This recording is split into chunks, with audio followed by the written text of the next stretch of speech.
the Cannabis Licensing Act 2020 be now read a second time. 2021. Yes? Yes. Any objections to that? No objections? Continue, Minister. Thank you. Mr. Speaker, I am pleased to introduce to this Honorable House the bill entitled Cannabis Licensing Act 2020. This bill ushers in a new regulatory regime licensing all activities involved, directly or ancillary, to the cultivation, import, export, production, sale, supply, use, or transport of cannabis or medicinal cannabis or products derived from cannabis or medicinal cannabis in Bermuda. The bill establishes the Cannabis Licensing Authority to be the statutory regulator to oversee the issuance of licenses, inspection, compliance, and enforcement of the cannabis licensing regime. The authority will also make recommendations to the minister responsible for drug prevention on related policy issues and the administration of the Act. Provisions in the bill will permit lawful activities relating to the cannabis plant, medicinal cannabis, cannabis products, and cannabis-infused food products. Mr. Speaker, this Honorable House has before it today a multifaceted and transformative bill of significant national importance.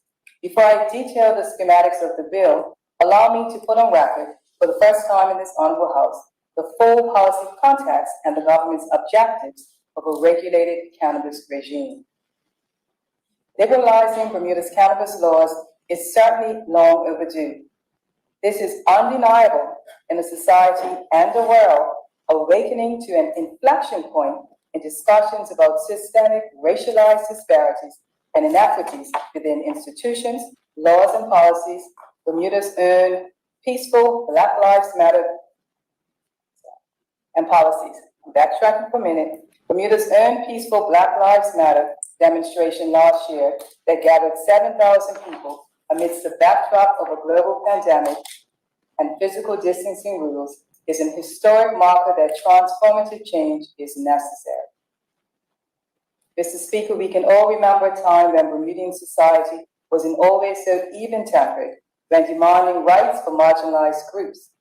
Bermuda's civil uprisings of the 1960s and 70s cannot be recounted without acknowledging that cannabis prohibition laws were used as one of many tools by the colonial government and police to quell Black disquiet and to systemically criminalize Blacks on the front lines of the racial progress movements. Many of our own families, if not some of the very members who have served in this Honorable House, were directly impacted by this historic stain of colonialism and the oppression by a white oligarchy. If Black lives truly are to matter, we should not hasten to recognize, deconstruct, and reform laws, institutions, and systems that are racialized and harmful to Blacks. Crises are often the precursor to revolutionary change, and we are in an unprecedented economic crisis demanding radical new thinking. Increasingly, cannabis legalization is not that radical at all. Mr. Speaker, our 49-year-old Misuse of Drugs Act 1972 is a carbon copy of the Misuse of Drugs Act of 1971 in the United Kingdom.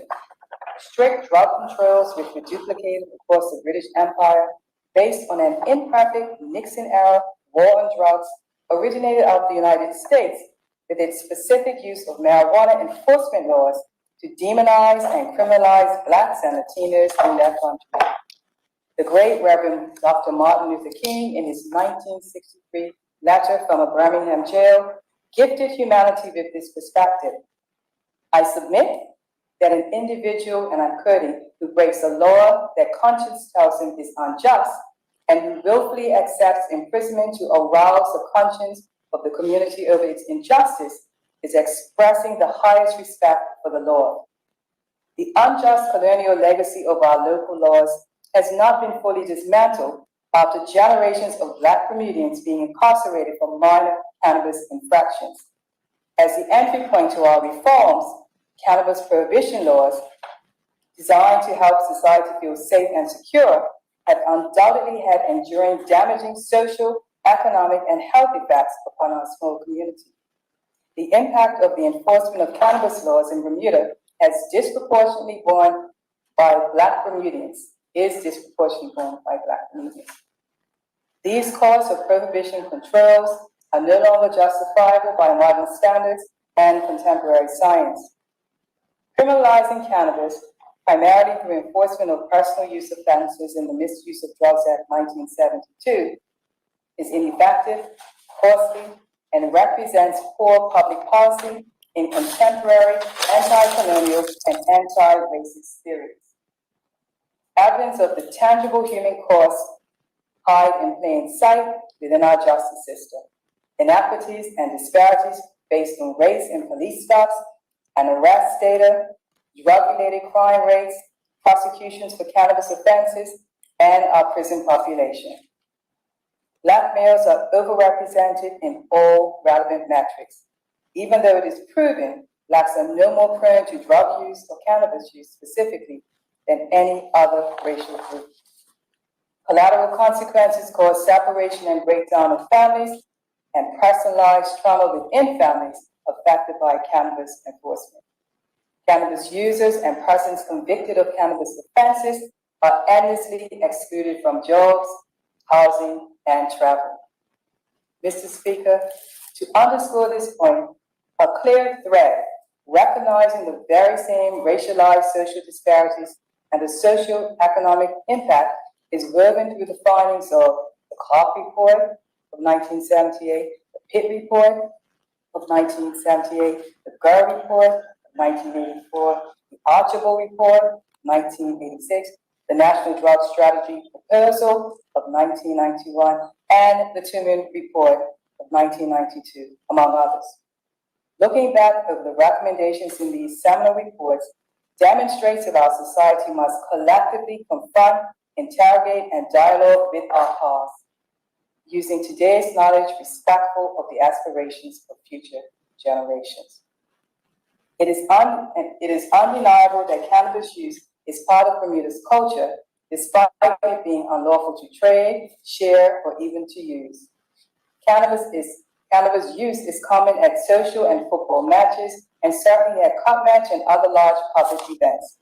Essentially, unlawful use happens in plain sight of police officers who are unable to effectively enforce cannabis laws at such events. The illegal market in cannabis is estimated to be valued at $6 million and $6.5 million. This puts tremendous strain on public resources through enforcement, criminal justice, and health systems.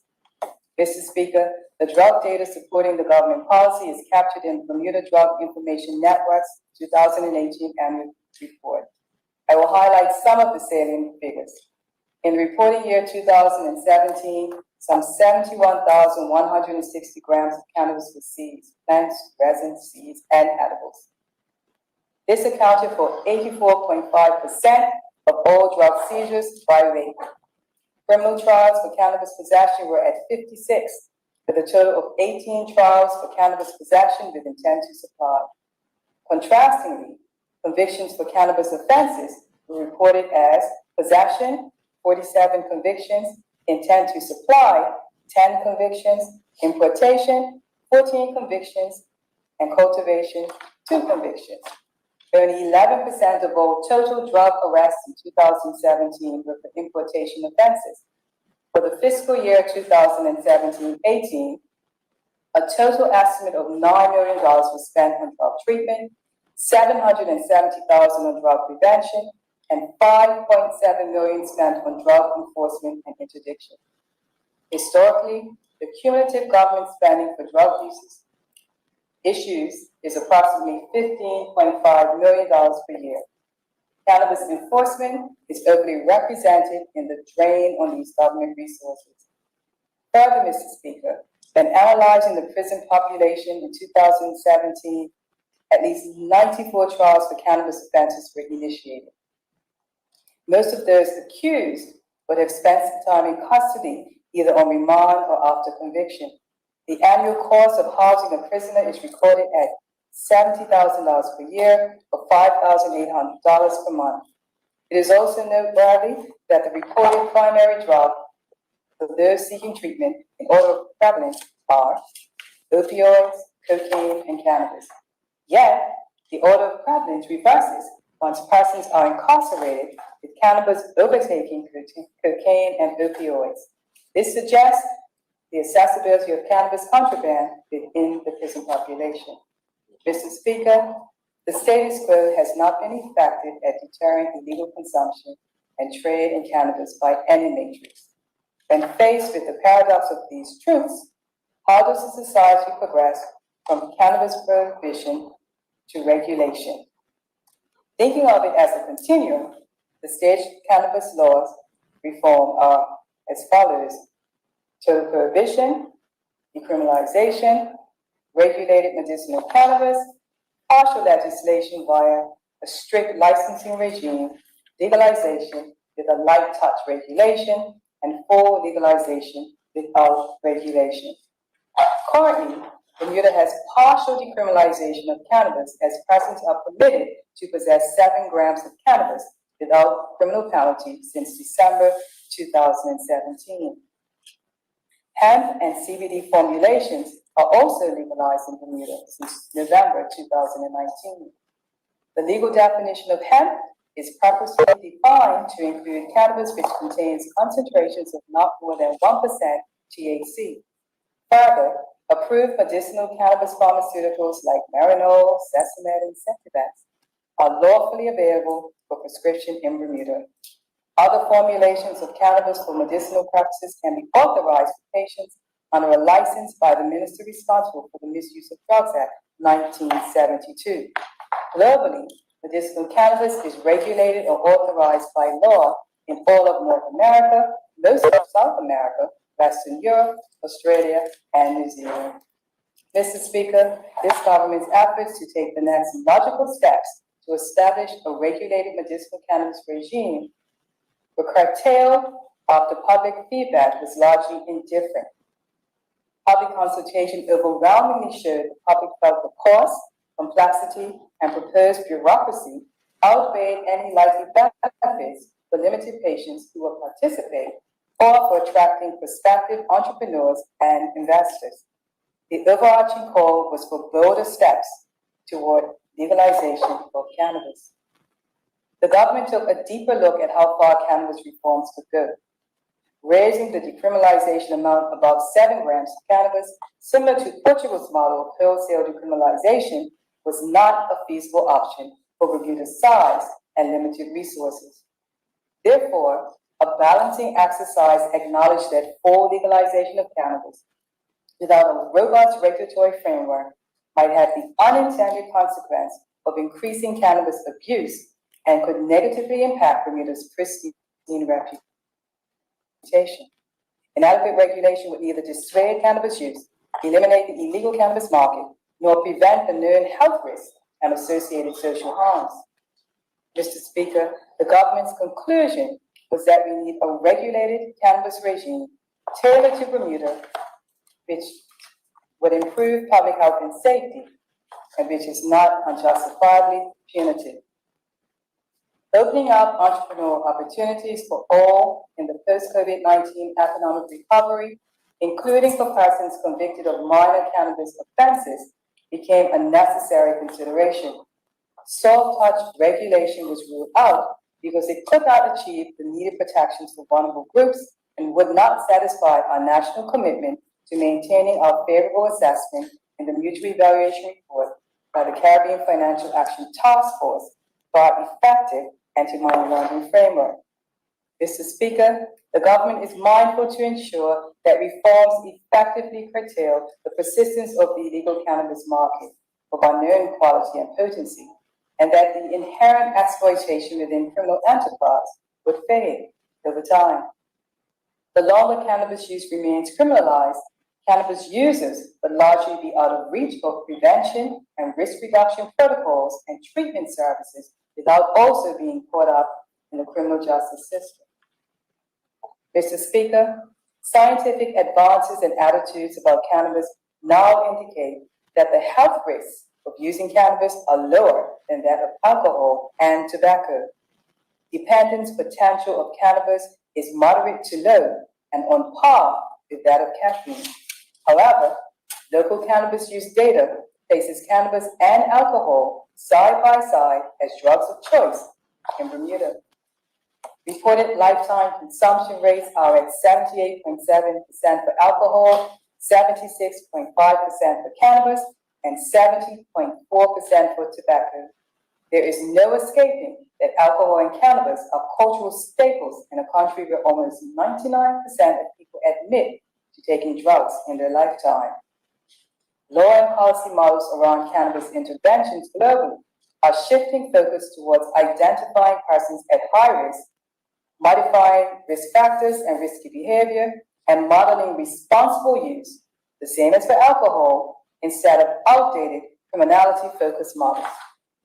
Mr. Speaker, the cannabis policy follows leading science, which signals that health risks for cannabis users are heightened for adolescents, persons with mental health challenges or a family history of such, individuals with cardiovascular problems, and pregnant women. These high risk factors can be worsened by initial cannabis use in early adulthood, near daily cannabis use, smoking cannabis plant material, and by consuming cannabis with excessively high THC levels. Because illegal cannabis is of unknown quality or could be laced with other more harmful chemicals or drugs, available data suggests that contamination of street cannabis could be an aggravating factor. The Cannabis Licensing Bill provisions effectively address each of these risk factors. An objective of the bill is to restrict access for young persons and discourage inducements to use cannabis. Specifically, persons under 21 are not permitted to consume or use cannabis under the bill. It will therefore be an offense to supply or sell cannabis to a person under 21 years of age. Licensees will also have a duty to ensure that persons under 21 are not employed by retail shops, do not gain access to retail shops, and that cannabis or cannabis products from retail shops are not procured for persons under 21. Applicable offenses and penalties are included in the bill, with fines for non-compliance of between $8,000 and $40,000. Mr. Speaker, examples of other safeguards provided in the bill are such that the minister may by order exclude harmful strains of cannabis from the licensing regime. Availability of cannabis is curtailed to approved premises, meeting strict guidelines, and clearly prescribed packaging and design are required.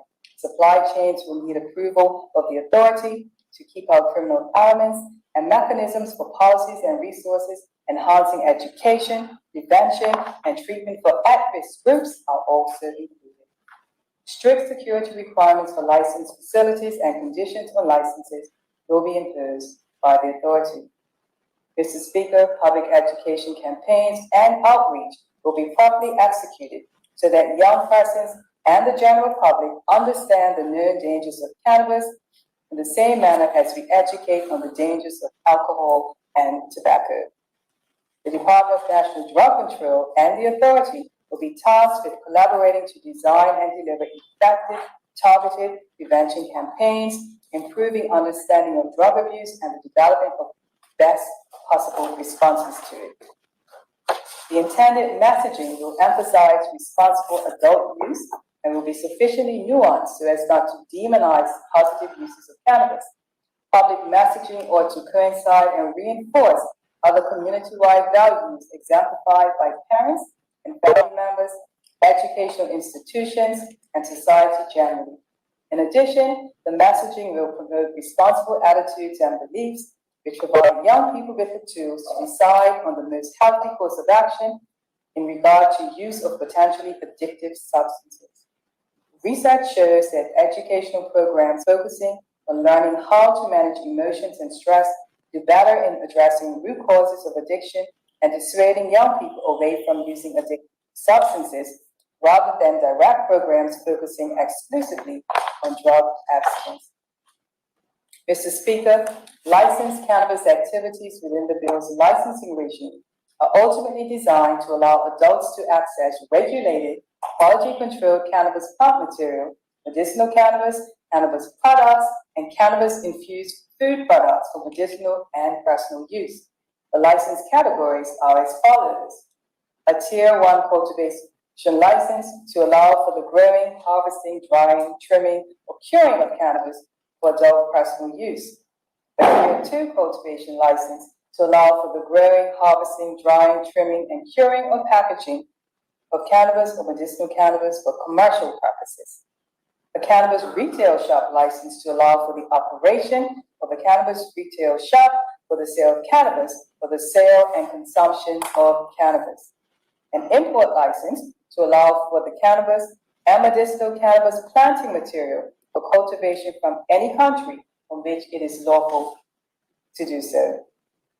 A Tier 1 manufacturing license to allow for activities relating to the processing of edible cannabis, and a Tier 2 manufacturing license to allow for the manufacturing of cannabis products or medicinal cannabis products.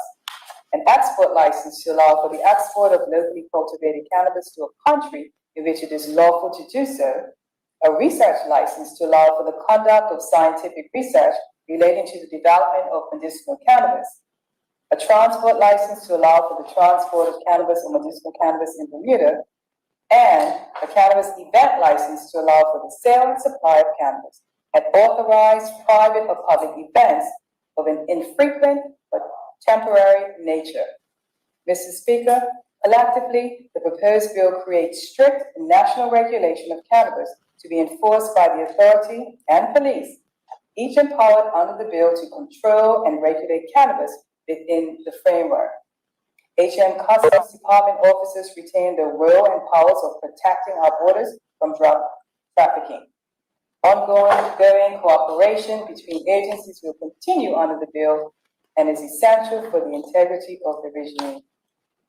Mr. Speaker, another dimension of the bill is that the associated license fees are designed to avoid a situation of champagne for the few instead of water for all, to borrow an African expression from Thomas Sankara. It is the priority of this government to prioritize economic access to the licensing regime for all segments of our society. Licensing fees are accessible and affordable, ranging from $500 for a Tier 1 cultivation license, $500 for a transport license, and $750 for a private cannabis event license. On the higher end of the licensing regime, entrepreneurs can opt for retail shop licenses and research licenses at $10,000 or a Tier 2 commercial cultivation license for $6,000. Mr. Speaker, the bill presented is the culmination of a comprehensive social justice reform project, which included extensive consultation and stakeholder engagement from entities and experts across health, law enforcement, finance, and justice. The final iteration of the initiative began during the previous legislative term, with the government renewing its promise for cannabis reform in the 2020 speech from the throne. The policy behind the bill was informed by substantive public consultation throughout the policy development phases and included the presentation of an illustrative draft bill. The final public consultation exercise closed on July 3rd, 2020, with over 500 comments made by approximately 150 members of the public, stakeholders, and affected entities. Mr. Speaker, the public consultation not only showed large numbers of supportive comments and ideas for improvement, it showed there is an overwhelming appetite for changes to our cannabis laws and that the populace generally accepts that cannabis should be available lawfully under a licensed regime. The public feedback can be chiefly described as supporting the licensing system. Most contributors gave views and insights into particular provisions or shared their individual opinions for or against the different policy options being pursued. There are less than a handful of persons hurling against a regulated cannabis regime as proposed. Most opposing attitudes offered explanation and suggestions. Certainly, all contributions were constructive, thoughtful, and valuable. Not surprisingly, the quality of some consultation submissions uncovered substantial local cannabis expertise waiting in the shadows and margins of society to take root. It is anticipated that our homegrown experts are readying themselves to start their local cannabis operations. Mr. Speaker, on 2nd December 2020, the UN Commission on Narcotic Drugs decided by 27 votes to 25, with one extension, to delete cannabis and cannabis resin from Schedule 4 of the 1961 Single Convention on Narcotic Drugs, the listing of the most harmful psychotropic drugs. The UK government voted in favor of this change. Mr. Speaker, this change by the United Nations oversight bodies theoretically removes some of the structural hurdles for emerging cannabis industries globally. It effectively allows for greater national competence for signatories to enact legislation to allow increased medicinal, scientific, and industrial uses of cannabis without falling afoul of the three major international narcotics conventions. The reclassification of cannabis was resulted from World Health Organization recommendations recognizing therapeutic and treatment benefits of cannabis, further indicating that it is not liable to produce ill effects similar to other drugs in Schedule 4, such as heroin, fentanyl, and opioids. Mr. Speaker, the government is aware that the United Nations Treaty Oversight Body, the International Narcotics Control Board, or INCB, has articulated a limitation that domestic laws for cannabis can only be allowed for medicinal, scientific, and industrial purposes. The bill before us goes to permit lawful uses of cannabis for personal adult use and other licensed activities. In doing so, the bill's provisions will exceed the prescribed limits of the various narcotics conventions. The government of Bermuda is pursuing all diplomatic and legal options to deliver on its promise to our people, fully cognizant of the UK's role to ensure compliance with international narcotics conventions extended to Bermuda. However, Bermuda, as a small overseas territory of the UK, democratically desires, for social, cultural, and public health reasons, to chart its own distinct course in the difficult area of cannabis reform, while adhering to international law to the greatest extent. As Bermuda is a non-state party to the narcotics conventions, the conventions are extended to us by the United Kingdom government. International law requires that territorial application of treaty obligations of signatory state parties requires the consent of the territory government. The UK government, the Government House, has confirmed support for Bermuda's policy and legislation only so far as it does not contravene the UK's international obligations. To be clear, the government has indicated that she will be unable to assent to any legislation that contravenes our international obligations. Mr. Speaker, it is worth noting that the UK are already entangled in a diplomatic stalemate with the British Virgin Islands because of Her Majesty's UK government refusal to assent to two cannabis-related bills. The BVI's Cannabis Licensing Act 2020 would open up commercial opportunities related to medicinal cannabis in the territory. Also, the BVI's Drugs Prevention of Misuse Amendment Act 2020 would decriminalize possession of small amounts of cannabis and erase some previous convictions.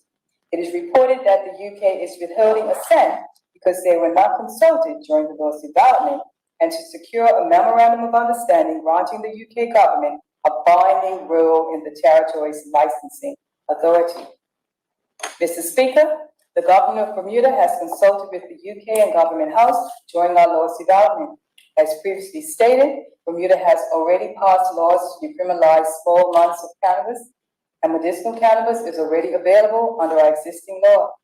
Should the UK government take the same approach for Bermuda as they have in the BVI, the government of Bermuda will have to reconsider the terms of its consent to the Narcotics Convention. Mr. Speaker, the mutuality of Bermuda's relationship with the UK requires the UK government to support the democratic aspirations of Bermuda by representing our interests in the international arena, insulating Bermuda from any potential INCB sanctions. Even though we are officially represented by the UK government at the international level, Bermuda's own voice on issues which affect our political, economic, or financial interests must be represented. This was a position framed as far back as the tenure of Sir Edward Trenton Edwards, Bermuda's first Black government leader from 1971 to 1973, and then Mr. Speaker, let's be clear. Bermuda is met with a dilemma. Continue to wait for the INCB and other state parties to catch up to modern attitudes on cannabis and miss the opportunity to deliver real change and economic opportunities for our people, but to meet the potential international challenges head on.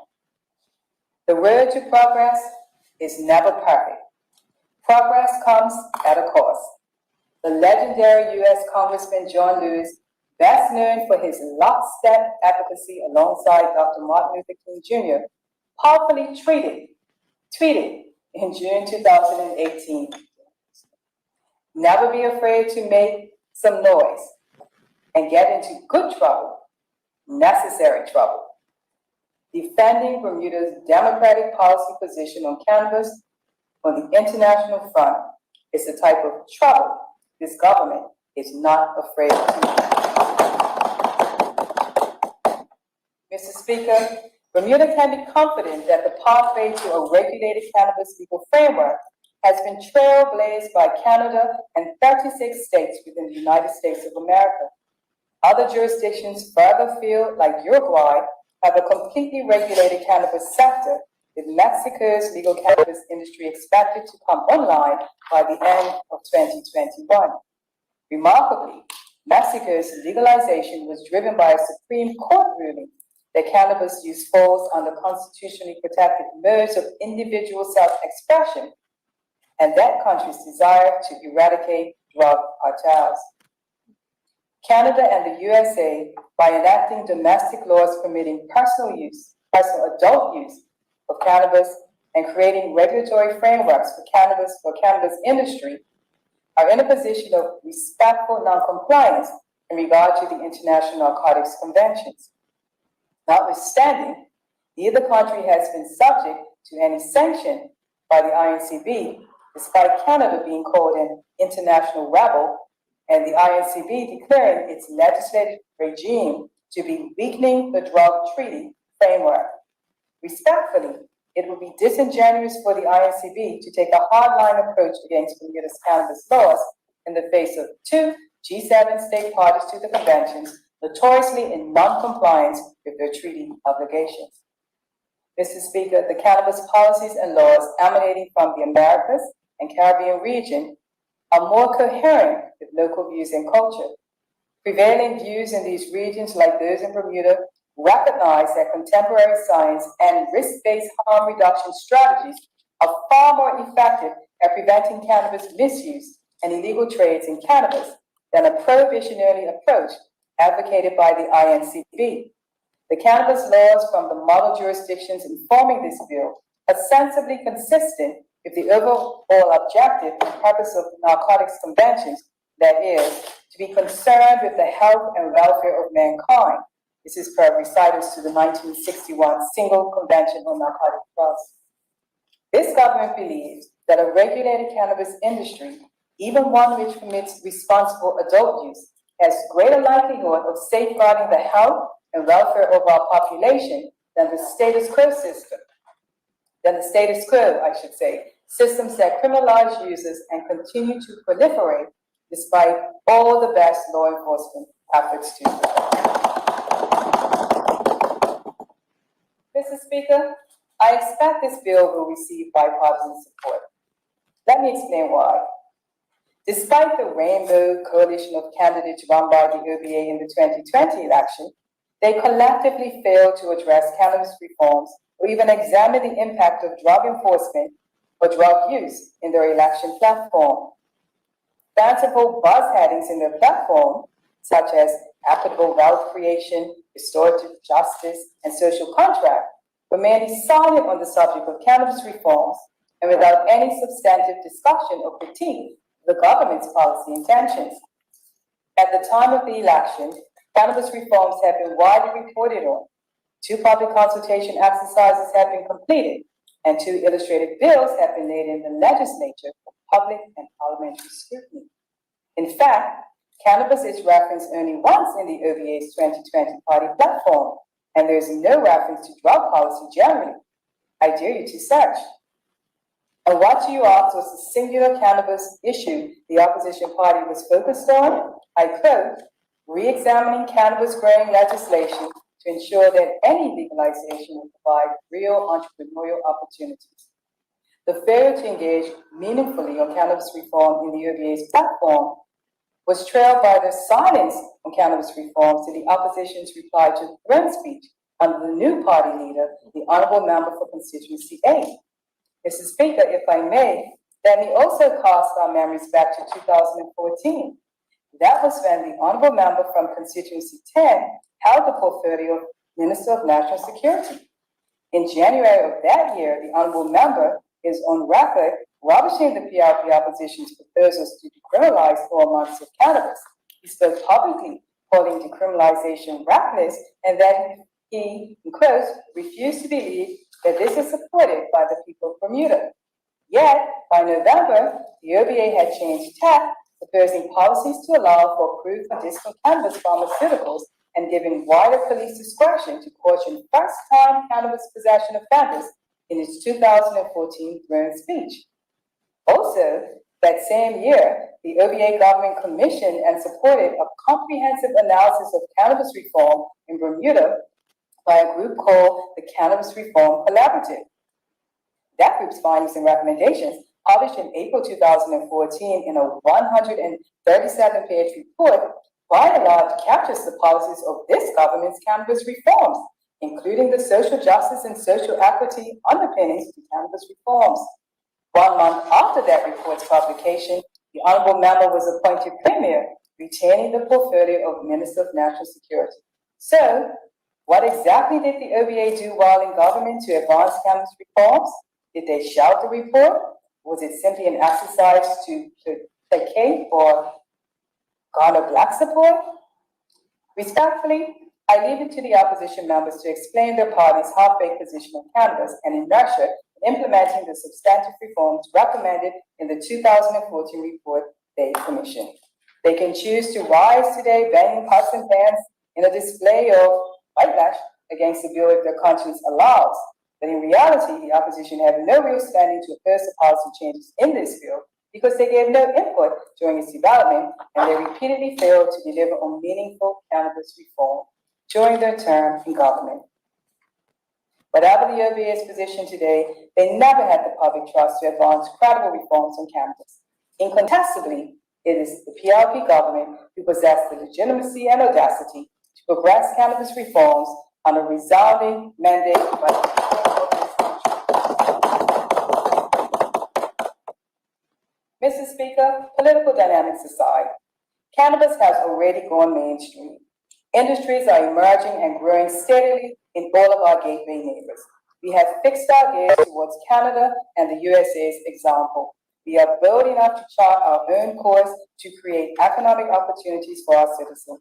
The bill presented opens the door for viable, vibrant, and equitable cannabis industry in Bermuda. There will not be large monopolies dominating the industry. We have designed a framework that encourages entry to the business for small and medium-sized entrepreneurs as well as large companies. Overall, the bill accomplishes an agile regulatory framework for cannabis in Bermuda that can grow in line with the evolutionary needs of local industry and can be further adapted as cannabis regulatory models emerge globally.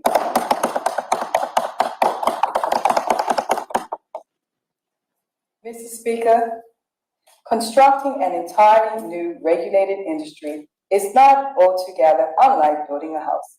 This bill represents the tent, foundation, walls, and roof needed to shore up the cannabis industry in Bermuda. The legislation cannot possibly, at this stage, capture every eventuality, answer every tactical challenge the industry may face, nor be tailored to match the myriad of business proposals imagined. Continuing with the same metaphor, the expert tradespersons, such as industry experts, entrepreneurs, investors, the banking industry, the Office of the National Anti-Money Laundering Committee, and the authority will be able to influence the future design of added specifics within the existing, existing licensing regime. Each of these stakeholder groups will have the benefit of the clear regulatory framework of the bill to inform their due diligence and risk analysis before participating or discharging the operational mandate with regard to the cannabis market.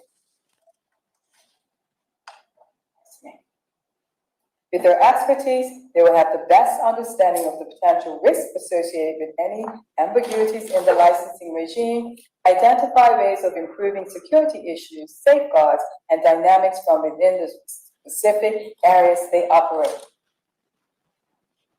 Excuse me, Mr. Speaker.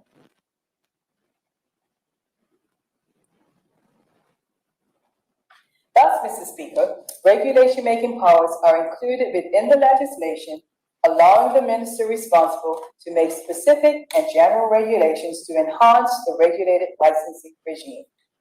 Additionally, the Principal Act can be amended by regulation to include future development.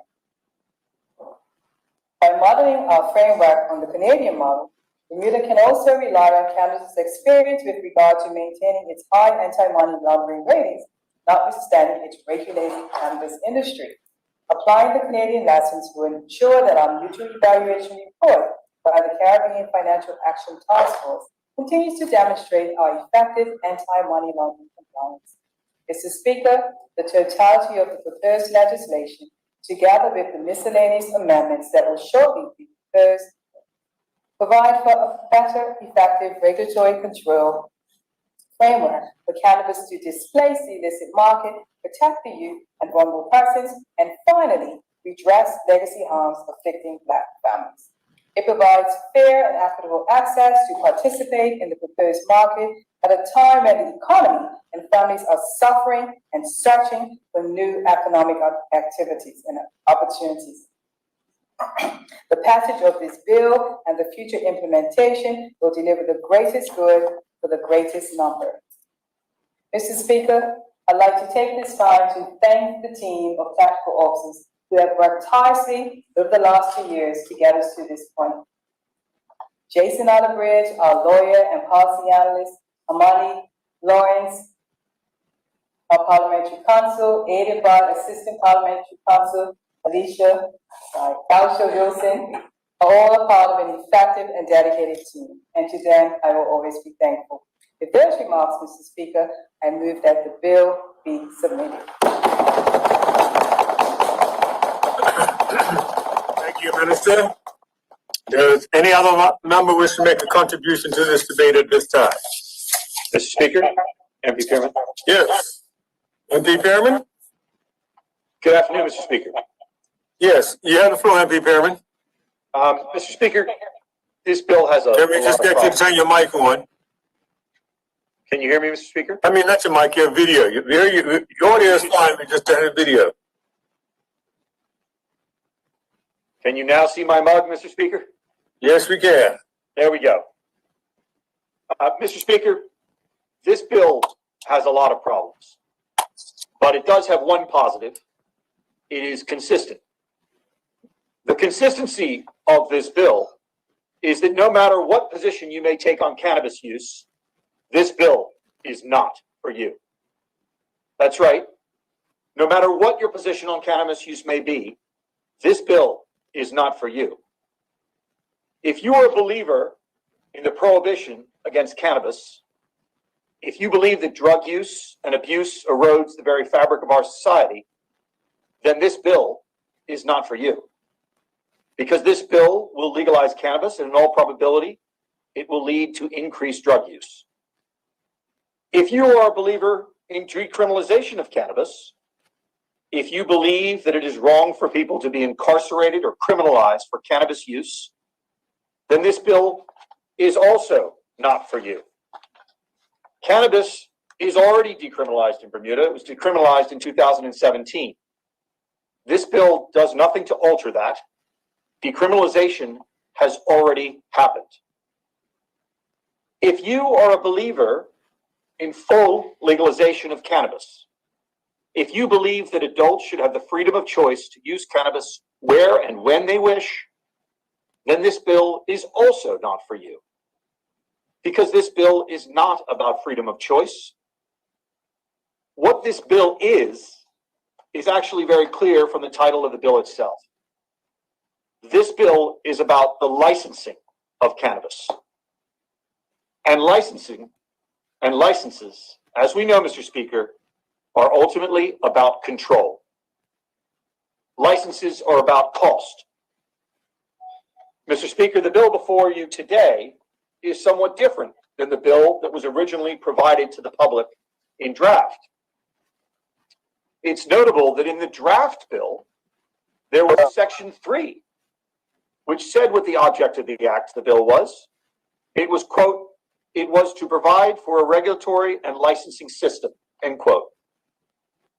Well, Section 3 of the draft bill, with the stated object of the bill, has now been removed from the final bill before the House today. Why is that? Why would someone want to not say what the object of the bill was anymore? In short, Mr. Speaker, this is a bill which is really about who controls the manufacture, importation, and supply of cannabis in Bermuda. Simply put, this bill is about money, cold, hard cash, and ultimately, it is about who gets that money. This bill is about corporate cannabis. It is about the commercialization of cannabis. It is about a licensing system to dictate where the money will go and who will get the money. So yes, the bill is about the licensing of cannabis because ultimately this is about who gets the cash. Mr. Speaker, let me first speak to those who think that cannabis is a bad thing, those who think that there are perils involved and that society is right to prohibit cannabis. This bill is clearly not for you. If you are a believer in prohibition, if you believe that drug use and drug abuse erodes the very fabric of our society, then this bill is not for you. If you are concerned that the proximity of drugs will lead to increased drug use, then this bill is not for you. Because cannabis will be more widely available than it is now. And as the legalization in Colorado and other places has shown us, there will likely be an increase in use. And if you are concerned, as a Bermudian, that the increased use of drugs will lead to greater risk of abuse of drugs, then this bill is not for you. Because this bill does not provide for adequate support systems for abuse. It is about licensing. Is there a point of order? Yes, Mr. Speaker, I'm raising a point of order. To what extent is the member permitted to read an entire statement in the House? Mr. Speaker, I'm reading from notes in the same way that the Attorney General read from her brief when presenting this. Absolutely. We know that the minister Thank you. I always has keep my eyes on notes. the Other screen. members are not permitted to read word for word, but if you have notes, you can use your notes.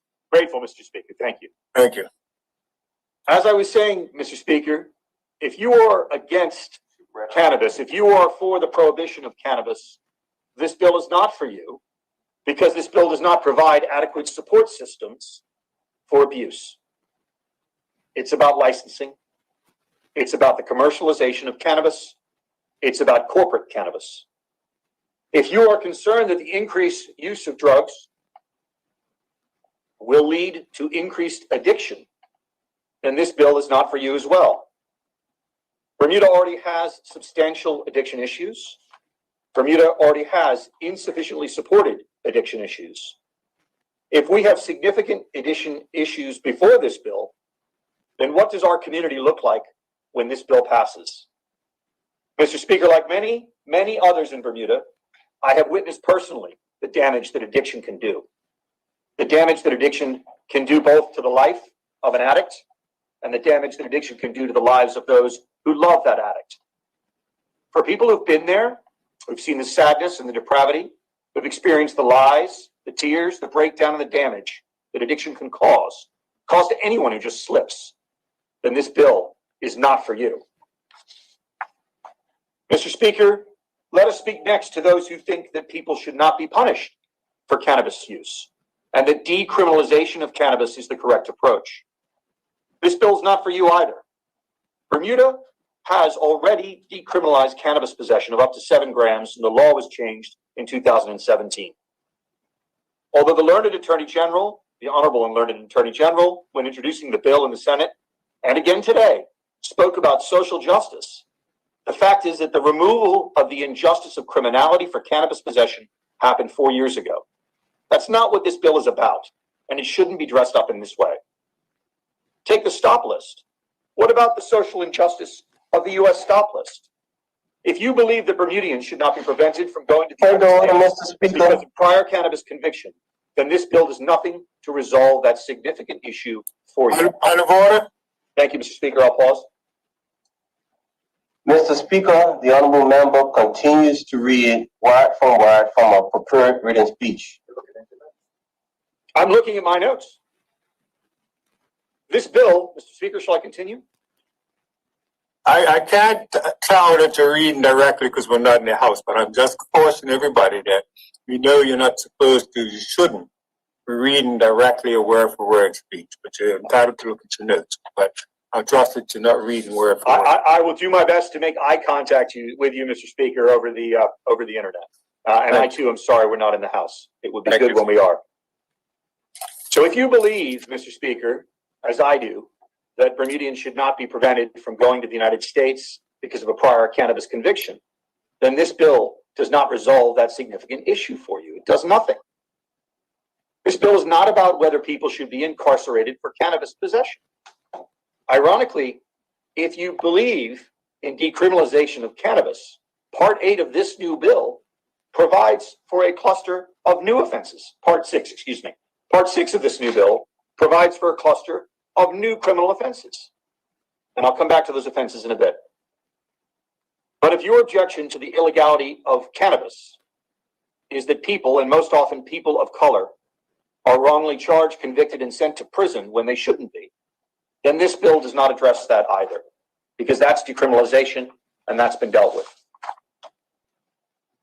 Mr. Speaker, let me now speak to those who think that cannabis is a question of personal freedom. Legalization. People who think that as freedom-loving adults, that they should be able to go to the park or to a beach or to a bar, smoke a joint, swallow an edible, and for a little while block out the frustrations which life may be throwing at them. It may surprise you to hear this, but when you actually read and think about this bill, you will find that this bill is not for them either. This bill is not about the people's plant. It's about corporate cannabis, plain and simple. If you support legalization, you should know that 7-gram limit under the 2017 Act for decriminalization is not being changed unless you pay for a license. Take a look at Section 19 of the bill. Take a look at Section 44C of the bill. And you will not be free to sit down where you like and spark a joint. And if you want to grow your own cannabis at home, you will have to be licensed. There will be an application fee of $250 and a license fee of $500 for you to pay. And that's an annual license fee every year. The government's stealth cannabis tax for homegrown weed. There will also be a limit on what you can grow. The bill actually provides the police may come into your home if you have more than your permitted amount. Section 44 with offenses provides for a fine of $5,000 or up to 2 years imprisonment. That is not the legalization of cannabis. That is not even the decriminalization of cannabis. Someone's going to jail potentially for 2 years, and for what? 1 or 2 extra pot plants on their back porch? That's what this bill is. Point of order, Mr. Speaker. And before you can even get a license for those pot plants, the authorities can come to your home. Yes, Mr. Speaker, point of order. Point of order. And my point of order is to the MP who's speaking now. What you're saying is that if this bill says if you get caught with over the limit that you allowed, but at present, if you get caught with just one, you will get more than 2 years for growing just one plant in your house. So we are at least fixing that, Mr. Speaker, just for point of order. Mr. Speaker, the point I'm making is that if you support the legalization of cannabis, this bill is not for you. And the Honorable MP's intervention does not change that. It's not for you. This is not the legalization of cannabis. Point of order, Not Mr. even Speaker. decriminalization of cannabis. Before you even get a license for those pot plants, the authority has to come to your house, conduct an inspection, take photos. They can even establish the boundaries of your property. Take a look at Section 23 of the bill, which Mr. provides. Speaker, there was a point of order. I was waiting to hear back. I heard something. I just missed there. I was waiting for the person to come a second time. Point of order, Mr. Speaker. Point of order. The honorable member from constituency 23 talks about legalization of marijuana. We are still a colony of his ancestors' country, so we can't legalize it. Thank you. Thank you, Mr. Speaker. I'm not quite sure what that point of order was. But as I've said, for those who seek legalization of cannabis as an opportunity to enhance personal freedom, this bill is not for you. The government will still be able to control the strains and the strength. Take a look at Section 6 of the bill. This is relevant because if the strength of the cannabis sold on the island is regulated, as it will be by this bill, the people will look for stronger cannabis if they wish, and the illegal drug market will continue. Take a look, Mr. Speaker, at the penalties for the bill in Part 6. Take a look at Section 44. No person shall knowing, and I'm reading, Mr. Speaker, now from the Act, no person shall knowingly use or engage in the use of cannabis in a public place, except in a cannabis retail shop or at a cannabis event. So no park bench for you, no beach, no bar. Can't go to the dock, can't go out in your boat. Also, no person shall knowingly supply or sell cannabis to a person under the age of 21 years. Point of order, Mr. Speaker. Obviously, people don't like to hear the truth. Point of order. Mr. Speaker, I decline. I will say this for my comments, Mr. Speaker. Good move. Everybody's going to have that chance to say something. You can save your comments there. I'm looking forward to the other speakers, Mr. Speaker. Continuing on, the offenses at Section 44. No person shall knowingly supply or sell cannabis to a person under the age of 21 years. 21 years. We'll come back to that in a second. Section 44(1)(c). No person shall knowingly possess cannabis that is more than 7 grams in a Point of order, Mr. Speaker. unless the holder is a relevant licensee. Point of order. Point of order, Mr. Speaker. Mr. Speaker, if just one question, I understand the honorable member is excited about this debate and is clearly willing to tell everyone what he opposes, but I do not believe that we are permitted to refer to actual clauses as we are debating the principles of the bill, that we are going to be doing and examining particular clauses. Those will be done during the committee stage. I think we're speaking on general principles and not specific clauses during this part of the debate, Mr. Speaker. Mr. Speaker, You can't get into actual clause by clause. You can make reference. You can make reference to the content of it without naming the section. So you can go clause by clause, but you can make reference to the fact that the bill has the impact of doing this or the impact of doing that. Don't say the clause. I'm sorry. I'm duly directed, Mr. Speaker. Duly directed, and I'm sorry that the Honorable Premier feels the need to intervene. What I'm doing is pointing out the various offenses that are being introduced by this new bill. And without reference to the clauses, I'll refer to the next one. No person shall knowingly possess cannabis that is more than 7 grams in a public place, unless he is the holder of a relevant license that authorizes him to do so. No person shall knowingly handle cannabis with intent, whether by him or some other person for the supply, unless he is the holder of the relevant license that authorizes him to do so, etc., Mr. Speaker.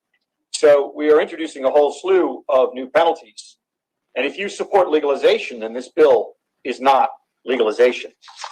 Turning to the issue, Mr. Speaker, of age, I say it again, people who think that as freedom-loving adults, they should be able to go to the park or to a beach or to a bar and smoke a joint or swallow an edible. The bill is not for you. Because you may be an adult at 18, you may be a husband or a wife, you may have children, you may serve in the regiment, but this bill won't let you have a license until you're 21 years old. I won't refer to the section, but it's in there. And not only that, let's say you've already have a shop and you want to get a license to sell cannabis, but you have employees who might be 18 or 19 or 20. Well, you're going to have to fire them. I won't refer you to the section. How can you tell an 18-year-old that he or she is too young to have that job. And as for that Bermudian entrepreneur who wants to run that cannabis shop, for every year, the application fee, $250, and a license fee of $10,000 every year. And what about the illegal drug market? What about those under 21? Does anyone actually think that people under 21 are going to stop cannabis use because of this bill? So, Mr. Speaker, who is this for? If this bill is not for all of the people I have mentioned, if this bill is not for people from all sides of the cannabis debate, then who is the bill for? Who will be the Mr. Big in terms of manufacture, importation, and supply of cannabis? This bill is about the creation of a licensing system for corporate cannabis. Who will be the shareholders of that company? Will it be a monopoly? Do tell. When the Attorney General tabled this bill on the 11th of December, she stated that she, quote, looked forward to debating the bill, the provisions of the bill, and the benefits the proposed new law would provide. She said, I'm confident the bill is sufficiently comprehensive to garner cross-aisle support. Given how little this bill actually meets anyone's expectations, other than one or two big players and their shareholders, people who already have enough money to secure and pay the licenses for manufacturing or importation, what is the benefit of the bill? The opposition calls upon those across the aisle to tell us why this bill should be passed. We would genuinely like to hear from the Honorable and Learned Minister for Health as to what impact this bill will have on the physical and mental health issues of Bermudians, and on addiction issues. Where is the increased support for those who, like so many of us, may battle with addiction and fall victim? In Colorado, just before the cannabis was legalized, in that period, for the next 5 years, hospital visits nearly doubled in Colorado because of cannabis legalization. As to the Honorable Minister for National Security, we'd like to hear what she thinks of the bill. As the minister responsible for drug prevention, what does she think the impact of the bill will be? In particular, what will it be on the illegal drug market and the illegal market for Point of order. Point of order. We take a point of order. Yeah, Mr. Speaker, the honourable member is continuously reading his notes. Mr. Speaker, the rule is quite clear. If you can read your notes, then you have to provide copies to all members. You cannot read like that. You can refer to the notes. You can't read them. Standing order is very clear. Yeah, hey, Deputy. Point of question, the member on it. Yes, duly directed, Mr. Speaker. Excuse me for 1 second. I'm just plugging in my device here as the battery's getting low. That's right. So, Mr. Speaker, what I was saying before the point of order was that I hope that we will hear from the Minister for National Security, the Honorable Renee Ming, as to what she thinks will be the impact of this bill. Likewise, we'd like to hear from the Minister for Education, the Honorable Diala Rabane, as to what he thinks of this bill. What does he think will be the impact on our kids and the impact on our schools? Many of those in this chamber will have children. Some of us will have very young children. I'd like to hear from MPs about what they think this bill will do to our children and families. We would like to genuinely hear from the Minister of Labor, the Honorable Jason Hayward, as to what he thinks of this bill. What does he think will be the impact on work attendance, employee performance, and job retention? The opposition would like to genuinely hear from the Honorable Minister for Social Development as to what she thinks about this bill. What does the Honorable Tanae Ferbert think will be the impact on those who fall victim to addiction? And how does the Minister and our community plan to cope with this when it happens? Because it will happen, just as it already happens now with alcohol and with prescription and legal drugs. Our social support system is struggling already. What does the Honorable Minister have to say about this bill and its impact? What about the impact from third sector agencies? What have they told the Minister?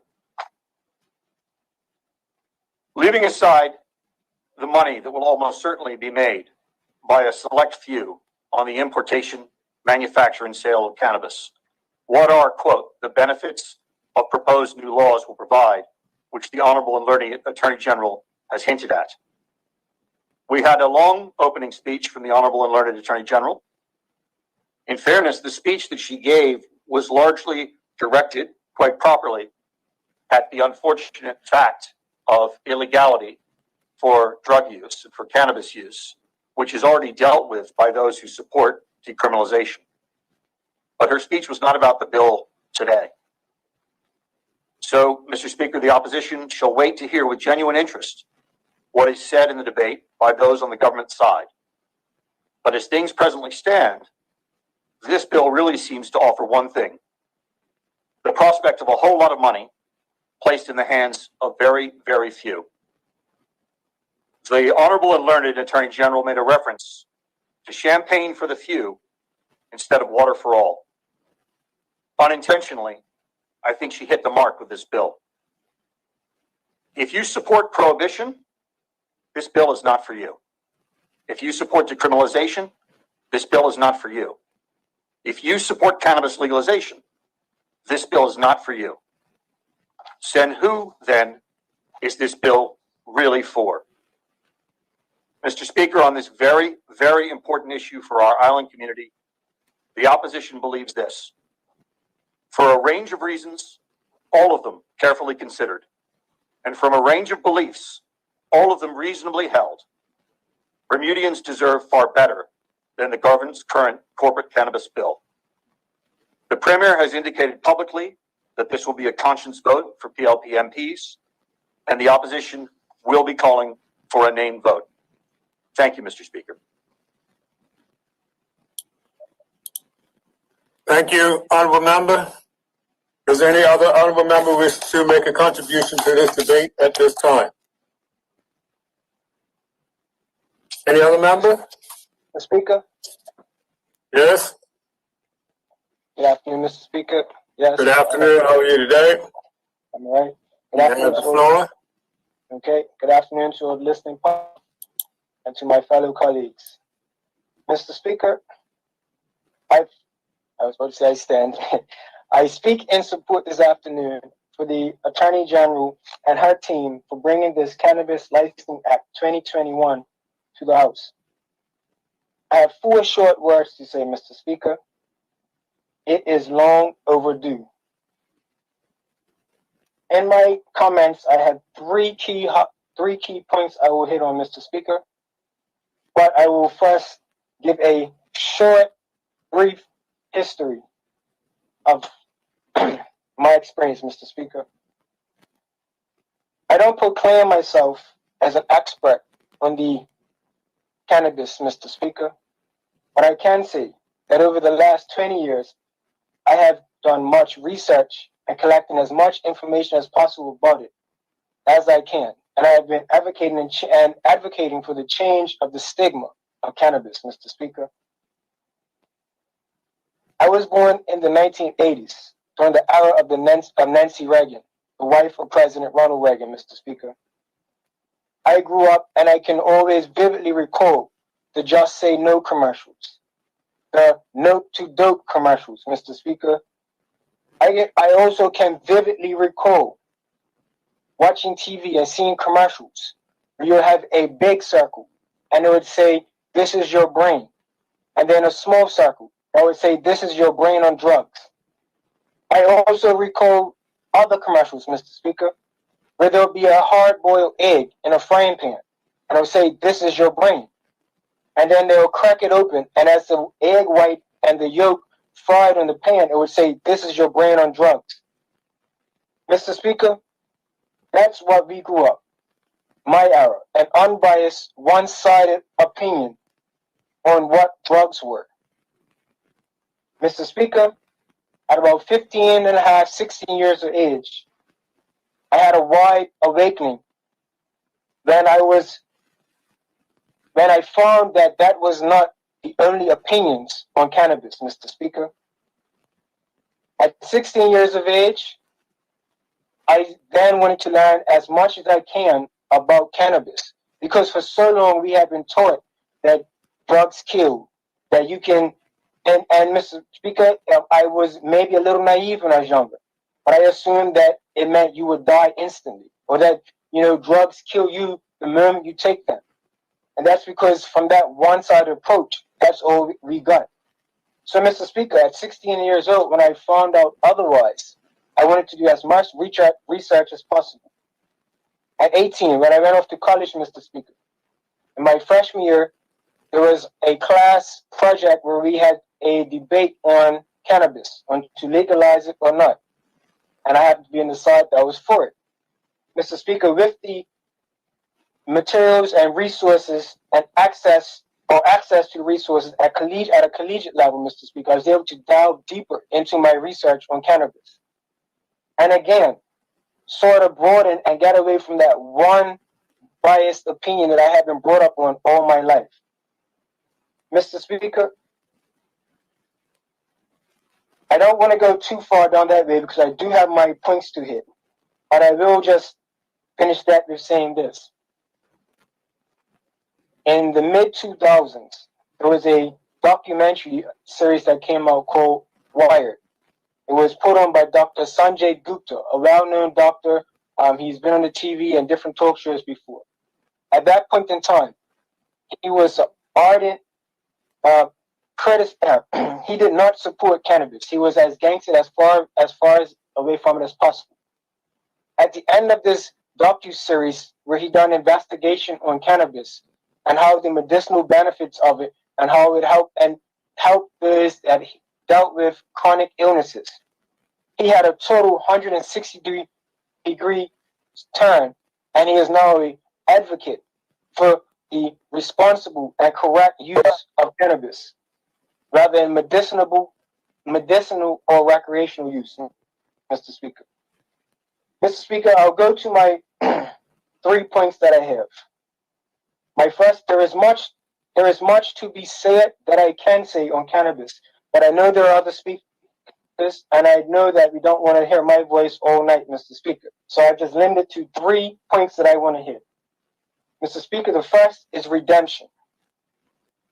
I say redemption because for the last 70 odd years, Mr. Speaker, there has been this war on drugs. For 70 years, you say that, and it's mind-blowing. We're going to do the same thing for 70 odd years and getting the same result, which is not success, Mr. Speaker. And if I look up the definition of insanity in the dictionary, Mr. Speaker, it says doing the same thing over and over again and getting the same result. So for the last 70 odd years, world governments have been insane because they've been doing the same thing over and over again. For 70 years, we have been, and Mr. Speaker, it is well known that the prohibition of cannabis has been used as a discriminatory racial tool to harm minorities. In Bermuda, black people might not be a minority, but they are in other parts of the world. In Bermuda, we are the majority. And that in Bermuda, the majority, we are still being used as a discriminatory and racialized tactic, Mr. Speaker. For 70 years, this has harmed and negatively affected young black men, black families, even white families, Portuguese families. Everyone has been affected, Mr. Speaker. There were young men that got caught with a small joint and they can't go off to school for further education. And they are then stuck on this rock, Mr. Speaker. All because one joint, Mr. Speaker.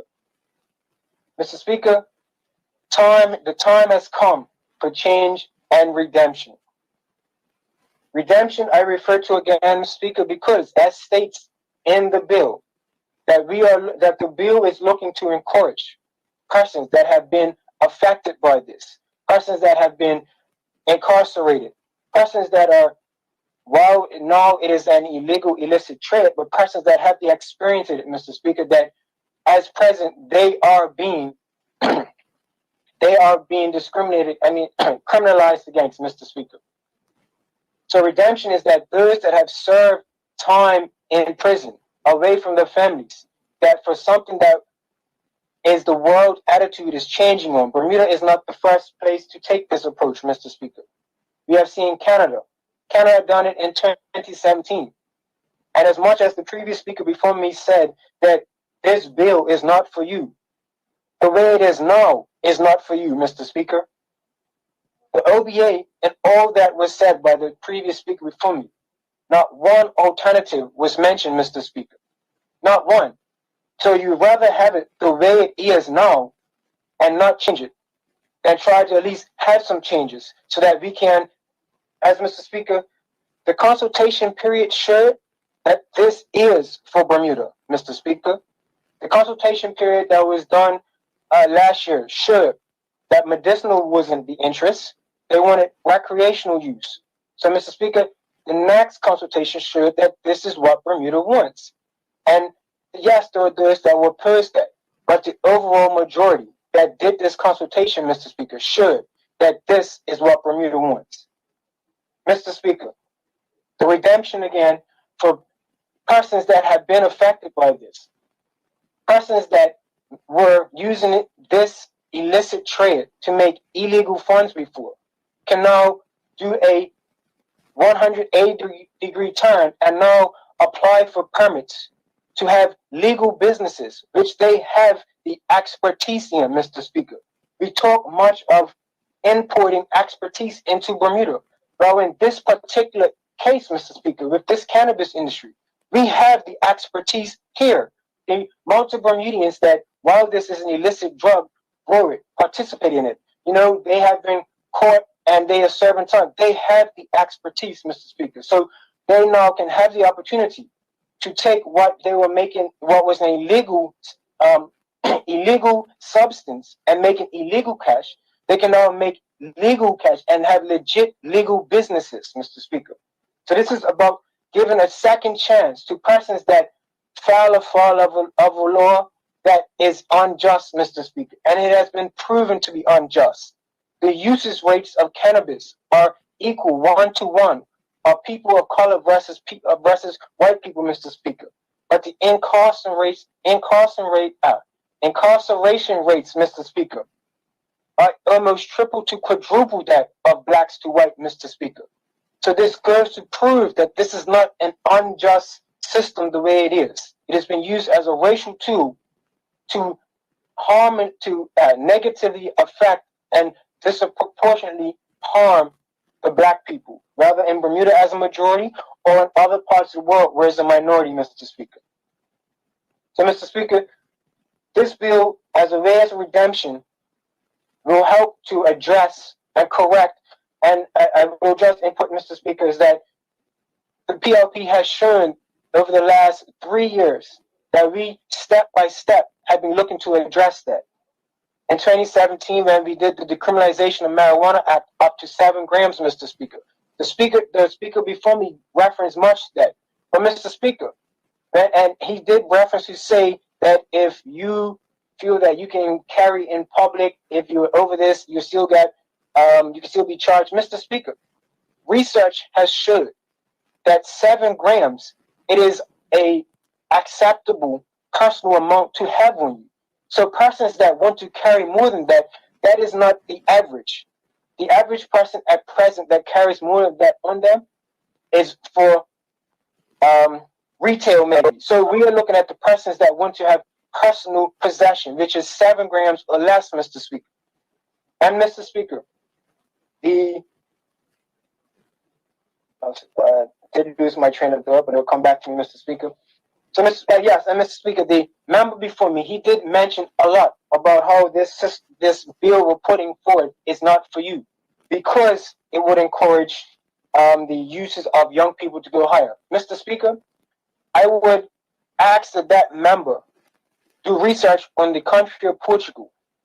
In 2000, Portugal decriminalized all drugs, all hard drugs, cannabis, cocaine, crack, heroin, dope, all drugs. They decriminalized it and allowed for persons to, instead of using it on the street, hidden in an alley somewhere, that they can go to a clinic, use clean needles so that there's not the sharing of AIDS, and that, you know, people are not, overdosing and dying in the streets. By doing that, Mr. Speaker, and the research is across all the drugs, but as we are specific to cannabis, I will talk specifically to cannabis, Mr. Speaker. What the Portuguese have found is that since the year 2000, which is over 20 years ago, Mr. Speaker, the usage rates of young people, which was expected to sky high, it stabled off, Mr. Speaker. They didn't, after a few years, they evened out. They didn't drop, they didn't go high. And what reason was used for that, Mr. Speaker, is that it is human nature. If you tell someone not to do something because it's bad, it's wrong, it's illegal, they will do it. If you tell your 7-year-old child, do not touch that hot stove, they will consider it. And if you're not looking, they will do it. If you tell your 7, 8-year-old child, do not take the cookie out the cookie jar, they will, when you are not looking, take the cookie out the cookie jar, Mr. Speaker. So the research showed that by making it decriminalized, the attraction of something decriminalized has gone away. It is not the big bad boogeyman that your mama said don't do or don't try, because it is now decriminalized. So that attraction has been taken away, Mr. Speaker. So, Mr. Speaker, I did get caught up, but I will now move on to my next point, and it is about the education, Mr. Speaker. And when I say education, I refer back to my earlier comments regarding Dr. Sanjay Gupta. Education on the medicinal benefits of cannabis, Mr. Speaker. And I will apologize in advance that I may go a little deep, but as I said, I have done a lot of research, Mr. Speaker. The chemical that makes up cannabis, CBD, which is cannabidiol, please bear with me if I get it wrong, Speaker, it's not written down, but it is short abbreviated CBD. It is well known by research and science and scientific fact that our bodies have cells in them called CBD receptor cells, which means that our body has already been wired and programmed to accept the CBD from cannabis in our bodies. That's why persons that have chronic illnesses, Mr. Speaker, offhand, I can't think of any chronic illnesses, but persons that live in constant pain, they have seizures and different things like that. It is well-known research and a proven fact that cannabis has a healing effect on that. It calms down persons that have seizures. They can live better lives from going from having 20, 50 seizures a day. It is proven that a person can go down to having 2 seizures a day and even less, be able to live a normal life, Mr. Speaker.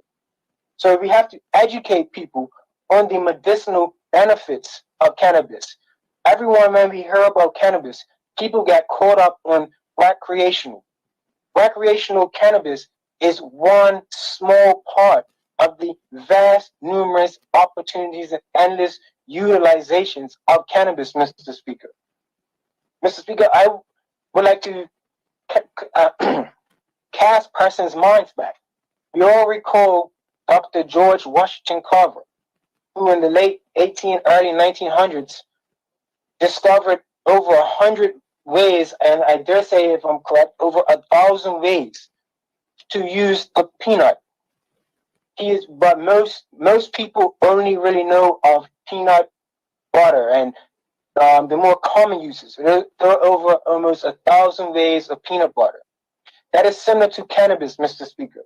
There are various ways to use it, but people always get caught up on the recreational, and they don't understand the medicinal benefits, Mr. Speaker, which can help us. As much has been referenced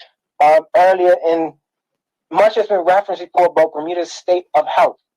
There is well-known fact that Bermudians suffer a lot from bad health. Mr. Speaker, research has been proven and shown that cannabis can help with cancer, multiple types of cancer, Mr. Speaker. And Bermuda has a place with a high population of cancer patients, Mr. Speaker. So opening this legislation for cannabis, Mr. Speaker, also opens up the opportunities, Mr. Speaker, of medical research and gaining the benefits of this medical research, Mr. Speaker. Also is to educate persons, and much has been said, Mr. Speaker, on the negative effects of cannabis, which are also well known. But Mr. Speaker, just as with anything in life, there are good and bad. There's a yin and a yang to everything.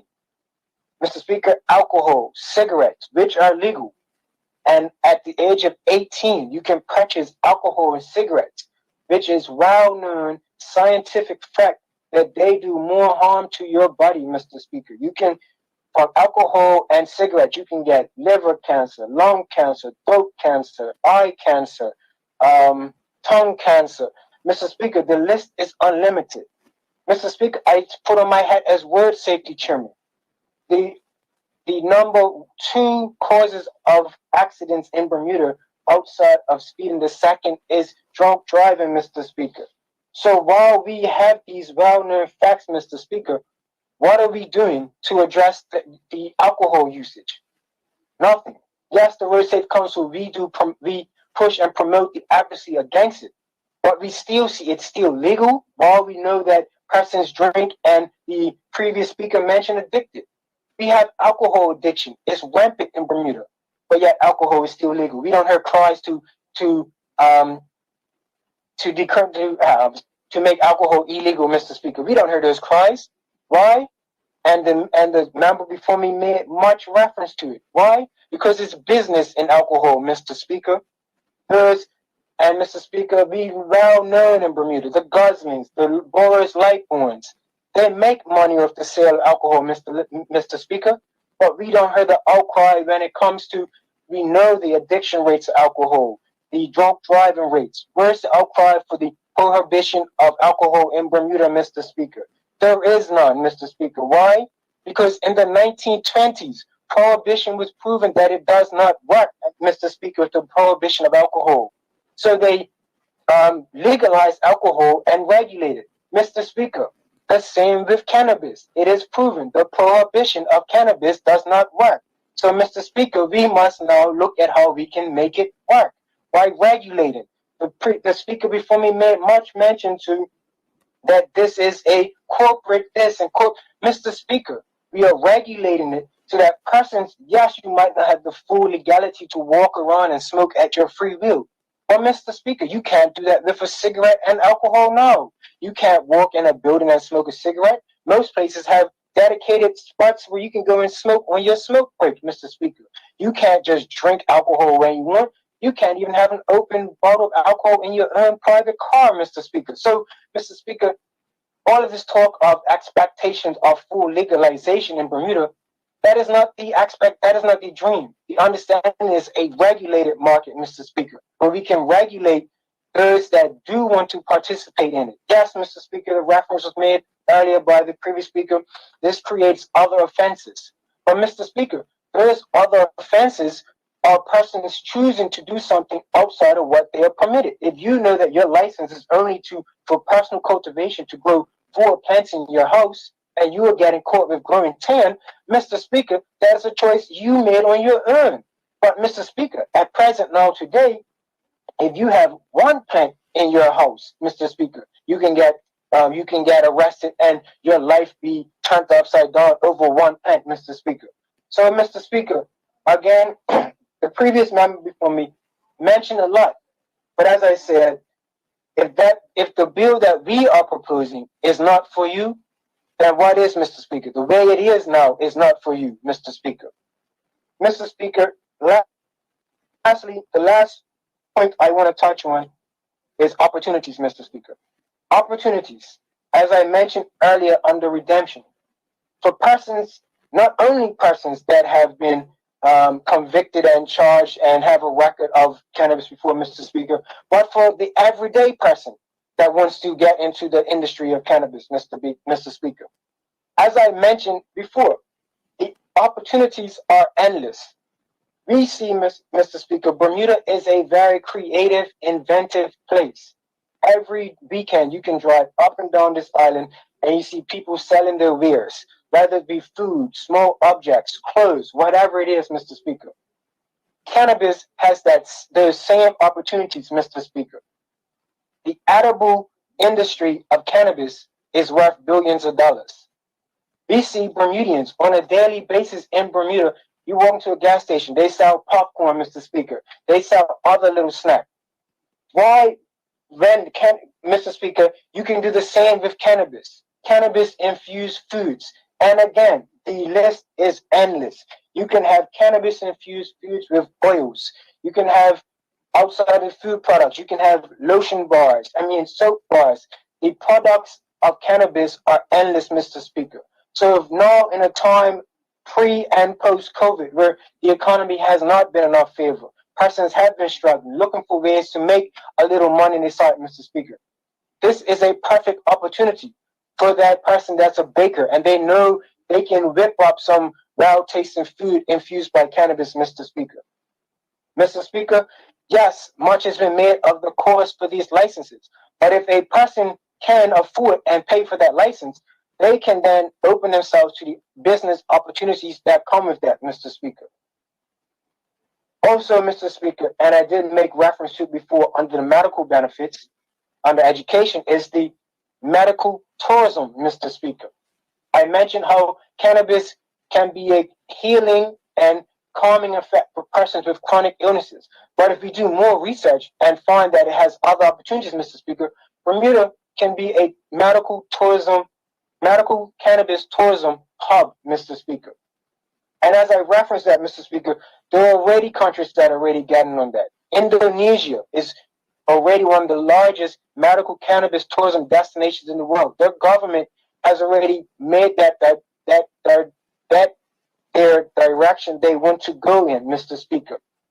There's also Jamaica, and I did have it written down. It was the third place, Mr. Speaker, but we will not be the first. Medical cannabis tourism is taking off, Mr. Speaker. Indonesia is a distinct example because the Southeast Asia, across that region, the tolerance for marijuana is zero tolerance. If you import it, they can chop your hand off. There is a high rate of death penalties for that, Mr. Speaker. So to see Indonesia make another 180-degree turn on their stance on cannabis, Mr. Speaker, again, it shows the attitudes around the world that are changing on this. You can only for so long, 70 odd years, fight the same battle with no positive effect, Mr. Speaker. The previous speaker before me made mention to where the costs come from. But Mr. Speaker, if you regulate it, that means the funds and efforts that will be put into the enforcement side of it can be directed into the social services and health services side of it, Mr. Speaker. As I stated, Portugal, there you have clinics where persons can come and be treated and not have to again go and hide in the dark alleyways. Mr. Speaker, our resources, we can treat this as a health issue instead of a criminal issue, Mr. Speaker. By treating it as a health issue, you're able to get to the root causes. Mr. Speaker, for the last 70 years, we have been treated as a criminal issue and have not gotten to the root causes of it, Mr. Speaker. As much as we would like to pride and say that, we have not. The root causes are also expanded on by incarceration, Mr. Speaker. So if we can change this from a criminal to a health issue and be able to address it just as any other health issue, any other sickness, disease, or addiction, we will be able to get to the root causes of this, Mr. Speaker. So, Mr. Speaker, as I do near the end of my comments, Mr. Speaker, I do want to... Got just under 5 minutes left. Okay, thank you, Mr. Speaker. It shouldn't take that long. I do want to make reference to, Mr. Speaker, a piece of work that has been discovered and was researched by Alicia Lister. And Mr. Speaker, I will have to ask for, I'll have to ask if I can present this to be tabled, Mr. Speaker. But this is actually an excerpt from the front page of the Royal Gazette, Saturday, August 14th, 1784, Mr. Speaker. I will hold it up in front of my camera if anyone would like to see, but I will have to ask for permission to table this. Mr. Speaker, on August 14th, 1784, that is 238 years ago, Mr. Speaker. And I would know because my birthday is August 12th in 1985. So it resonates to see that something just around my birth, even be 200 years before, Mr. Speaker. I would, as it reads, is that this is a proclamation from the government of England, which gives Bermuda the authority to grow hemp and the derivatives of it, and to import it into the United States, Mr. Speaker. So in 1784, Bermuda was given permission from His Majesty in England to grow and export and transport hemp outside, excuse me, Mr. Speaker, outside of Bermuda. So we have a long history, Mr. Speaker. Bermuda as an isles with the hemp plant or cannabis or marijuana, whatever it's called, Mr. Speaker. We have a long history with it that dates back over 200 years ago. So, Mr. Speaker, in closing, again, I would like to thank the AG and her team for bringing this bill to the House. As I said in the beginning, it is long overdue. It's time for us to stop being insane and doing the same thing over and over again and look to be progressive, proactive, and pro-cannabis, Mr. Speaker. Thank you. Thank you, Honorable Member. The item that you would like to table, you should have it sent into the chamber so we can have it tabled on along with this debate. Okay, I do have to ask permission because it was researched and discovered by Alicia Liston. I do have to ask permission, but I will follow up on that, Mr. Speaker. Okay, thank you, Honorable Member. Does any other Honorable Member wish to speak? Any other member? I hear none, see none. There should be some coming on, Mr. Speaker. I hope so, but I hear no other than yourself. Does any other member wish to speak? Speaker? Yes, Mr. Speaker. Yes. Honorable Member? Yes, hold on, let me get my video started. How you doing, Mr. Speaker? Good afternoon, colleagues. I guess the opposition is feeling a little shy today. Honorable Member Simmons, is that you? Yes, sir. Yes, I recognize the voice. I just didn't see the face. Well, Mr. Speaker, I listened. I want to congratulate the honorable member who took a seat before me for his well-researched and well-thought-out presentation. Now, if I had listened only to the presentation by the opposition, I almost under the impression that we were putting black tar, heroin, and crack out on these streets, Mr. Speaker. And I would also be under the impression that they stood for prohibition and stood for legalization. They stood for greater enforcement and stood for greater freedom. They stood for those who want hot air and hot coffee and cold war and cold breeze or whatever, but they were all over the place. They were quick to say what this was not for, but they were very slow to say what they are for. And that has been a pattern on this issue and several issues of basically trying to have it all ways. Leadership requires taking a stance, taking a position, and having the guts to move ahead with it. And so far, we've seen one person speak from notes all over the place, trying to represent everybody. Mr. Speaker, I learned a long time ago that the best things in life do please nobody completely. And I think that we have been very often, as a country, very slow to act and very slow to move because we've allowed perfect to be the enemy of the good. And so while I recognize, Mr. Speaker, me personally, I'm a free guy. I'm the type of person that said, let legalize it completely. But the AG has made a very strong reasoning as to why we have come to the position we have come to. And I cannot oppose that.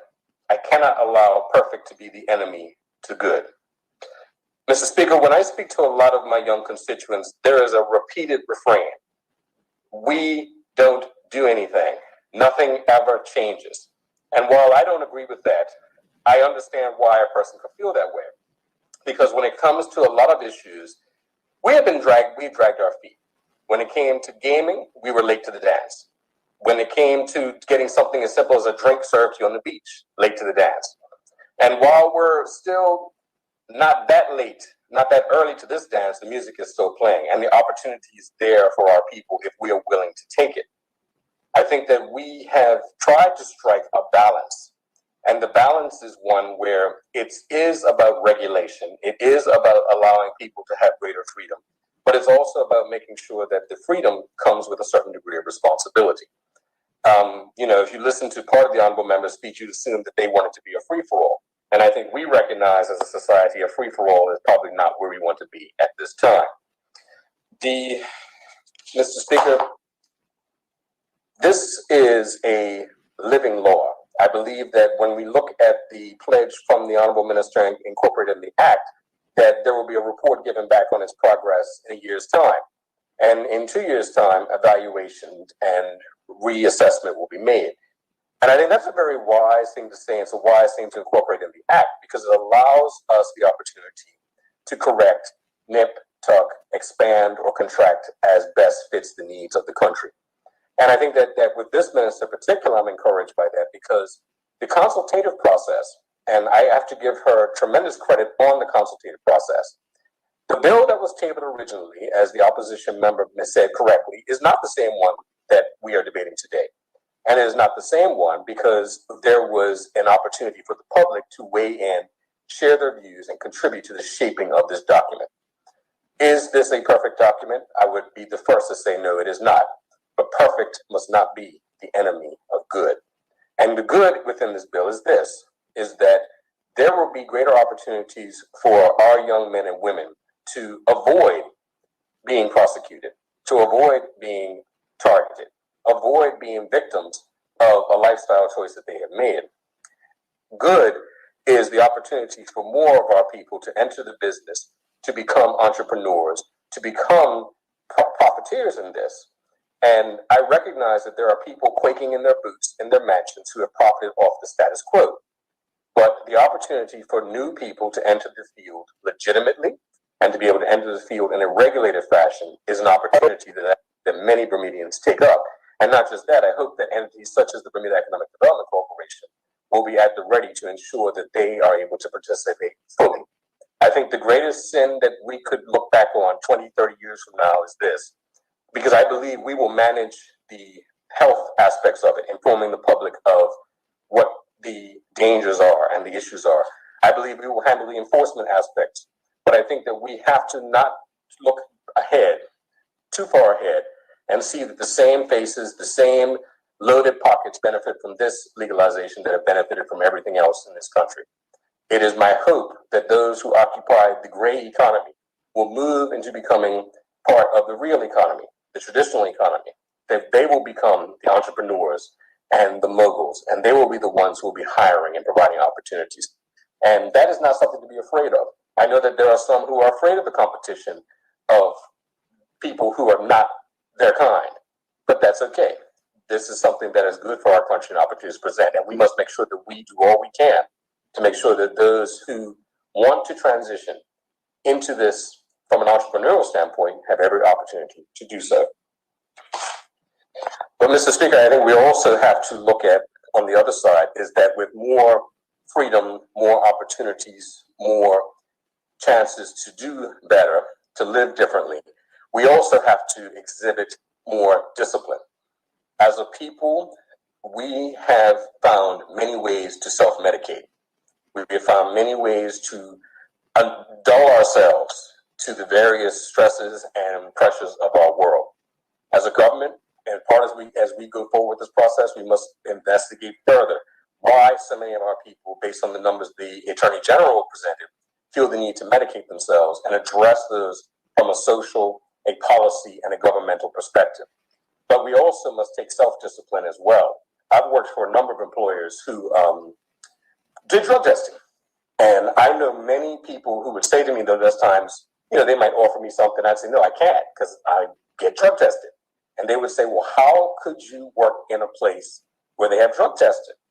And I would say, well, I've got bills to pay, dude. You have to sometimes sacrifice because that's what you do.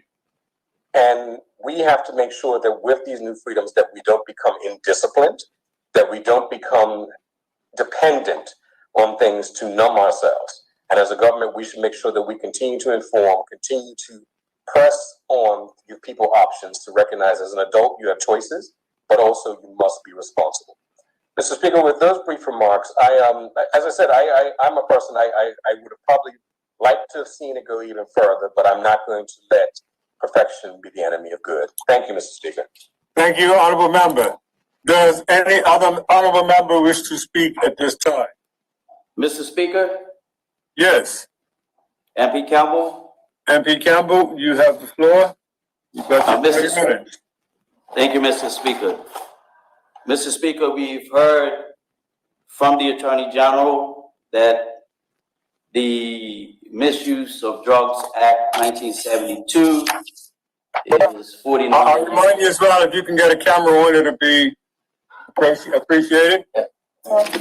Is 49 years old. And in those 49 years, our knowledge of the cannabis plant has increased tremendously, Mr. Speaker. We know that it has medical and other health benefits.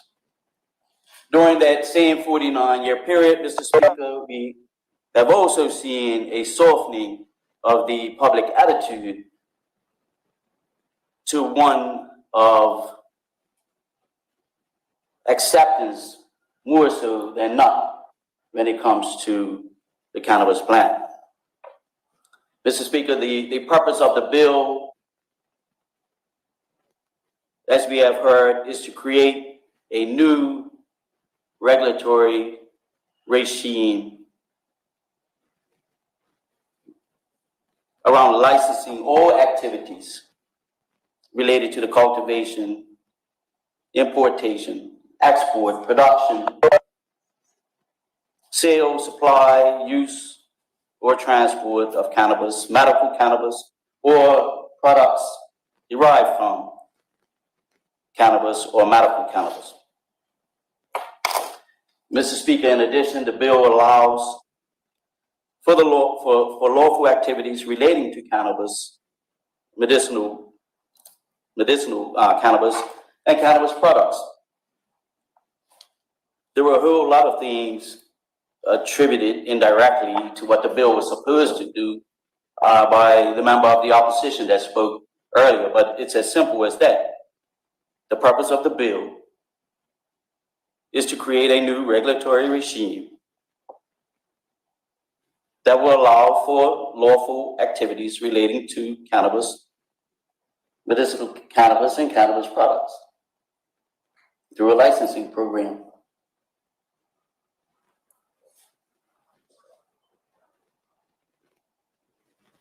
And that will be done through the establishment of a Cannabis Licensing Authority, Mr. Speaker. So we have the issuance of licenses. That will be one of the main responsibilities of the Cannabis Licensing Authority. We have inspection, compliance, and enforcement on the other side of that licensing regime that will fall under the authority. Let's not kid ourselves, Mr. Speaker. The use of cannabis is already prevalent in our community, even amongst our young, and it currently is illegal.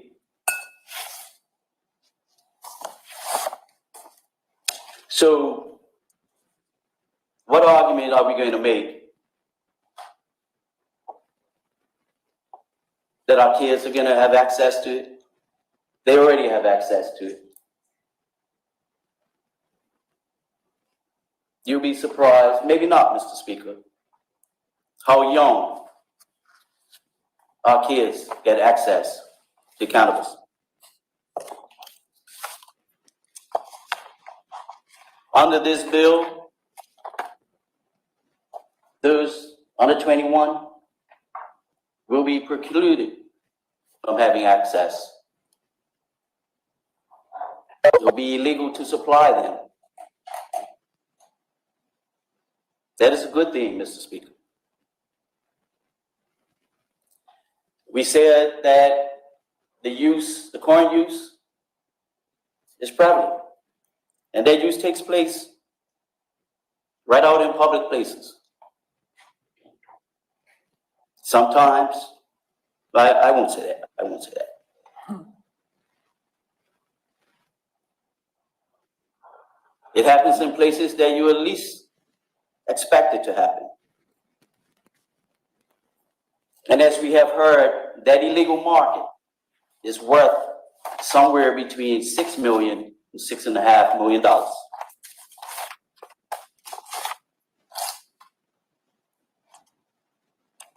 We know that there are cannabis-based products that are already available in Bermuda through prescription.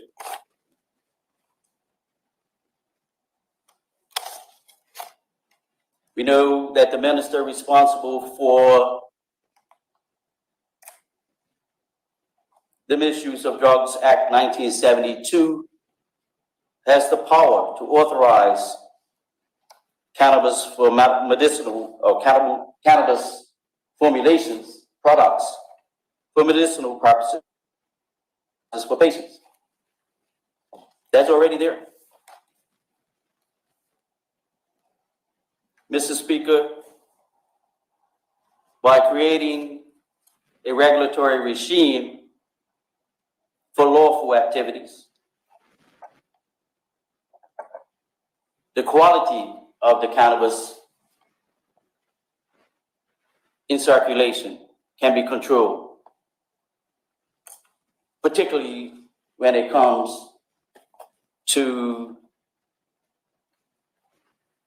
the harmful chemicals that are sometimes found laced in the cannabis product that we have. Under a regulatory regime, Mr. Speaker, potency can be controlled. We can control where cannabis can be smoked. We can control who can be smoking it.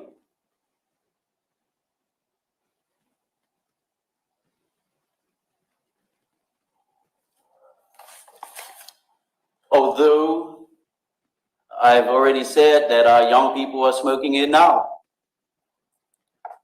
we can better control than we are now the use of cannabis by those under 21 by putting it into a regulatory regime. We then remove the stigma for those who really want, who may be addicted and who really want to seek help. They now are free without shame to go and seek that help. The bill moves us from a system that is penal, intent on punishing, to one that is remedial in its approach. We have heard from a member of the opposition today that the bill is not for anyone. Mr. Speaker, did they participate in the consultation process to ensure that it was for someone? The information that I have is that they did not participate.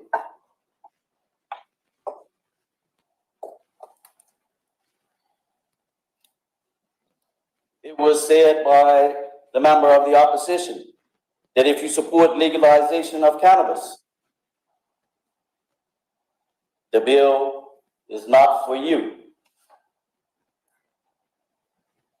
I would say if you support the legalization of cannabis, you're quite pleased with this bill as it moves Bermuda closer to what you are looking for, as it makes certain activities lawful within the constraints of the relevant license.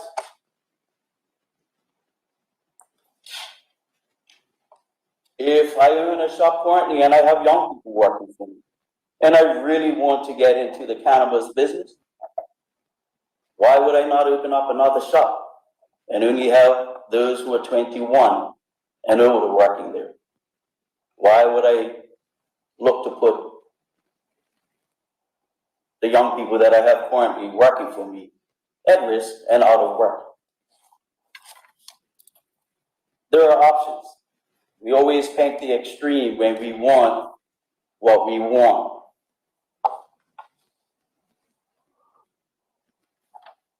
Mr. Speaker,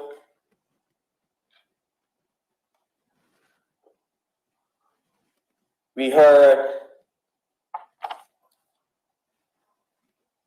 from the Attorney General that education is a key component.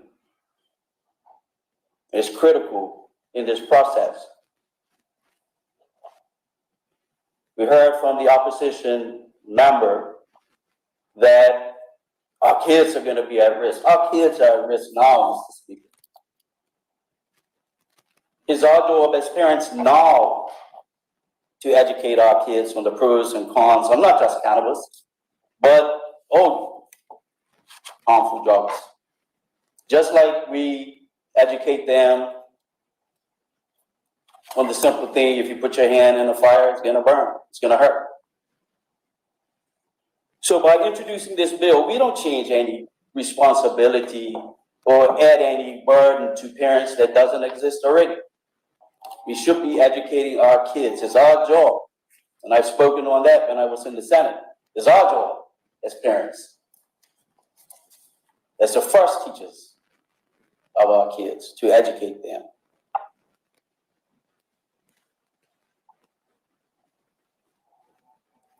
Mr. Speaker,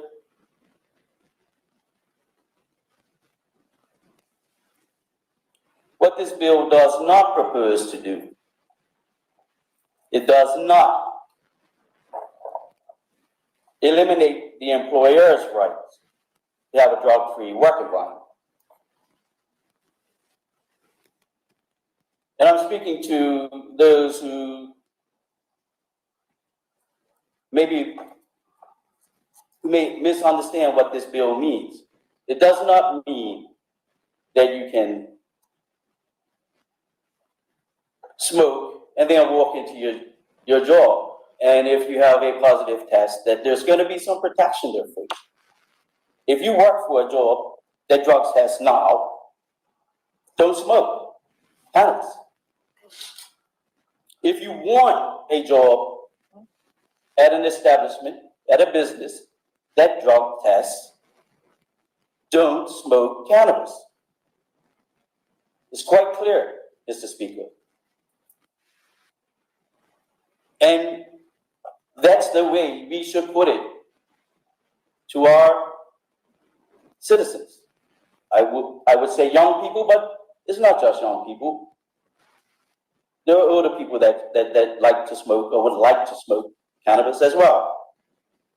But you have to be responsible. Part of becoming an adult is becoming more responsible. So if I work for some place and I know they drug test and I want to keep my job, don't smoke cannabis.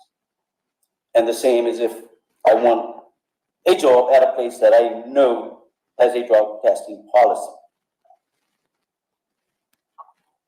The bill does not claim that the illegal trade of cannabis will cease altogether. That would be naive, Mr. Speaker, to think that all of a sudden that illicit trade will disappear. But it gives those who might participate in the trade illegally an opportunity to obtain a license and legitimize their operations.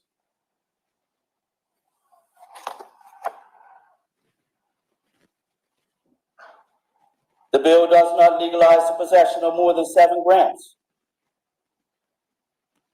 of the cannabis plant without a license. The bill does not legalize cannabis use in public outside of licensed cannabis shops or events. We are simply creating a regulatory framework around the licensing of the cannabis product, the cannabis plant, and all of the products derived from it.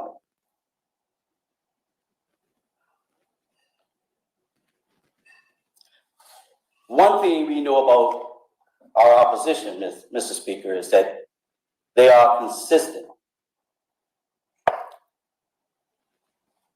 Mr. Speaker, in today's World Gazette, there are comments attributed to a member, an MP of the Bermuda Alliance, which indicates that they do not support the bill as presented,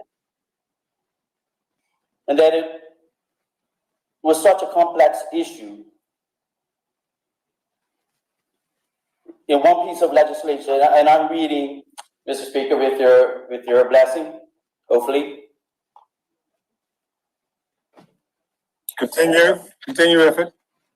That it was such a complex issue in one piece of legislation that's trying to do so many things at once, we are not confident that it will do what it sets out to do. And I continue reading, Mr. Speaker. Concerns over the probability of success of implementing such a large regulatory framework under the legislation, and that the criteria for where cannabis could be grown appear to exclude much of the island's property. I continue, we do not see the average man on the street being able to compete against people who have the assets. Historically, they haven't been concerned about the average person. So I find that quite amusing. It goes on, this article, Mr. Speaker, to say that the OBA supported the idea of removing a revenue generator from the criminal fraternity by legalizing the drug. That's not exactly accurate. We're not legalizing the drug. It's lawful within certain constraints under certain licenses. It's not legalized across the board. But what, and they continue, but what we're questioning is, will it do that? So basically, Mr. Speaker, it sounds, and then we heard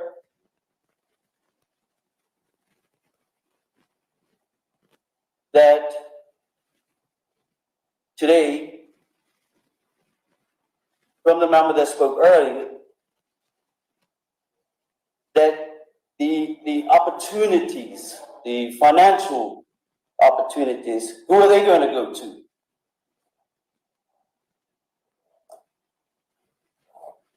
Where is who is going to benefit? Who's going to make the money? It seems to me that if you read the act, it's quite clear that it's going to be a broad range of people. Perhaps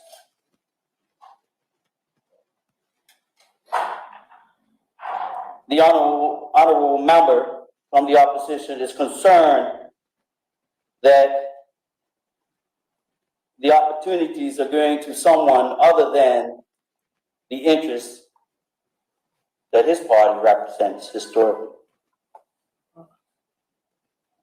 Well, once again, Mr. Speaker, we have an example of the old Bermuda Alliance, sorry, Mr. Speaker, the one Bermuda Alliance, not prepared to move away from the status quo. Perhaps, it seems that they're saying with this particular bill, in any event, in the article, that if we don't know that we can guarantee that the outcome is what we're going to want it to be, that we don't do anything. How is that leadership? We don't move unless we know we're going to be successful. We don't have children unless we know they're going to grow up to be doctors and lawyers or whatever profession we consider to be successful. Is the bill perfect? I believe My colleague, MP Simmons, summed it up best when he said, no, it's not perfect. But let's not let perfect get in the way of good. And I like the phrase that the Attorney General used in her brief of avoiding this situation that we find in Bermuda all too often, champagne for the few. This is not about champagne for the few, Mr. Speaker. And it's not just about money. It's about economic diversity, yes. But it's also, as I said, it contains an education component. It's about protecting those under 21. Am I happy with everything about the bill? No. I still have questions that revolve around the banking of the proceeds that are legitimately earned under the regime that's proposed by this bill. But perhaps the Attorney General can clear that up, right? She may. But in any event, Mr. Speaker, I think this is a good step in changing something that is 49 years old, and as MP Lister pointed out, will assist, move us away from fighting a losing battle over a 70-year period by putting some regulations and licenses in place. So although I'm not completely happy with everything about this bill, I know it can be better. I will be supporting this bill. Thank you, Mr. Speaker. Mr. Speaker. Thank you, honorable member. Does any honorable member wish to participate? Yes, Mr. Speaker. Sounds like the honorable member from the East End again. It is. Honorable member, you have the floor. You have your 30 minutes. I'm trying to get the video. Okay, I think it's on now. Thank you, Mr. Speaker. Mr. Speaker, the Progressive Labor Party government said that it is a future-forward government for the people of Bermuda.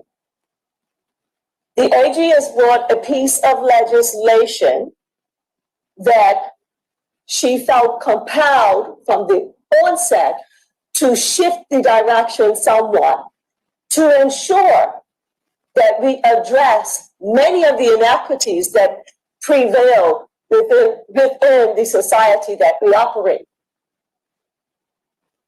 I would say her hope was to make certain that in living in this environment where all of us, I would say, have witnessed many times discriminatory behavior where certain groups of people are treated one way while others have been treated another way, in a beneficial way. And so it's imperative that we try and put in certain, barriers, regulations that aim to, at least as best we can at this juncture, somewhat create a more level playing field so that the door is open for all Bermudians to try and participate in what we see as a viable market for persons as we continue to help progress the market of marijuana use and distribution. Mr. Speaker, I can say that in my former professional life, I not only was a science teacher, science, biology in particular, in my area of expertise, but I was also a health teacher.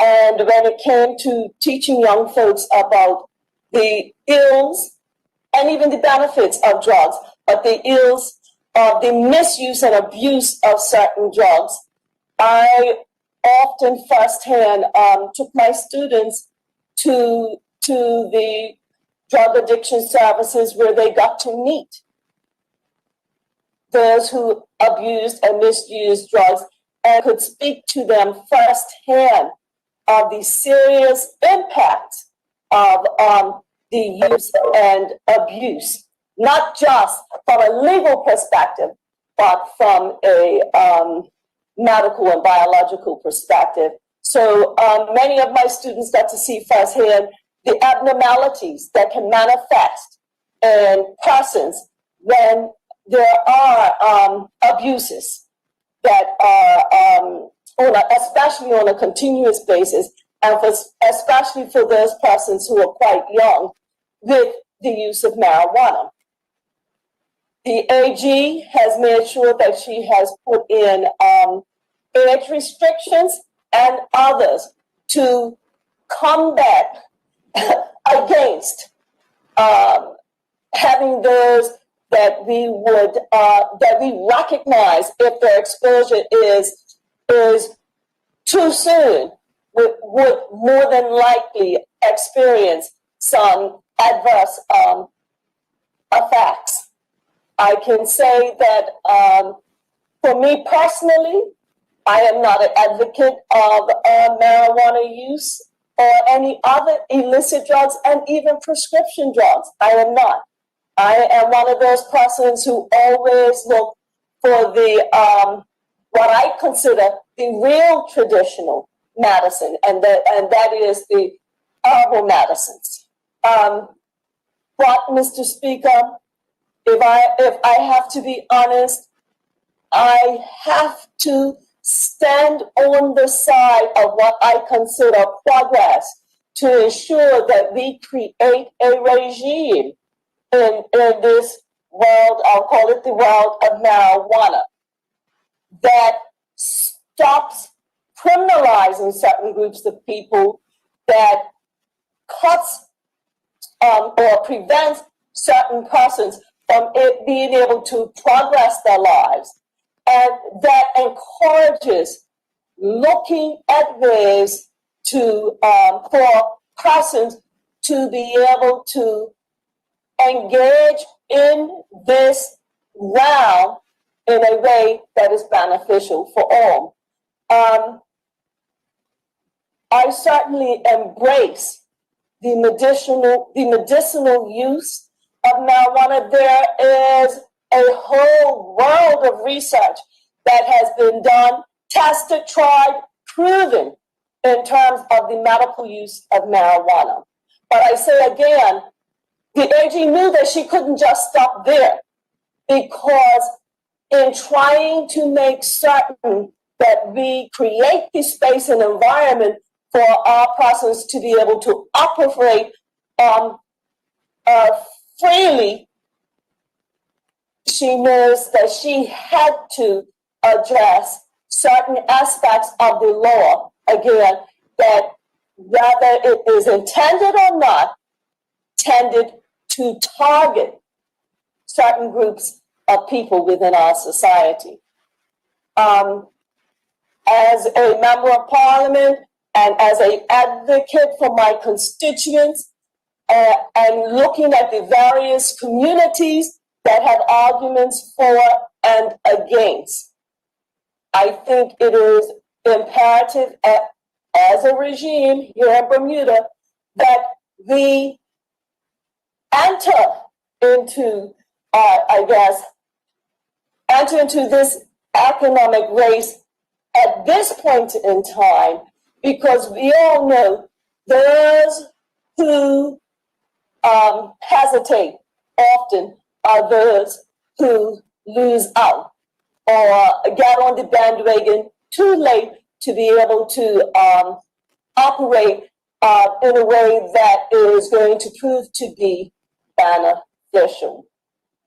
As MP Campbell has pointed out, and others, while this is not the end all and be all in terms of, and I know it's not for the AG because I think she's mentioned it, but also she always tries to address things from a perspective that is going to be best for all, puts people, I guess, in proper stead and good stead, and creates an avenue where we can continue to progress. And I stand behind her with what she has introduced thus far, because I can see how addressing the legislation this way, again, is trying to eradicate many of the ills that we've seen operating within our society from a legal perspective and otherwise, and opening doors that allows what has heretofore been black market activity, where millions upon millions upon millions of revenue for some have been realized. It opens the door for us to properly look at and figure out a way for us as a society to responsibly create a situation where we can all benefit from it. And looking at this specifically from a medical perspective, knowing that there are many sort of remedies available for the natural use of marijuana. As I said in the beginning, tried, tested, and proven.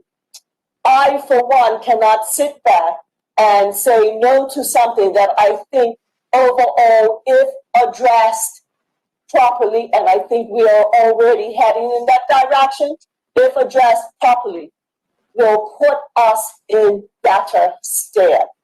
And so, based on those few comments, Mr. Speaker, I thank the AG for trying to bring legislation that addresses this situation in a more comprehensive way. I will work with her to, if she needs my assistance, I will work with her to try and continue to take this legislation forward in a way that encompasses all of the areas where we see can be issues.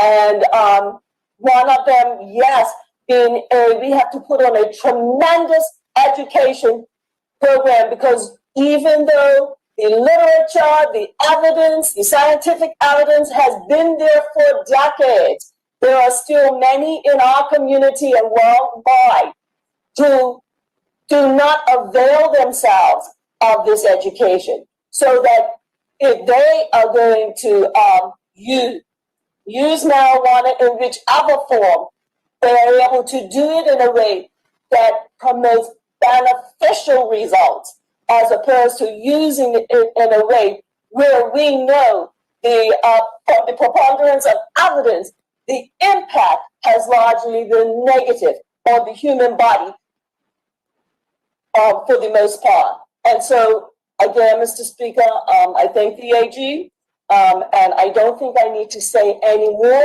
on this. I think I've touched on some of the key things that I wish to, and I look forward to progressing this in a way that Bermuda and her people will benefit. Thank you, Mr. Speaker. Thank you, honourable member. Does any other honourable member wish to make a contribution at this time? Mr. Speaker, if it pleases you. Sounds like the Minister of Education. Thank you, Mr. You have your 30 minutes, Minister. All right. I want to thank, Mr. Speaker, I just want to thank the AG for bringing this legislation here today, because I feel that it is long overdue. I want to thank the speakers on my side that have spoken as well in support of this legislation, because it is long overdue. I know that there will be people who will be cautious about any sorts of changes in drug laws. But Mr. Speaker, I think we all here today can admit that the unfair, discriminatory practices of criminalizing our Black population of a small amount of cannabis needed to be regulated, and that policy thrown in the trash can. And this is the next steps in doing that. Mr. Speaker, you know, when I read the World Gazette online, because I refused to spend any money actually buying that paper, and I saw the comments from the opposition, I was not surprised. I expected them to bellyache and moan over this bill, and the one speaker that has come forth from them thus far hasn't disappointed. But what really had me here smiling and chuckling to myself was how easy it is for them to revert back to their old oppressive boogeyman UBP roots when they talk about things like this. And they do it with such impunity to themselves that they really think that the electorate is just not smart enough to see through it anymore. MP Pyramid, Mr. Speaker, spent a great deal of time on those scare tactics. And I believe, I want to say MP Campbell touched upon it. You know, who is this for? Who will benefit? Doing their best to try and malign the Progressive Labor Party, attention, Black politicians. But, Mr. Speaker, it's almost laughable, the diatribe that came from that member. But thankfully, our people see straight through it. As he did make reference to the bill, I'm sure he read clause 4 of the bill. And perhaps that's what made him so upset to talk about the bill the way he did. Yes, there will be people who benefit, and there will be people who look like me, who have been systematically, historically, and racially oppressed by people who look like him. Maybe that's why he's so upset. But Mr. Speaker, as pointed out by the AG, their track record on cannabis seems to be relegated to only talking about it when it serves their purposes. Let us review some history on the topic of cannabis reform. In 2014, in their throne speech, they wrote, and I'll quote this time, Mr. Speaker, if you allow me, the issues, they quote, to examine the issues around cannabis use in this community. In May 2014, the OBA, then the government tabled a report in this honorable house, the Cannabis Reform Report. And that went nowhere. In 2016, their throne speech again, they promised to decriminalize small amounts of marijuana and did none of the such. So nearly 2 years after their report was tabled in the House, they was talking about then decriminalizing marijuana and never made it up in their agenda. But you know what did make it up in their agenda, Mr. Speaker? We got a rush-through airport deal. We got a boat race that catered to the primary elite of the elite white in this country. And we got a hotel project that has now cost the government $2 million and an unfinished building. That's what we got from them. The OBA is not morally sound to do anything that will benefit Black Bermudians. Mr. Speaker, during those years the OBA spent just talking about doing something, the arrest data continue to show that arrests were always slanted towards Blacks, and unfairly so. There is tons of data that support that Blacks are more disproportionately criminalized by our justice system. But what did they do about it? They just talked. From the numerous reports, Mr. Speaker, that have been written, dating back to the Pitt report in the 70s, the Mincy report in the 2000s, and the OBA Commission Cannabis report in 2015, a plight of unfairly criminalizing and disenfranchising the Black population has been highlighted over and over and over. The cannabis report that was commissioned by the One Bermuda Alliance even went as far to specifically point out the disproportionate impact that cannabis-related offenses have on the Black community in particular. This is why we, with a degree of urgency, look at ways how we can address these institutional, structural, and systematic issues that plague our youth, particularly our Black youth. Mr. Speaker, I'm proud to sit here today, to stand today, and speak to another PLP pledge coming to fruition. As we move towards a system that provides a more balanced approach and potential economic empowerment for those who have historically criminally been historically and criminally marginalized can only be described as progressive. Only a One Bermuda Alliance MP would find this oppressive. A responsible government makes change responsibly. An extensive consultation evidence here allows for the people to have had their say, which is important. There are times when governments will find themselves having to respond to who's yelling the loudest with their own personal agendas. But this is not productive. This is not taking in best practice. Collaboration and consultation that lead to actual decisions are more productive. Mr. Speaker, I was also very, very happy to hear the AG speak about the need to protect our vulnerable, our children. Research has shown that cannabis does influence the growth of children's brains. MP pyramid. Limiting the age to 21 years old will go a long way to protect our children. Now, Mr. Pyramid asked about the money raised from cannabis regulation. Well, let's take off his gloom and doom boogeyman UBP glasses for just a minute and think of it from this perspective. The money raised from a regulated industry and the money saved from unwarranted arrests and prosecution of the same black boys and girls we're trying to save can now be used for educational campaigns. Our children deserve to be protected and educated in the dangers of using any form of drugs, whether they be legal, such as alcohol and cigarettes, or illegal. Here we have a win-win situation, and we should view it from that angle, instead of trying to scare the people into thinking, well, who's going to profit from this? Once again, Mr. Speaker, the PLP is looking out for Bermudians by putting them first. First over the objections of a toothless opposition. First over the opposition of our colonizers. And first in a land that has far too long wanted to relegate us as second-class citizens. Mr. Speaker, leading the way on this topic, the PLP first put forth legislation to decriminalize cannabis for 7 grams. Next, we put forth a bill to expunge cannabis convictions, paving the way to right decades of racist and discriminatory policy. Now we are moving towards cannabis regulation. This is what progress looks like when you have a government that cares for the people and is by the people. Mr. Speaker, the PLP will always move progressively forward with policies that will narrow the gap between the two Bermudas and provide opportunities for those who have been denied for far, far too long. So with that, Mr. Speaker, I told to AG I wasn't going to speak very long on this. I just want to thank her and thank her team for working on this, bringing it here today.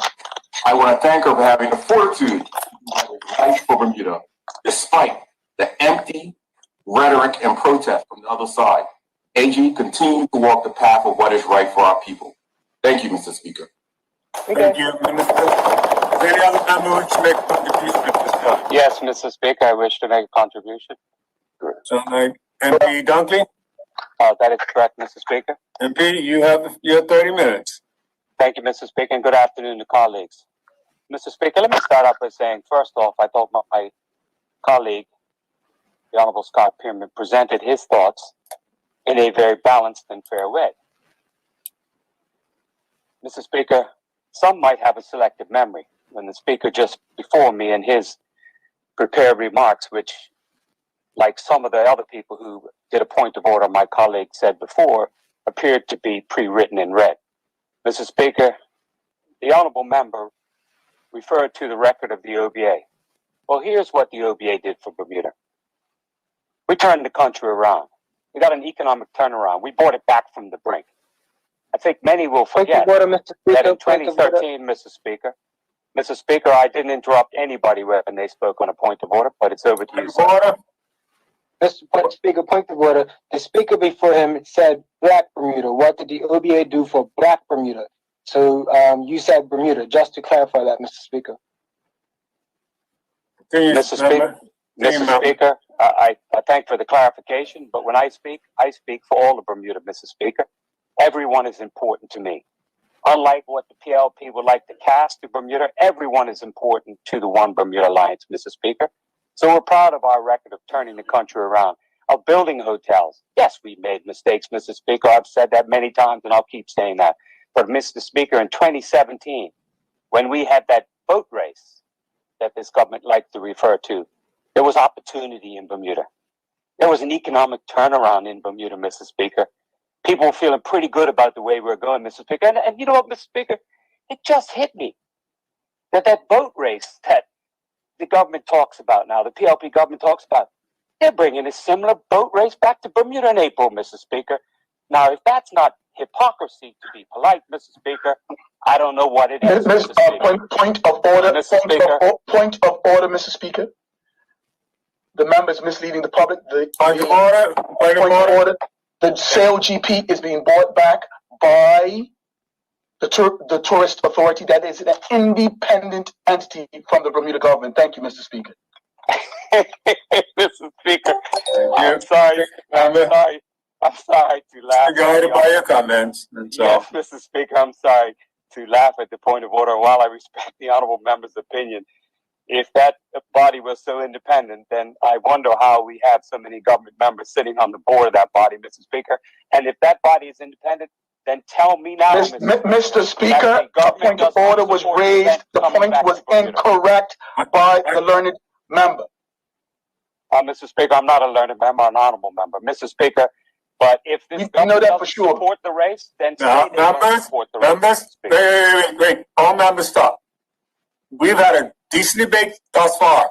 The first member decides they're going to take it in a different direction, I'm throwing you out. I'm telling you right now. Because this topic has the ability to go off track, and I'm not going to allow it to go off track. It's a serious matter.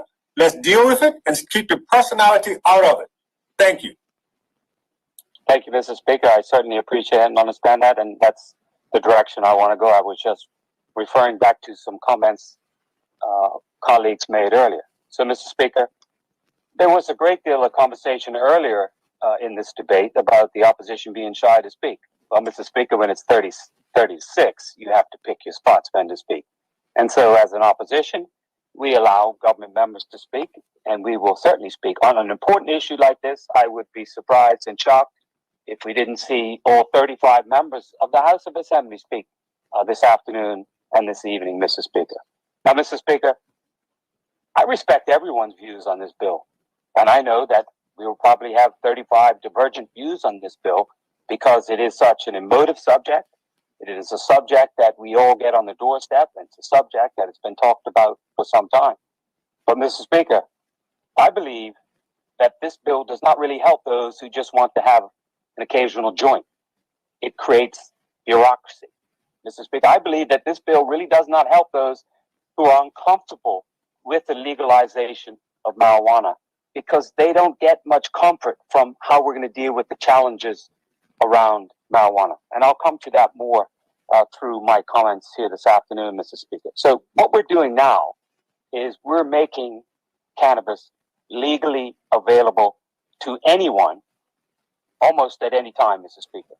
Even our young people, as colleagues have said prior to me in this debate, even our young people. So, Mr. Speaker, sorry, but I'm not going to join the party or the clapping over this bill because this bill has some challenges that we need to address of it, Mr. Speaker. Mr. Speaker, I understood from early on in this bill that the government was, in my view, again, Mr. Speaker, my opinion, government struggled with this legislation because we all have divergent views, as I said to earlier. Plus, during the Honorable AG's presentation, she took some time to criticize not only Government House in the UK, but took some time to criticize the OBA in itself. And that tells me that we need to try to divert some views away from what we're dealing at hand to the opposition that we might face, Mr. Speaker. And that's all well and good if that's the way people wish to go as we discuss this subject, because at the end of the day, the government has 30 votes, and it's likely that their members will vote fully to support the bill. But, Mr. Speaker, I cannot allow some of the comments that were made to go without some speaking to it, because we cannot write our own selective piece of history and what we thought took place prior to today, Mr. Speaker. Now, Mr. Speaker, at least two members of the government have criticized the OBA's position on cannabis. And that's acceptable. That's their right. They have the ability to do it in the floor of the House of Assembly anytime they speak.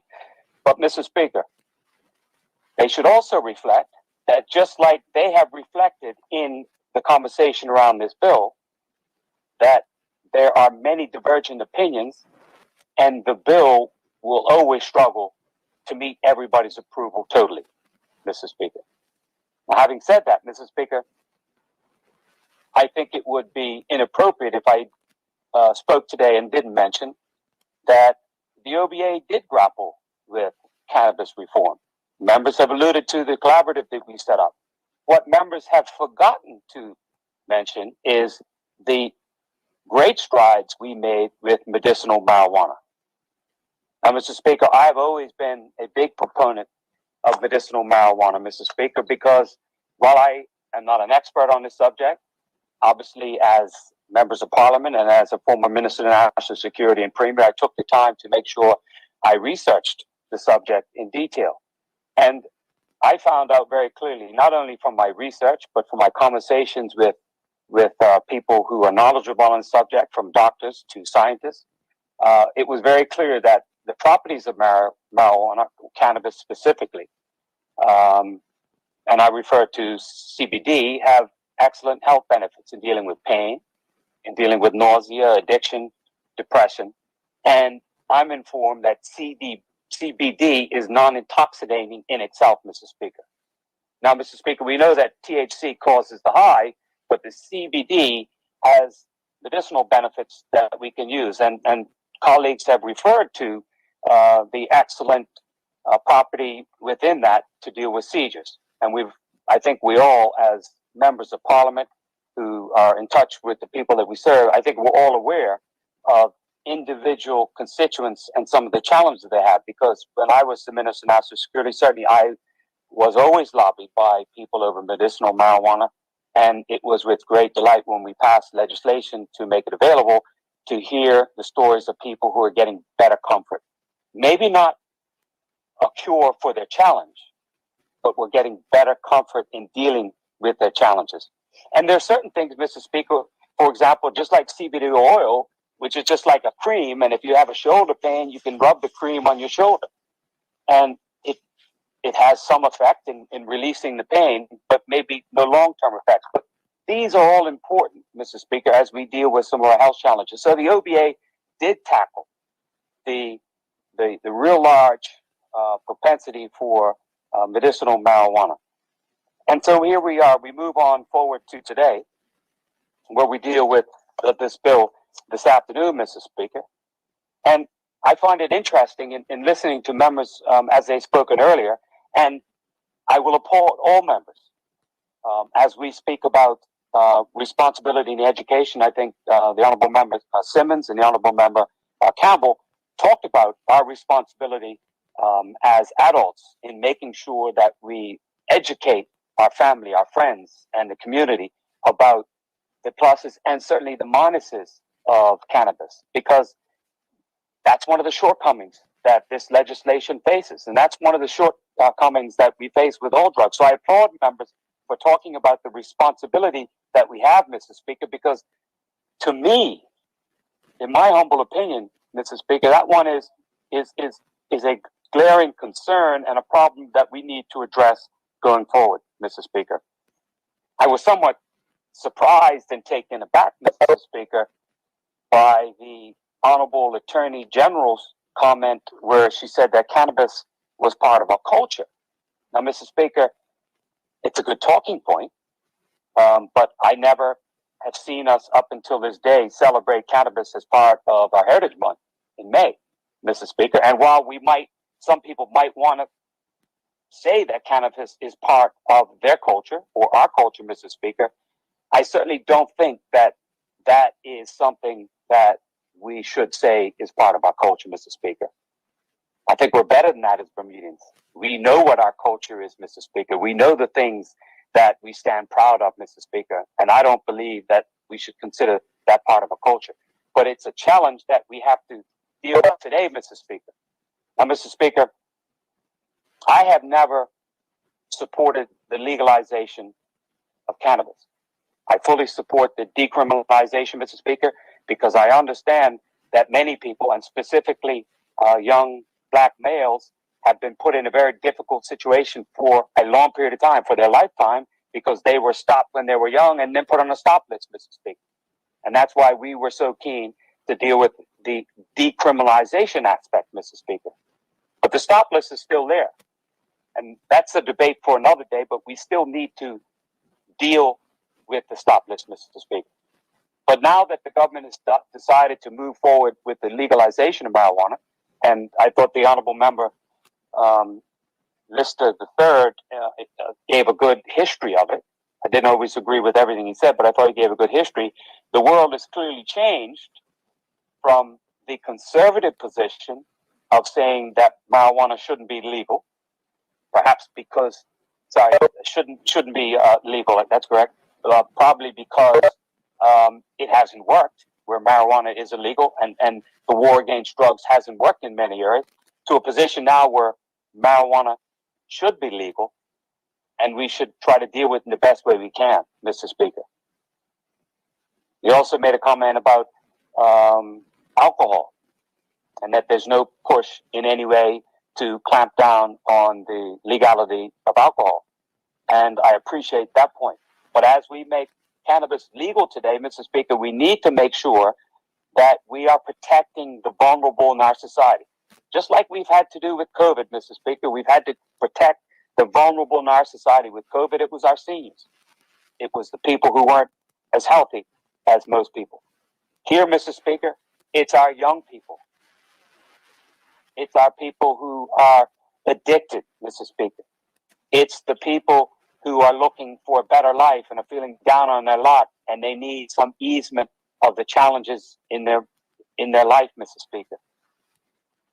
We have serious consequences to face, Mr. Speaker, when we legalize marijuana today. We should be aware of the consequences as we go forward.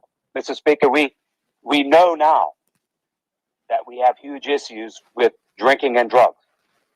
And the honorable member, Lister III, who spoke as chairman of the Road Safety Council, he talked about drunk driving. And I think he, in my words, jotted down real quickly, he said, what are we doing to address drunk driving? And the answer he answered himself was nothing, Mr. Speaker. Well, Mr. Speaker, we need to deal with these challenges of drinking, excess drinking, and excess use of drugs, because it is not only ruining lives and families and creating violence in certain areas, Mr. Speaker, it's taking the drive out of people to do things in their life that are sustainable for them and their family. It's taking them away from making work at the proper time. It's taking them away from their initiatives to get ahead in the world, Mr. Speaker. And as we liberalize this world, point of clarification, Mr. Speaker. Yes, Mr. Speaker, I accept it. Go ahead, member. What's your point? I just want to clarify the comment that the members said.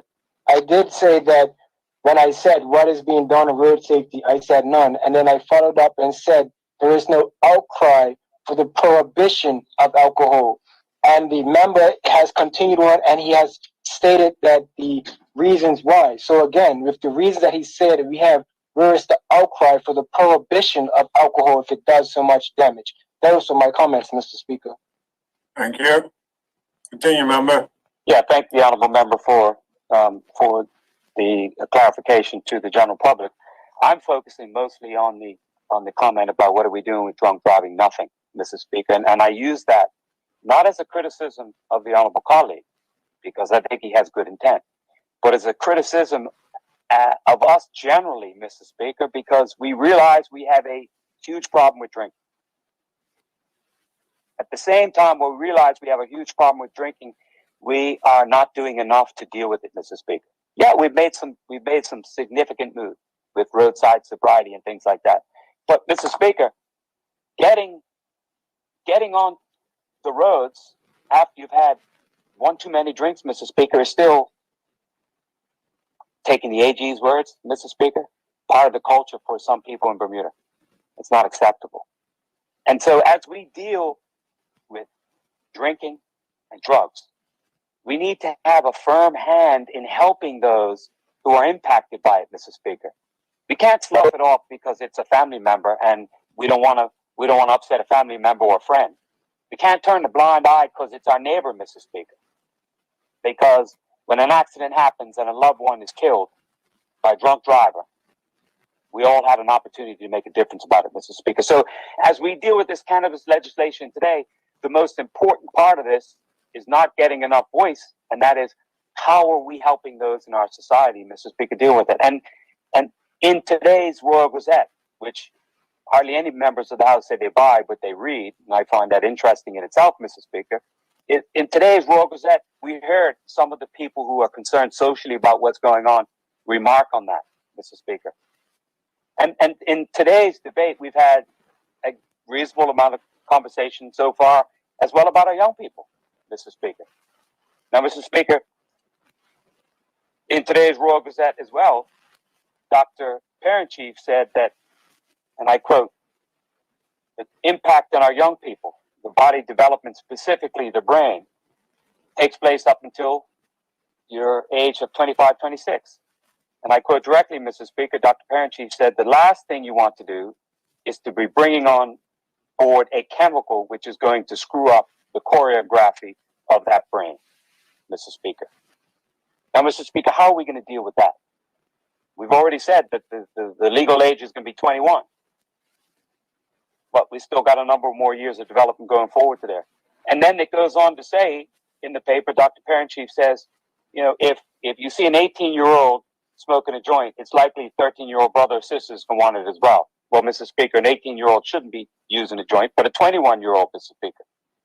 And those are the real challenges that we have to confront. Because while we want to take the penile enforcement away from marijuana that we've had for so long, Mr. Speaker, we need to put a system in place that works to protect the people who need protection. And I don't see that here today. And I think my colleagues don't see that here today as well, Mr. Speaker. So we have to be very careful, because in 5 or 10 years' time down the road, and we look back at the consequences, and we love to go look back at what's taking place in other jurisdictions, Mr. Speaker, and we hang our hat on it, and we say how successful they've been in other areas, but at the same time, we forget to look at some of the negative that has come in those other areas. We just want to focus in on the positive. We talk about Canada and what Canada's done, but Canada still has a black market for cannabis, Mr. Speaker. This bill is not going to deal with the black market in any way, Mr. Speaker. That black market is still going to be there. It's still going to exist, Mr. Speaker. And how are we going to deal with that? Will people actually pay $500 to grow 8 plants in their backyard, or will they just try to get away with it and allow their neighbor to have a few of those plants, Mr. Speaker? The black market will find its level, Mr. Speaker, and I'm not hearing enough from the government today on how we're going to deal with that challenge. Mr. Speaker, I was interested and I was concerned before I read this bill and listened to the Speaker, but I'm now more concerned when I hear the AG say that they've been in discussions with, I'm trying to look at my note where I wrote down exactly what the AG said, but they've been in discussion with other jurisdictions about how we handle cannabis and how they would handle it. And it's clear that there is some friction between the government of Bermuda and Government House about this, Mr. Speaker. But I am concerned because I believe this bill will not get the royal assent. And perhaps that's what the government wants, to create some friction so they can push another agenda, Mr. Speaker. But I would have thought if we were that serious about this challenge, and I think we all are, we want to stop decriminalizing our people, especially our young people. We want to try to deal with the stop list. The government says they want to create economic opportunity. I'll get to that in a minute, Mr. Speaker. But if we're that serious about it, wouldn't we try to frame a bill that we know can get the assent from Government House, Mr. Speaker? I don't think this bill is going to do it. Now, Mr. Speaker, I even heard government members outside of the Attorney General, when she gave her brief, refer to money laundering and CFATF. Now, Mr. Speaker, I too have my concerns, because I think as this bill is drafted, with my understanding, that we're going to have some challenges with banking and compliance. Sadly, Mr. Speaker, the world that we live in nowadays is fraught with a multitude of layers of compliance. Everywhere you turn, Mr. Speaker, it's fraught with compliance. And I say fraught not in a negative way. I say it in a way that it takes so much more time than it ever did before. Even to smaller, very small companies, they're having to divert so much energy to it, they just can't get ahead, Mr. Speaker. Mr. Speaker, you and I, when we were younger, if we went into the bank, when we first started working, got our first paycheck, and said we want to open up a bank account, you could walk in and walk out and get it done in a very short period of time. A few minutes, Mr. Speaker. Take your first deposit. If you walked into a bank right now to open up a savings account, Mr. Speaker, I don't want to say how long it would take you, but it wouldn't be a walk in and walk out.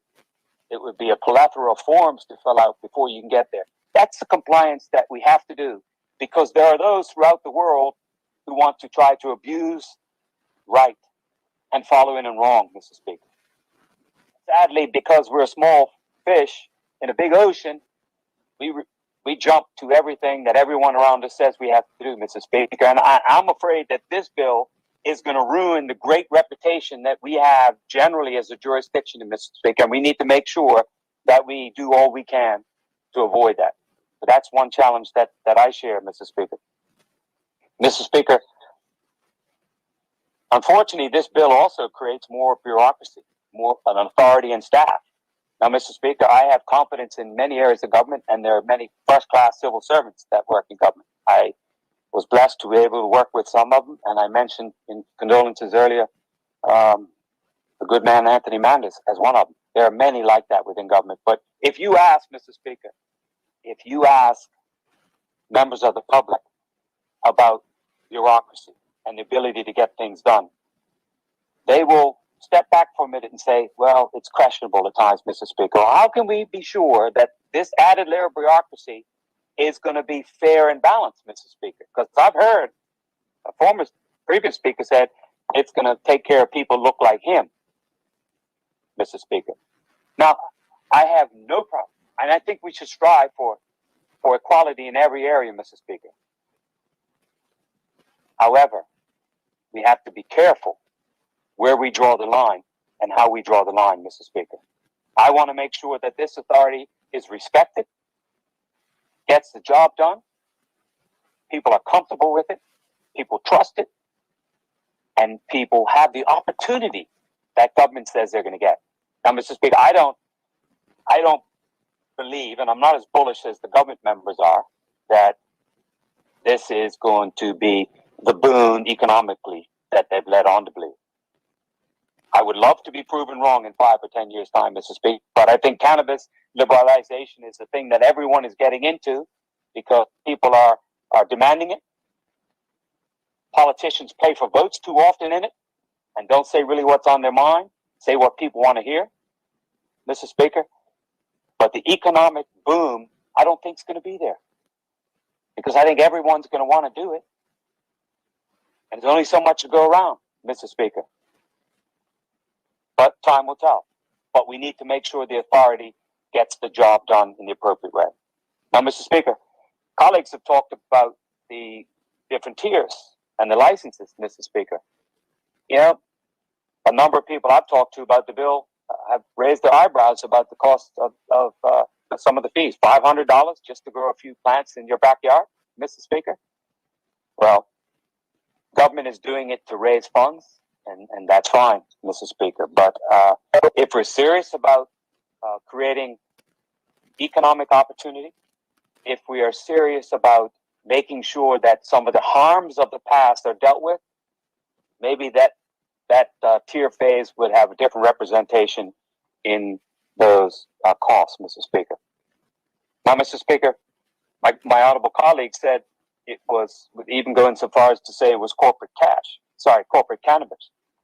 And it was a cash cow, Mr. Speaker. I think in the beginning it might be, but I think in the longer term, it will wane away, Mr. Speaker.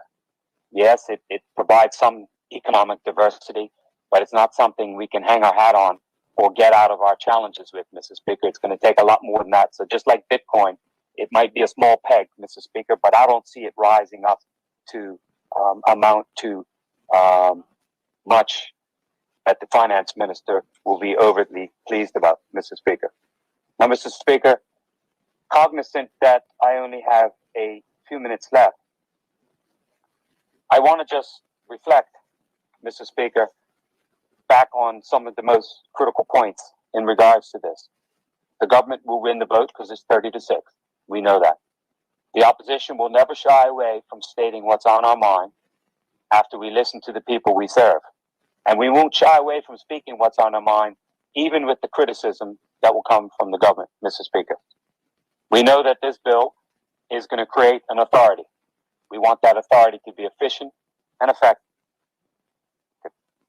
We know that this bill is going to create some challenges for family and friends, Mr. Speaker.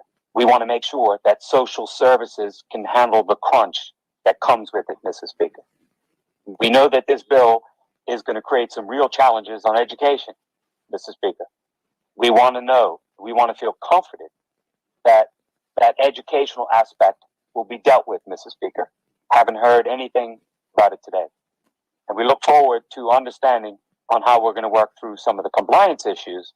And most importantly, if the government is so keen on this bill being effective, as they say they want it to be, we look forward to seeing how we're going to heal any division that might take place between the government of Bermuda and Government House for the benefit of the people we all serve. So, Mr. Speaker, I've always had reservations about legalization of cannabis. I will not support it for my family or my children, but they can make decisions when they're old enough, and hopefully with the upbringing they get, they'll make the best decisions for themselves. Any drug we take has its consequences, Mr. Speaker, and we need to be aware of those. Thank you for allowing me to have time to make a contribution, Mr. Speaker. Thank you, honorable member. Does any other honorable member wish to make a contribution at this time? Yes, Mr. Speaker. Deputy Speaker, how are you today, sir? Fine, sir. Good, good. You have your 30 minutes, Deputy. I can be that long, Mr. Speaker. Oh, it's all yours. It's all yours to use. Thank you, Mr. Speaker. First, I want to thank the Attorney General for being brave enough to bring such a bill to Parliament, Mr. Speaker. Mr. Speaker, let me just remind the opposition that they were the ones that made alcohol available 7 days a week from the retail shops. And consequently, it certainly increased the profits of the retailers. Just like I hope when this bill is passed, that those that will reap the benefits will be those that have been deprived of profits so many years ago. Now, let me say right up front, my party knows my stance on this here. I'm against increasing any elements to our society that can cause us a problem. And when I mean a problem, I'm talking about the protection of children. I'm going to always be there, Mr. Speaker. And one may say, well, children are using alcohol at a young age. Yes, they are, because it's available. It's legally available for them, not legally available in as far as sales, but it's around them. And the more you have whatever it is around people, whether it be young or old, there's a chance that they may use that. So, but also, let's look at probably some of the benefits. Alcohol has its benefits, has its health benefits, and so does weed has its benefits, Mr. Speaker. But, Mr. Speaker, what concerns me is we may solve one problem, but we create three more. Because, Mr. Speaker, there are many employers that have drug policies in place, where employees in safety-sensitive areas are drug tested randomly. And if they are found to be under the influence of drugs, then there's a program there for them to clean up. Not lose their job, but to clean up. And if it happens once too many times, maybe 3 times, their job's in jeopardy, Mr. Speaker. And I do know, as we all know, that blacks in particular have been the beneficiaries of the consequences of drugs. I mean, there are many Bermudians that cannot travel for just having a seed 30 years ago can travel. And I'm sure you, as being the Speaker, MP, you have gotten calls that, and all of us have gotten calls from Bermudians who need to go away for medical assistance but can travel through the United States because their name has been forwarded to them.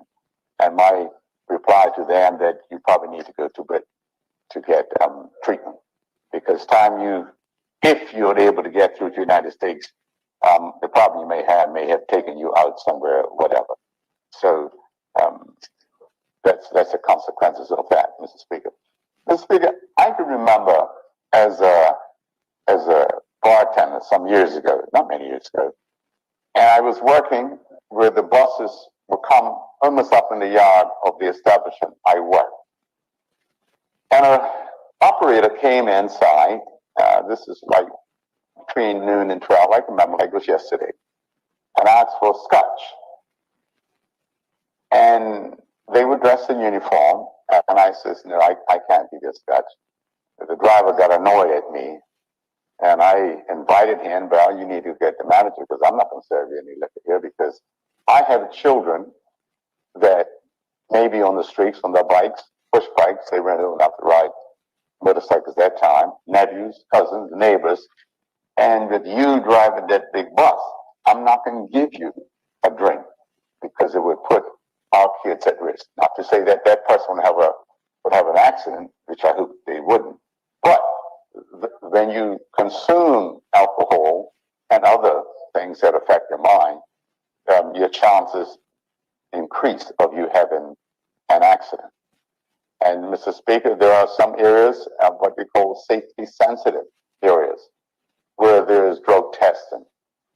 You've got a crane operator, heavy equipment operator. Do we want these folks to be under the influence of weed or alcohol, for that matter?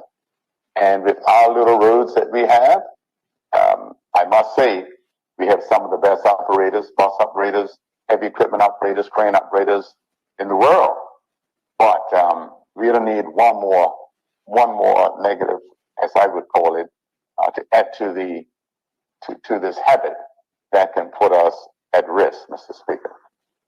So, Mr. Speaker, I'm really concerned about it. Then the other thing is, Mr. Speaker, if I look at this scenario, if you had an 18-year-old, and they were in school and they had weed, marijuana, whatever you want to call it, and they were caught with it, what do you do? Under this law, they're not supposed to have it. But, I question that too, because at 18, that person could be drafted into the army, they can get married, and they can buy a home, but they can purchase marijuana out of the shops that this bill would enable them to do. That to me would create another issue. I guess if that person might even take us to the human rights to say, what right do you have for me not to have? I'm 18 years old. I can go in the army. What right do you have? So those type of things, I don't know, will be challenged with, Mr. Speaker. So, Mr. Speaker, and then again, from what I've read, that the marijuana today is 4 times more potent than the weed that they had in the 60s and 70s. So I've got some problems there, Mr. Speaker. Then my main problem is Government House. The chief occupant of Government House to say they're not going to sign this bill. That's not what they should be doing. We were elected by the majority. Even though I'm not in full agreement with this bill, I'm certainly not going to support any governor not signing the bill. Just like the chief occupant of Langton Hill, the largest house on Langton Hill, didn't sign the land grab bill. Why? Now I find out just following the land grab bill that inquiry that's going on, because as I understand, many people, not many, those people that benefited from taking people's land love it the chief occupant, so they won't sign the bill. But all of this is coming out in the wash in this inquiry, and for the chief occupant, and this chief occupant, it took 186 years to get a person of color on Langton Hill. Some people were happy about it, some people were excited. I wasn't excited, because regardless of the complexion of the person in that position, they come with the agenda of the FCO. So nothing's going to change. So that didn't excite me then. It doesn't excite me now. And I guess you see now what we know. They come with the agenda of the FCO. And what is the FCO doing? They're going through these overseas territories, particularly black ones, and then investigating anybody, anything they can get. All they got to hear a rumor, and they will do an investigation. They don't investigate people that look like them. They only investigate people that look like us. And they got to stop this nonsense, investigating black overseas territories, black leaders, because they put us all together. And as in 1852, Samuel Brownlow Gray said, he says, blacks are promiscuous, thievish, and untruthful. And some people still have that belief about us. So I would urge the chief occupant of the largest house on Langton Hill to have a conversation with the FCO. That they're not here to stop the government from governing. We were not elected by anyone in Britain. We were elected by the majority of people in this country based on the platform. This bill that we have today was in our platform. Whether I agree or not, was in our platform. So it's not for any occupant of that house, that largest house on Langton Hill, to stop us in our endeavor to satisfy the people of this country. Thank you, Mr. Speaker. Thank you, Deputy Speaker. Would any other member like to make a contribution at this time? Any other member? Yes, Mr. Speaker. Okay, I hear the voice of, I believe it's MP Jackson. MP Jackson, would you like to take your 30 minutes? Thank you, Mr. Speaker. I don't have much to add. It's been a fulsome debate already, but I do want to speak on behalf of two populations, one, the children, and the other being those that are interested in having social people who would like to consume cannabis socially. So from the young person's perspective, my concern is the exposure to cannabis more broadly. And I feel the same way about exposure to alcohol, exposure to tobacco. So it makes no difference to me who, when, where, or what, as far as the people and the historical background to any of these things. But the idea that there will be commercialized locations where cannabis will be openly put up for sale, for me, I have an issue. I believe that it's going to expose our children. It will, to a certain extent, demystify cannabis, and there may not be the barriers or the security put in place as far as education and awareness is concerned, so that children take the knowledge of the hazards around the consumption of cannabis seriously enough. Mr. Speaker, our children are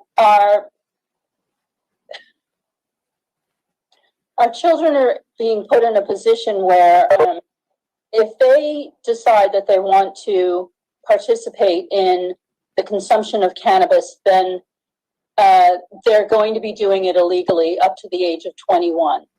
So if we go back to the very first conversations that we had around whether we should decriminalize or legalize cannabis, the point was, let's get the children not getting charged and not having themselves put on the stop list. So if everything that's being discussed in this piece of legislation today is for those over the age of 21, then we still face the same criminal risk for our under 21s that we've always had. And so I don't feel as though we've really found a solution. Point of order, Mr. Speaker, point of order. Point of order, take your point of order. I think the member, even the previous member on her side, MP Skierman, he actually said that we, as of now, it's decriminalized up to 7 grams. So the young people, if they do get caught, it's not a criminal record, it's decriminalized. So we won't be putting them on the stop list. That's how it is as now, and it will still stay the same. So the MP is misleading the House, Mr. Speaker. All right, yeah, please. Just remember that some legislation adjustments have already been done in the past. Yes, good point. So it's that they cannot go into any of the establishments that are being proposed in the bill. Thank you very much for that clarification. So I just want to make sure that the children that are under the age of 21 are not penalized for any kind of consumption. So I'm going to accept the fact that the 7 grams is allowed, and that's fine.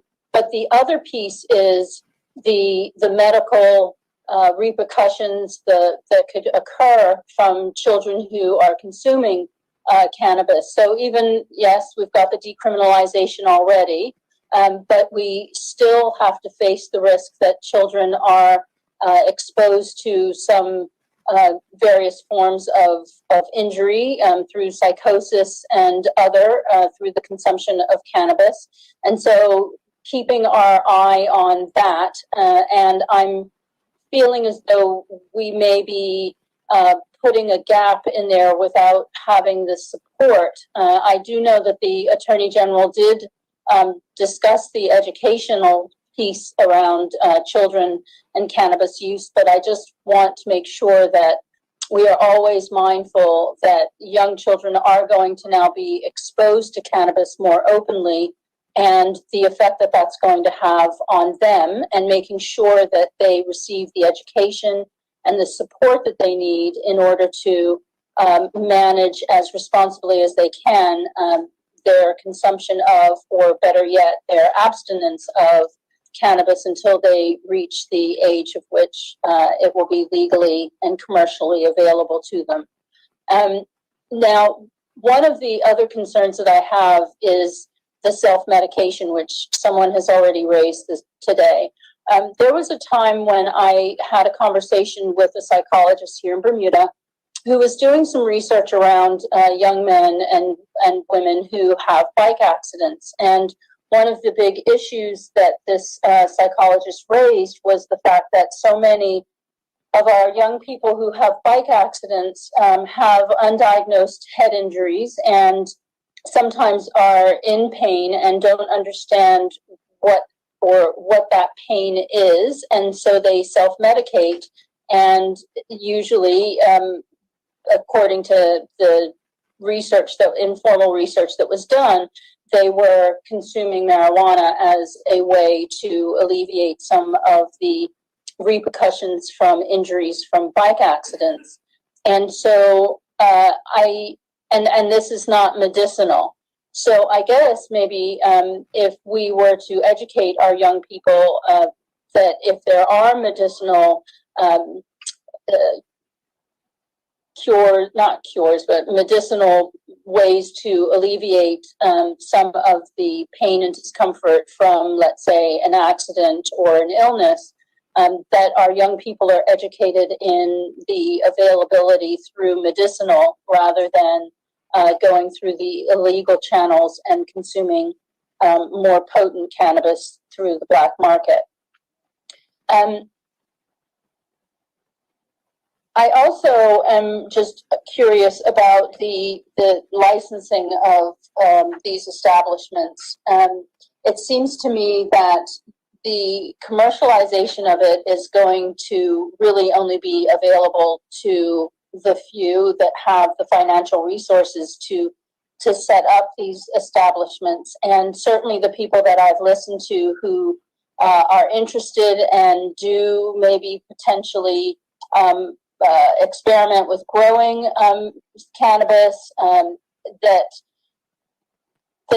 the main aim or goal that they have is that they just really want to be able to grow the plants, whether it's because they just enjoy the challenge of growing cannabis, because I understand it's not an easy thing to do, and then they enjoy the fruits of their harvest. And so there isn't really an appetite to go into a store and buy commercial marijuana. They would just prefer for it to be a natural product of a hobby, their gardening experience, and there isn't really a desire to get involved in licensing and having a commercial establishment and the like. And so I just am curious whether their one will be that great. And this is a question for the AG, have we measured the demand that people are going to want to get licenses? And then the other, is there enough of a market for anybody to make enough of a profit to cover all of the expenses, which, they're just pages and pages of security and, the way that the establishment has to be set up and the way that the businesses conduct themselves, and much of the legislation seems to be around all kinds of expenses that a license holder has to buy into in order to have an establishment. And I just am curious what that return on investment is really going to look like, and whether it's maybe a high barrier for people to even enter into this market. There are a number of our sort of third sector nonprofit leaders that have concerns about the commercialization of cannabis, and whether the government is in their consultations and the like, speaking to some of these organizations so that structured and organized education programs can be created, not only for the youth, but also the vulnerable in our community who are consuming marijuana and some other forms of drugs, and how we may be able to support those vulnerable, given the fact that there are going to potentially be an increasing number of outlets for people to get their hands on marijuana. I mean, just as an example, and I don't know how this would work, but if somebody has been diagnosed with a psychosis caused by cannabis, and we do know that it exists and it's real, that they wouldn't be able to walk into one of these dispensaries and purchase more and smoke more and then have an episode while they're in the establishment, and what that looks like, and whether we are prepared to deal with those kinds of risks. And then, one of my final pieces really is the financing of it. I have to disclose that I do work for a financial institution, but, just generally, one would think that it would be quite difficult for us here in Bermuda to be able to bank the cash from these establishments, and what government is going to be able to put in place in order for these establishments to be able to invest their funds. I mean, otherwise we're going to become cash heavy, and I don't even know whether people are really going to be interested in purchasing cannabis without having the luxury of using credit cards and debit cards and cashless transactions, and what that's going to look like if it does become a cash industry. Then what maybe negative effect is that going to have on our community? Because with cash, you're going to raise the criminal element. And, it'll be interesting to hear from the Minister of National Security around how we are going to consider managing this if we do have the potential for acts of violence, or if we have situations where it could become a cash heavy industry and robberies increase, and how the police community is going to manage that. With that, Mr. Speaker, I'm done. Thank you very much. Thank you, Honorable Member. Does any other Honorable Member wish to make a contribution at this point? Any other member? Mr. Speaker? Yes. This And is... Minister Furman? Yes. You have your 30 minutes. Thank you, Mr. Speaker. I am speaking today, Mr. Speaker, because as the Minister for Social Development, I want to make something very clear. When we look at people, when we study people, we want to be very aware of their social well-being and making sure, let me put on my camera, Mr. Speaker, you didn't say anything. Sorry. Wanting to make sure that we are considering persons' overall well-being, may be their emotional, their physical, their spiritual, their economic well-being. And so, we always don't have this in a balance. It's always some give and take. But we want to be able to put people in a position where they have the opportunity to do better. And as a government, I believe that we are making strides to assist people in Bermuda to do better. And I bring this up because we make unhealthy choices all the time. And those unhealthy choices can be by the way of the food that we eat, by the way of our shopping habits, by the way of our how we interact and our relations with people. So there are many, sort of things that encompass unhealthy behaviors and our social well-being. And we, for many years, have looked at the use of cannabis as being an unhealthy behavior. For some people think that way because we relate cannabis use or even substance use to health problems, even mental health problems. And we look at those things as being bad. But we want to be in a community where we are supporting. And if you talk to any sort of professional in the helping field, they will tell you that persons who find themselves using any substance will constantly need a support structure. And so this is very important, Mr. Speaker, that for social development, we are always making ourselves prepared as a country, providing for a support structure. Mr. Speaker, life is hard. And every morning I wake up and I say, what is this day going to bring me? What will the challenges be? Challenges come around us every day in all shapes and sizes. And I can speak from personal experience. of having persons in my life who have used substances. And growing up as a child, being around family members and friends who have used cannabis. These are not bad people, Mr. Speaker. You know, being around it, being young, you know, you often thought about why are they doing it? Maybe I should try it because it looks like they like what they're doing. Mr. Speaker, I want to be very clear, I've never ever used cannabis.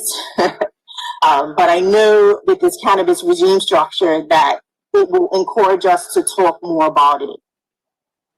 We will continue to talk about the advantages and the disadvantages, and we will not act as though this use of cannabis in Bermuda does not exist. And you know that it does.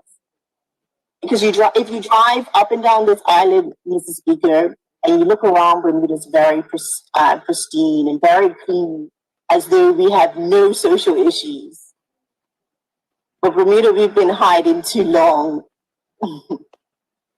So the message here is not just, Mrs. Speaker, don't do drugs, but it's let's talk about drugs. And let's talk about how too much of it or too much of anything is not good for us. But also let's talk about the coping strategies. And let's talk about other alternatives. And let's talk about if you need help, that we're here to help each other. If you mess up, we're here to help. So using cannabis, using any other substance does not make you a bad person. It may make your behaviors inappropriate when you abuse it. And I will continue to teach my children this, how if you use substances, your life could be impacted with abuse. Mr. Speaker, this bill is not about legalization. It is about providing a regulatory and licensing regime. It is about liberalization, which is the removal or loosening of restrictions. I want to draw reference to the Bermuda Drug Information Network of 2020. And actually it shows in this resource that cannabis and alcohol is the most commonly used substance in Bermuda. It also demonstrates that the average age of initiation for the use of cannabis is actually 13.8 years. And the initiation age for the use of alcohol is actually 16 years of age. And this is before a regulation framework. It's an interesting stat, Mrs. Speaker. Alcohol is regulated and cannabis is not. So this will be something for us to watch and observe, whether under regulation, the initiation use of cannabis the age will hopefully increase because we want it to. We want people who are, we don't want people to use any sort of drug, but you know, the hope is that they are using cannabis at an appropriate age.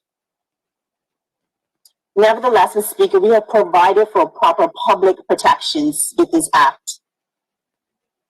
There are protections for young persons included in this act. There are provisions for proper advertising and marketing of cannabis, for cannabis products. There's actually specific education and treatment programs for persons under the age of 18 that we can now regulate with powers given to the minister to provide specific education and treatment programs if we find that our young persons are in court due to cannabis offenses. And as my colleagues have already stated, this bill considers the impact upon children and young persons by setting an age restriction of 21. And we have many discussions about this age, 21. But I do feel that we've come to the right place in regards to making the restrictions to the age of 21. So we will continue to talk about it. We will continue to talk about the advantages and the disadvantages. We don't want people to engage in cannabis use at a young age. And this government is very, very aware of that. Because we don't want persons having a criminal record, under the age of 21. The government also has an appreciation, this government has an appreciation for the negative impacts upon young persons. And so, we're putting up a monitoring regime so that cannabis products cannot be sold within the proximity of a school or a daycare center or church or youth center. But what we cannot control, Mrs. Speaker, is what happens in people's homes. And so while this is just not a government issue, it is also a community issue. And we have to be speaking up about what's going in our own personal homes, speaking up about it to our family members when it has disadvantages associated with it. So we know about the health outcomes, Mrs. Speaker. We know the good, the bad. We know about the short-term and the long-term effects. And what we should do so that it gets better. But there are also economic advantages, which colleagues have highlighted. This bill, Mr. Speaker, will also protect the public. The aim is to protect the public from dangerous strains. Because right now, the cannabis that you can purchase, that people purchase, always don't know, they don't know what's in it. And Mr. Speaker, we have made sure with this act, there was a regulatory framework to include public protections. Denzi? We have made sure that there is a regulatory framework to include public protections on the impact of young persons. This bill, Mr. Speaker, also will assist disadvantaged groups to achieve or to attempt to achieve equal opportunity or to increase employment of certain groups, particularly with the Section 6A of the Human Rights Act, as it is a provision in there included in this bill. So when we talk about monopolies or we talk about only certain people only having opportunities, Mr. Speaker, our community can hold us to account as a government because we have carved out a provision to assist all with getting ahead with this bill. And this is the economic empowerment that we will provide. Mr. Speaker, voters voted us in October 2020 because they wanted us to see this bill through. So here you go, Bermuda. While I am out on the doorstep, Mr. Speaker, constituents who are over the age of 21 steadily say to me, MP, when is this bill going through? And while it is not perfect, Mr. Speaker, we recognize that. But again, here is a step. It's a step for a check and a balance. This bill, again, Mr. Speaker, is not about legalization. It is about providing a regulatory and licensing regime. And it is about liberalization. While we will not continue to say to people of our country, shame, shame on you. And so I'm hoping, Mr. Speaker, I believe that this bill that we're bringing forth today has a consideration for persons' well-being.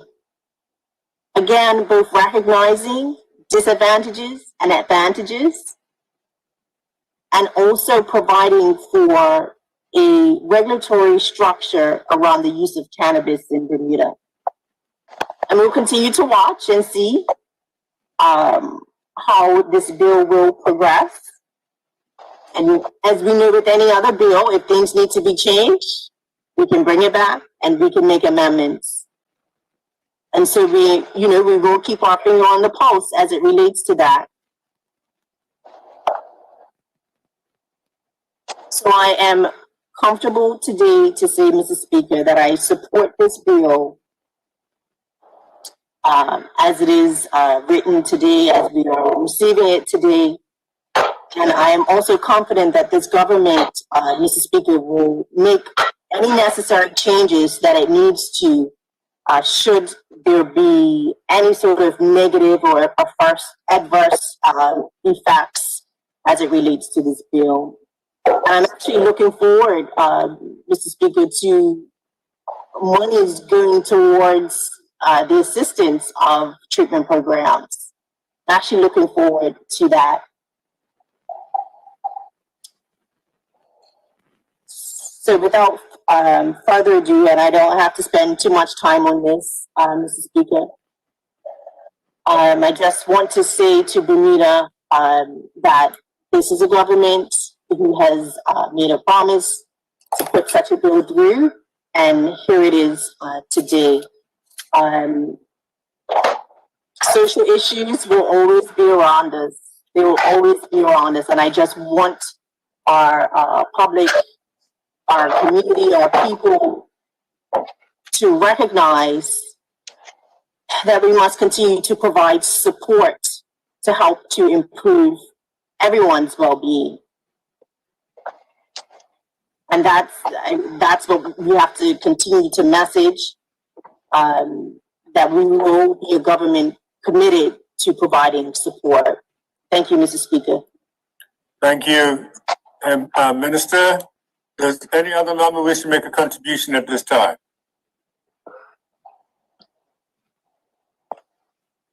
Any other member? Mr. Speaker? Sounds like Mr. Swan, if I'm correct. Yes, Mr. Speaker. Mr. Swan, would you like to make a contribution at this time?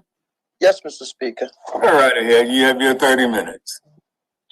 Mr. Speaker, first of all, I'd like to make representation with regards to the presentation by the Attorney General today, and I'd like to start off by saying that I think it's important that, notwithstanding how comprehensive a presentation she provided, that the diversity that exists, that you've listened to this afternoon from us within the Progressive Labor Party, a divergent views that take place with any issues. That first and foremost is she's a mother, and I heard the lead counter come from someone who's learned like she and sits in these honorable chambers, who was certainly advancing the position of no. And I just think it's important to put a few things in context when we talk about this cannabis legislation before us today. In the historical context as well is important, because we're talking about cannabis being a plant. And we're also must take in consideration the political and historical damage that has been done, mainly to, as the United States likes to call it, the black and brown communities, when they're talking about those of us from African descent and those of our cousins from the Latino community, specifically from Mexico, as it related to the United States, of how certainly within the period of FBI Hoover and the Nixon administrations, you have seen, and Bermuda has followed suit for 50 to more decades of the United States, paralleling many, many policies. And you have seen policies take place that we have piggybacked on that have been harmful to those of African descent and the Latino communities, particularly harmful and very much in stigmatizing our communities adversely and having long-lasting impacts, negative impacts to present day. And so when we look at that, we have been consistent in our presentations of platform, even long before I was here, Mr. Speaker, to be able to say that this is an area in which has to be addressed. But when we look at what takes place within our community, I share that I once was the marketing manager of a major liquor company in this country, and I could look at monthly sales reports, and I can tell you when the supply of marijuana was non-existent, because Super T sales would spike. And certainly there was a brand that I used to represent, a beer brand that has the connotation of being one that breeds abusive behavior. And you wouldn't see that from those who might. MP Swan, just a minute. MP Dunkley, I believe your mic is still live. Can you set your mic on? Continue on, MP Swan. Okay, and I believe mine might have been to an earlier speaker, and I apologize as well. But yes, when you have that type of thing happening, we, Mr. Speaker, don't look at sufficiently enough the harmful effects of other products that are within our community that are completely legal. And I make the point that cannabis is a plant, and alcohol is derived from chemical making, and they have very harmful effects. Tobacco and cigarettes, likewise. The impact, the negative health impacts of them are tremendous, and whilst there are some regulations around smoking as it relates to the places that you can and cannot be these days, even secondhand smoke in that regard has proven to be very, very harmful. So when I look at the presentation by the Attorney General, and I take in consideration, notwithstanding that others, I'm sure, are caring and compassionate, I certainly know that she is one that would look at each line item as when we go into the committee and look at this bill and be able to speak to those points in which she articulated in a very comprehensive presentation. But I was struck by the fact that in our jurisdiction with this bill and in BVI, there has been some resistance from the representative of the Foreign and Commonwealth Office in these islands. And I just want to remind the public that the United Kingdom is noted as the largest exporter of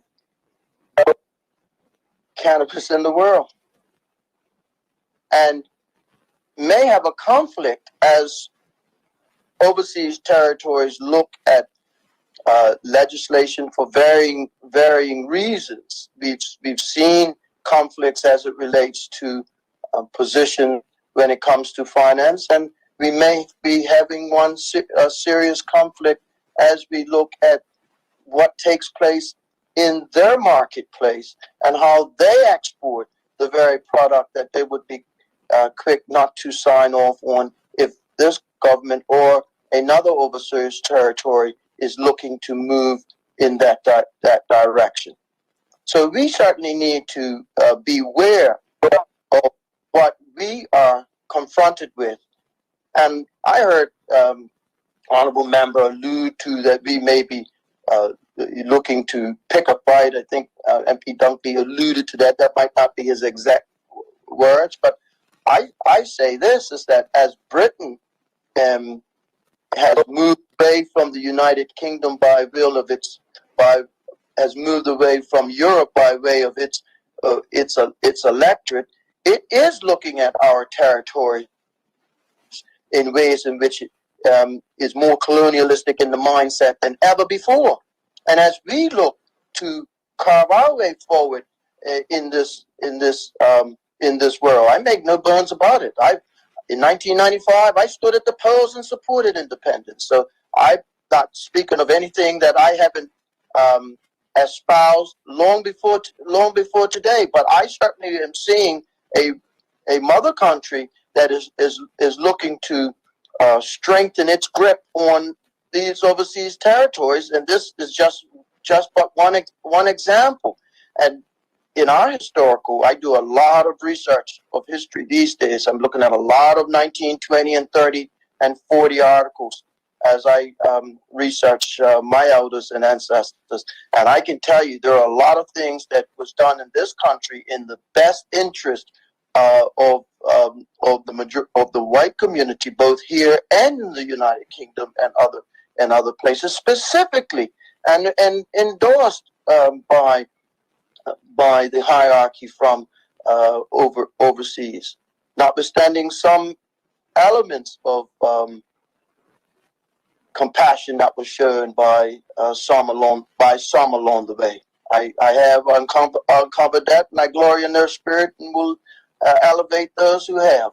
But by and large, and more cases than enough, history has proven that there are many things that we are saddled with today that are born in some very poor, bad decisions that were made in the worst interest of the majority population in this country and the black community in this country. And as a consequence,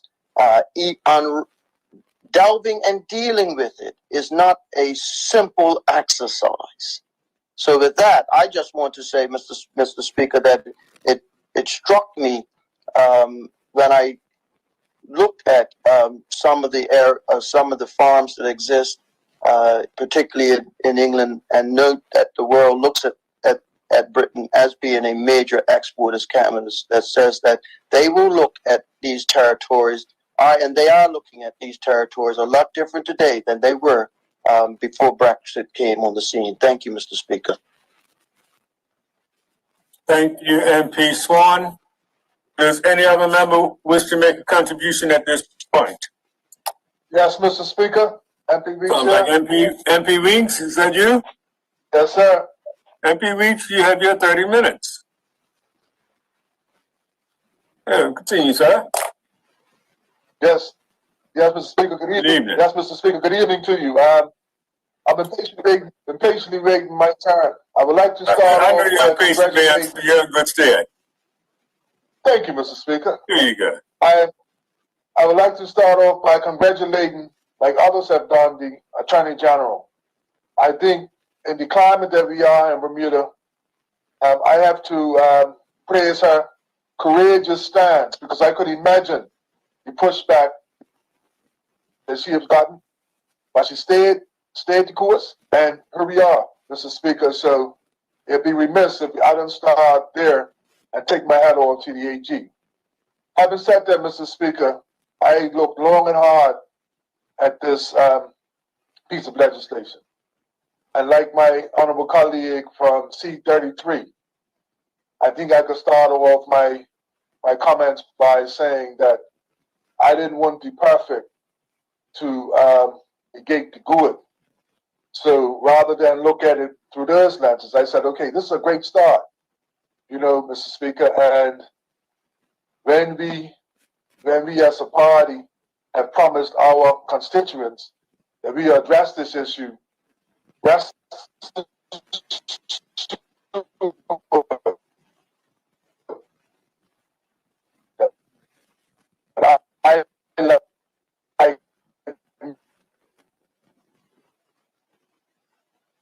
many others. Mr. Speaker, I cannot hear the In my member. constituency,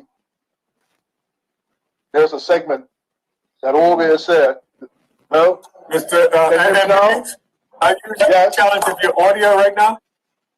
I didn't think so. Can you hear me now, AG? Yes, I can. Okay, I just get a little closer to me. Can you hear me, Mr. Speaker? Yes, continue on. Okay, thank you. So I was saying that what happens here, not only on the doorstep, but in a lot of functions, people are challenging me and saying, well, when is the PLP gonna come good on their promise? So I am actually excited about the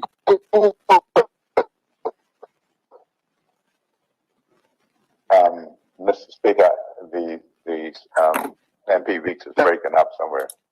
and Yeah, I'm trying to that see we if have it was done with the start, Mr. Speaker. yeah, you may have a And little I know challenge that with we your are, system there, Mr. Weeks. We'll let you continue. If it keeps breaking up, we may have to just move on to someone else. But let's see if you can sort yourself out. okay, Mr. Speaker, I'm not going to be long, but I'm just saying that we are in a conservative You're nice and clear country, right and I now. know Keep you turn your I am camera okay. off. That may have strengthened your broadband, so keep your camera off and just let us show you. Yes. All right. Okay, that sounds better. Much better.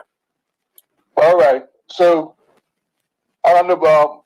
I'll start again by saying that we have delivered on our long overdue promise. So this is going to allow us, a segment of our society, mainly black men, Mr. Speaker, that not to be criminalized by association with cannabis. But I must put things in a historical context, Mr. Speaker. When I've done my research, I remember coming across in the 1920s, because we have to ask ourselves, when and why did cannabis become illegal in the first place? And in the 1920s, right around Prohibition or the repeal of Prohibition, people of color, blacks and Latino, mainly Mexican,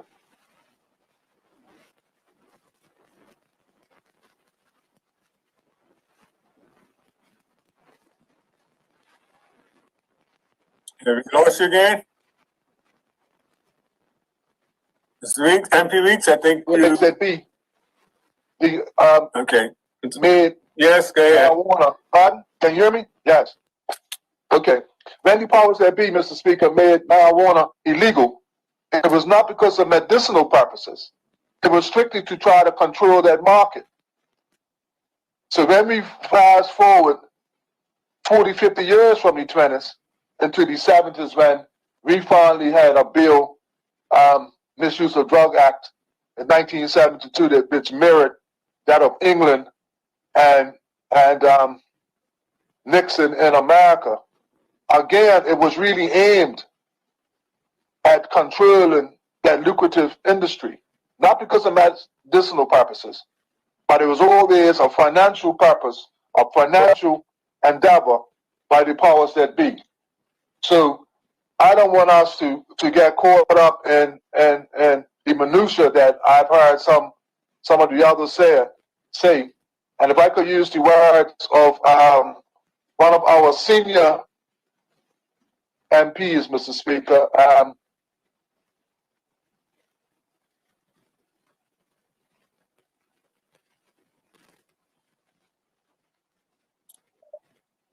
MP? We may stop that nonsense for those that are naysaying. Yes, sir. You See, I'm going yeah, again. you're back now, but we lost. You started to say you're going to use senior words, and then you just dropped off. Okay, well, Mr. Speaker, let me see if I move to another location. If I could stop now and let someone else start, and I'll come back. If the House is obliging, the honorable member wants to see if he can move to a location where he can get a stronger reception, and we'll give him. I think he's used up about 8 minutes of his time, so we'll let him finish the balance of that. Is that acceptable? Yeah. I think your colleagues are okay. Who else would any other member would like to speak at this time? Yes, Mr. Speaker. Mr. Speaker. Yes, I heard two voices. I yield to the other person, Mr. Speaker. Trying to, Ms. Cantor, are you the other person? I think it's MP Canamir, Mr. Speaker. I yield, Mr. Speaker. MP Cantor, are we? My video's up. I hope your video's up. We just need to get your audio a little clear, a little louder. We see you. The audio? And you get a little closer to the spit mic. Okay. Can you hear me, Speaker? Yes, we can hear you now. Okay, great. Thank you very much for the opportunity to weigh in on this substantive and subjective in many ways, but it is something that I believe that everyone is taking as a conscious position vote on this particular bill. I think what I'd like to do, Mr. Speaker, really is, and I appreciate the last speaker and just prior to that, I believe the Honorable Swan from Constituency 2 and Honorable Minister Weeks. In the deliberation, they began to talk about the history of cannabis and trying to put a framework around some of how where we are today to be informative. And I think that this is a great opportunity for us to be informative on such an interesting subject. I must say that there's still a whole lot to be learned, to be gained from the use of cannabis in so many different ways. And I think we need to be concentrating in on how we can educate our people as to where we can go in the future with cannabis. Certainly, we cannot rewrite history, but we can make life better going forward. And so, informatively, Mr. Speaker, in modern times, we kind of have just started in the early stages of understanding the many benefits of cannabis and what ailments it can treat. And the reason I say that is because of how Minister Weeks was getting to the fact that the pharmaceutical world really imposed itself and discouraged the discovery of the many benefits that cannabis does provide. I wanted to let the public know that there's more than probably about 500 different strains of cannabis.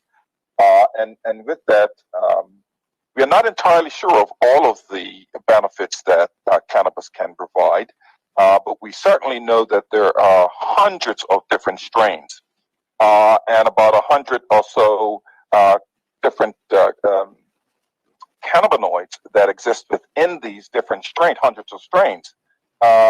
Surprisingly enough, we are still just getting to discover many of the benefits, and there are probably some of the largest labs of research are in Israel, where many of the studies are being taken place. But I do believe the reason that cannabis has become a major subject, quite frankly, is because of the discovery and the discussions around the benefits of marijuana. And we will get to some of the challenges as far as social justice are concerned and how we got to this point. But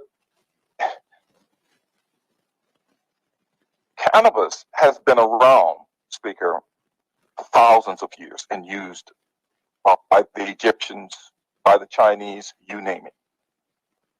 In fact, between the years, and this is where I carry on from Minister Weeks, what he was saying. In fact, between the years of 1850 and 1937, cannabis was being used as a major medicinal medicine in the United States for over 100 different illnesses between those period of 1850 to 1937.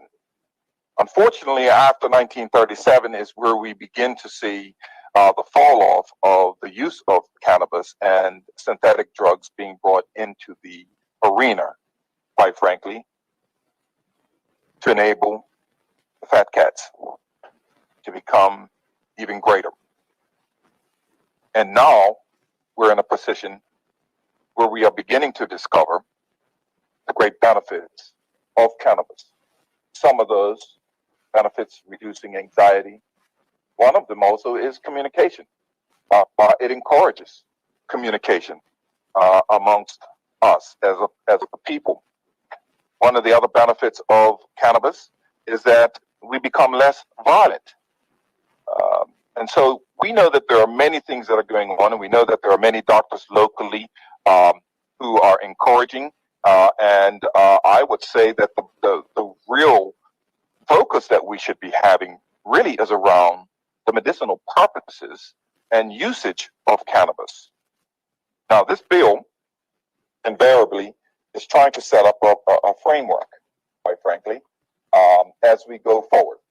And as the Honorable Member Jamal Simmons said, he said, we cannot allow perfection to be the enemy of progress. And I kind of, it's a catchy phrase, and I do like it. I like what it is attempting to say. But we must endeavor, as we move forward, we must endeavor to do as much as we can to get things as close to perfection as possible. And so I agree this bill is moving in the right direction. But the potential claims and the mechanics of the bill does allow for questioning. Thankfully, Speaker, we have this forum that we are able to ask questions and also at the same time have done our homework and to be informative. So cannabis is not going anywhere. Certainly not now with the discovery of all of the benefits that we are discovering. The question is, how do we manage it going forward? And that's what I believe to be the emphasis of where this bill stands today. It is trying to and attempting to answer the question of, we know it's not going anywhere. The subject matter is being discussed at dinner tables, quite frankly, and those who probably in the past would not have even considered using cannabis are now considering using it, and some, quite frankly, are, with the new discovery of its purposes, are using it, whether it be in animals, or whether it, quite frankly, be in smoking it or using CBD oil. You know, this has been a major subject in our household, certainly to declare my interest, my wife being a pharmacist, and also having had the opportunity also to be the chief pharmacist for government at some point in time where marijuana, CBD oil and the likes was being allowed to be brought in for medicinal purposes. It has been an ongoing study for us. And so this is a natural herb, as you have already heard from others speak to this fact.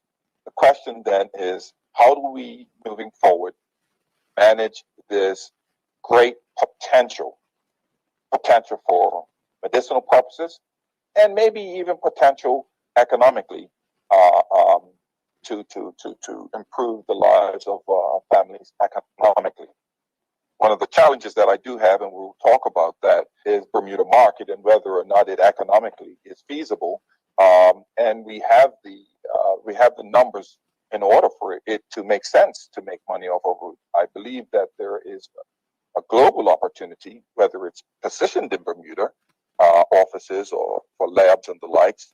But the local market in and of itself draws question to whether or not we're moving in the right direction in claiming that it will be an opportunity entrepreneurship-wise and lucrative-wise for Bermudians. And that's where I probably will have some questions that I'd like to ask.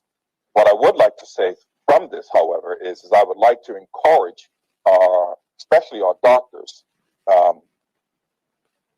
if they will consider looking at this bill and getting involved in research labs and the likes, so that we can be one of those centers who really centers around or really moves around being educational about the many uses of cannabis. And as I was listening to one of the TED Talks a couple of years ago, it was interesting, and studying in Israel, one of the labs, one of the doctors called his friend and said, well, look, I heard that you were using cannabis as a means of being able to reduce anxiety and pain in one of his patients. And the doctor replied back and said, well, yeah. She said that it was working out really, really well. And as a doctor proposed and asked her, well, exactly. So how is it? How is it that it is benefiting you? Well, she said the pain hasn't gone away. But my grandson comes and meets me on a regular basis because I have marijuana in the house. And so that really led to more research that needed to be done because some strains will do and have benefits that others won't. And really what I'm getting to is that there is still a large part of this plant we call cannabis that still needs to be understood and still needs to be applied to the many opportunities that we might have in the medical field. And I believe personally that that is where the focus for us really should be. You know, I heard several times from the substantive minister, and I thank her for her introduction of the bill today, and from other members when they mentioned that there's a broad range of people who will, quite frankly, benefit from this particular bill economically. And I'm beginning to break down exactly, okay, well then if you're telling us that the industry is about $6 million, there's a $6 million market. We're setting up a regulatory body, we're setting up a board to regulate this thing and the likes. $6 million is hardly an industry that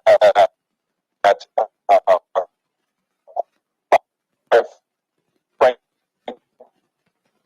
is requiring of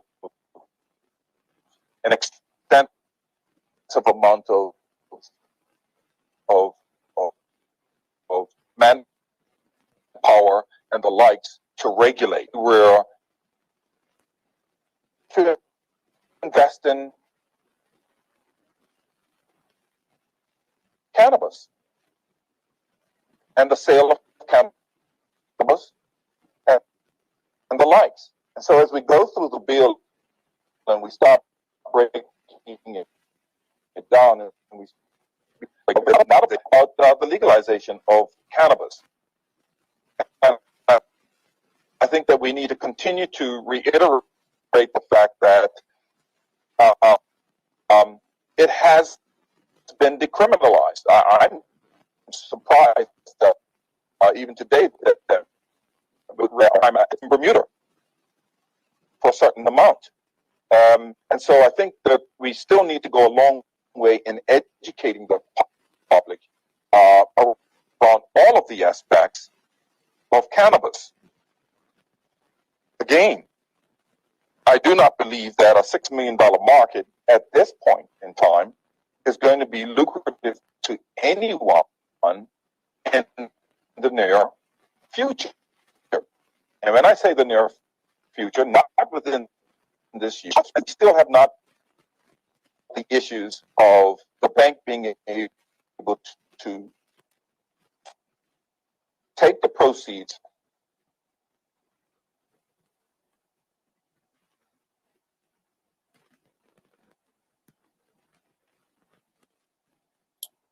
Mr. Canada, you may be experiencing what we had from MP Weeks. Okay, you're back. And to allow them to be, can you hear me? Yeah. To allow me to invest in this particular product and this economy. The banks are not going to loan the money for it. And so who were we empowering? The people that I have heard from, I would consider to be black Senatorites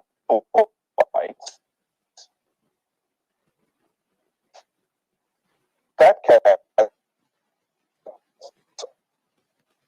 of Bermuda who are seeking out the opportunity to get involved in this. Now, I don't have any chance to fill the requirements of being able to get involved in the industry.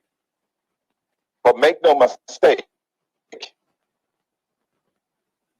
low income and middle income are going to have to go and find where they can get the money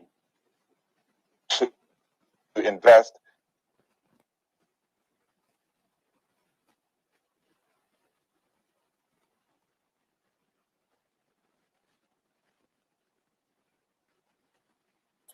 in enterprises that we are talking about.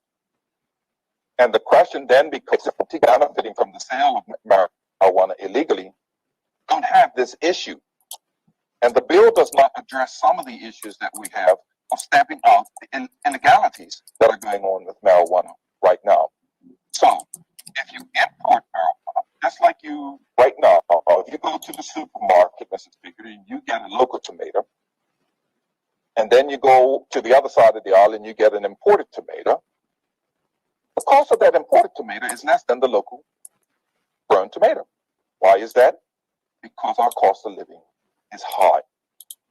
And so I'm not sure, and I have not heard emphatically how the cost of running a business in Bermuda is going to be lucrative when it comes to growing marijuana in Bermuda, cannabis in Bermuda, as opposed to importing. And with such a small industry, my concern is that it will be a single one or two people who will capitalize in on this market because they will be able to afford to low cut.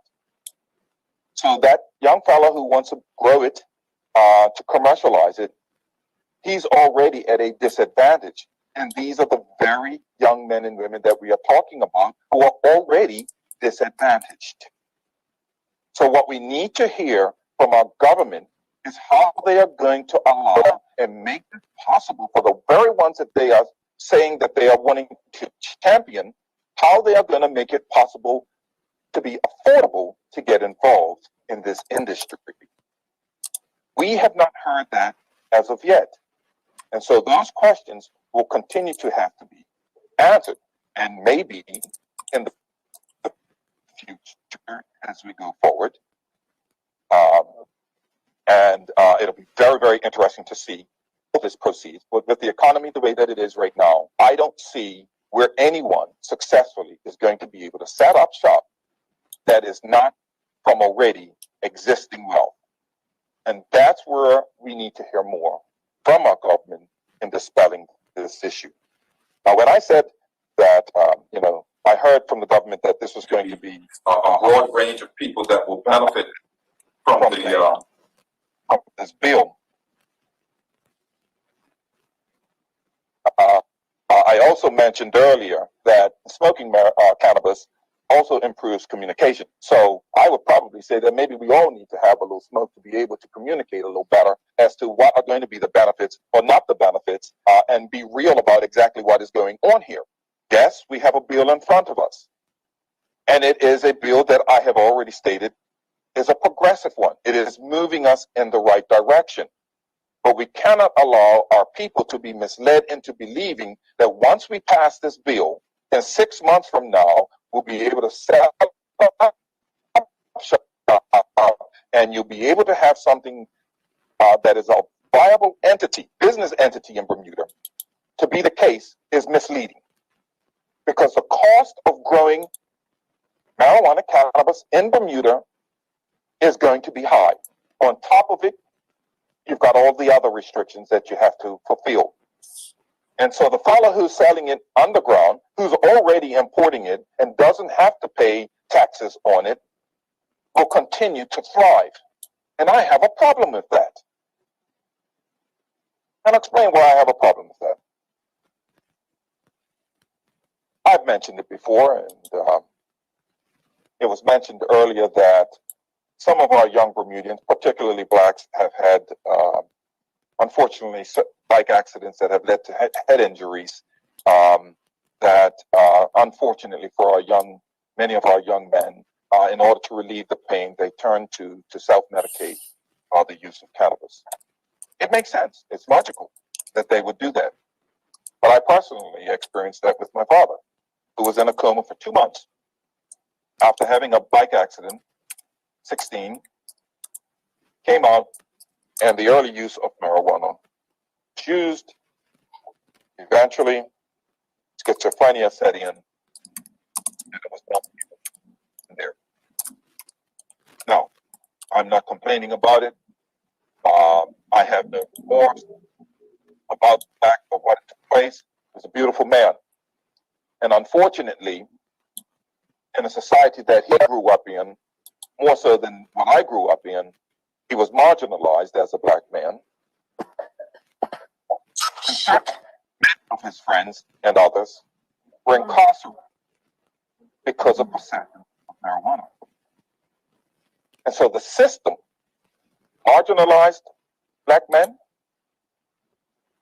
And what we need to do is ensure that we fix the system. And that's why I say this bill is progressive and moves in certain directions that is helping to alleviate that is helping to allow that to happen. But we still have not heard how the proceeds of this industry is going to help those affected and marginalized because of it. And one of the other things that I kind of gets under my skin as well, Mr. Speaker, is, I'm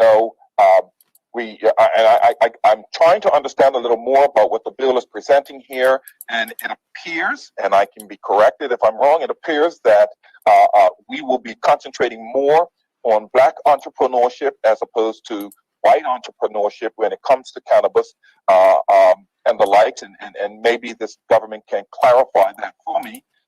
But if that is the case and they feel that this industry should be predominantly run by blacks, then say so. Just go ahead and say so. And so that the people are aware of exactly what the government is attempting to do. The verdict is still out, though, as to the proceeds and how that money is going to go towards helping affected communities.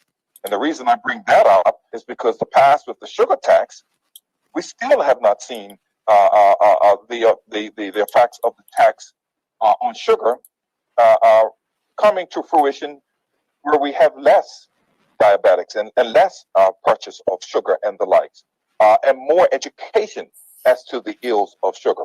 But we're talking about cannabis right now, and so the real challenge will always be in the education of it. But the education of it is all around medical labs and educating people on the great uses of it. I'm concerned because I have not heard yet, and maybe someone will come up with it and say, I'm concerned that blacks and blacks selling it to blacks. And sometimes we need to face up to these facts. And what it's doing. I'm concerned about the black community and what we are doing to each other. And many of us in the House of Assembly are aware of those who profit off of selling marijuana and other drugs to our own race and profited off of it. Some have several houses because of it. Some have lavish and huge houses because of it. I'm not complaining about that, but when we start talking about social injustice, then we need to be keenly aware of, as a race, what we are doing to each other. Because I saw who was selling the marijuana, cannabis, to my father. And I also know who was supplying it to him to sell. And so what we as a community need to do is we need to talk about the injustices, fix the system, which I believe the bill is attempting to go in that direction. But we also need to fess up to the fact that we have been doing each other wrong. And we start pointing fingers and the likes and talking about the UBP and the OBA and the likes. Well, I can think of a commissioner who was locking up blacks, and where gang activity came to flourish, who was a member of the PLP. So we don't need to be throwing stones at each other. We need to sit down, have a smoke maybe, and communicate a little better about what we should be doing going forward. And in my estimation, entrepreneurship in this industry is not where it's at right now. It is in the research, and that research can provide jobs and opportunity for Bermudians to get involved in an area that so much needs more education to the world. We're in the industry of international business. Let's now do like the Israelites and have major labs in Bermuda so we can educate the world on the many uses and to be discovered uses of medicinal marijuana. So I appreciate all of the going back and forth that we have had concerning this particular way as we move forward. But I want the government to be very, very clear about what the social justices that we are putting in place that is going to make it right for many of the communities that were affected by it. We've seen it. We've seen families destroyed by it. So exactly what are the avenues that the government is going to use in order for this to happen? I dare say it won't be happening anytime soon, because I don't believe that there's a lucrative industry as of yet to get involved in. What I do believe is that we do have a framework that is now moving in the direction of being able to make that possible. But we dare not mislead our people into thinking that this is going to be a great opportunity. I'll pass it, and the governor will have the opportunity to pass it, and we'll move in the direction of making this another pillar. It will not be a pillar of this economy at $6 million of an industry. It's not there yet. And the greater part of that is we as a people need to understand that if there's going to be anything lucrative in the technological world that we live in today, it's being able to produce something here in Bermuda and market it to the world. We do not have the physical numbers in Bermuda to substantiate many of the entrepreneurial opportunities in just selling to Bermudians. It doesn't exist. Ask the taxi drivers. Ask the entrepreneurs that are out there in the retail business now. We need more numbers here, and we need to start thinking globally in the opportunities that we have going forward. The one thing I want to be clear about also, Mr. Speaker, is that this bill is not going to help anyone that's on the stop list. But thank goodness we do have opportunity, and the government has placed in place where we will expunge many of these records, and I believe that it is the right thing to do this. Just trying to make sure I got my mic here. But it is not going to get anyone off that list. And so we cannot rewrite history. But what we can do is ensure that Bermuda becomes a lucrative place, and we need to think big when it comes to this industry. And we need not think just locally, because it's not happening. The importation of marijuana will continue to compete with the local growers. Anyone getting in the field of local growing will be at a disadvantage from the very beginning. So with that in mind, Mr. Speaker, I think there's one other thing I wanted to say. Hang on, just get my notes here. You've got 2 minutes left on your time. Yes, thank you, Mr. Speaker. I hope that the substantive minister will be maybe even a bit clearer of how this deal is transformed. And she mentioned the fact that how does this bill help the fact that Black Lives Matter? I want to hear more about that, and I don't think that enough was being said about how we are going to steer this into ensuring that the affected communities by this industry will be helped out. This is where the minister needs to be very clear in what she is attempting to do, especially if she says that cannabis is kind of like a cultural thing for Bermudians. I'm not sure if that's an emphatic statement or whether or not that's quite frankly true or false, but it is being said. I do know that we need to move in the direction of legalizing cannabis. That's where the answer really lies in solving the many challenges that we do have. But as for now, 1 minute left on your time. To thrive. Thank you, Mr. Speaker. Thank you, Honorable Member. Does any other Honorable Member wish to make a contribution at this time? Yes, Mr. Speaker. Yes, Honorable Member.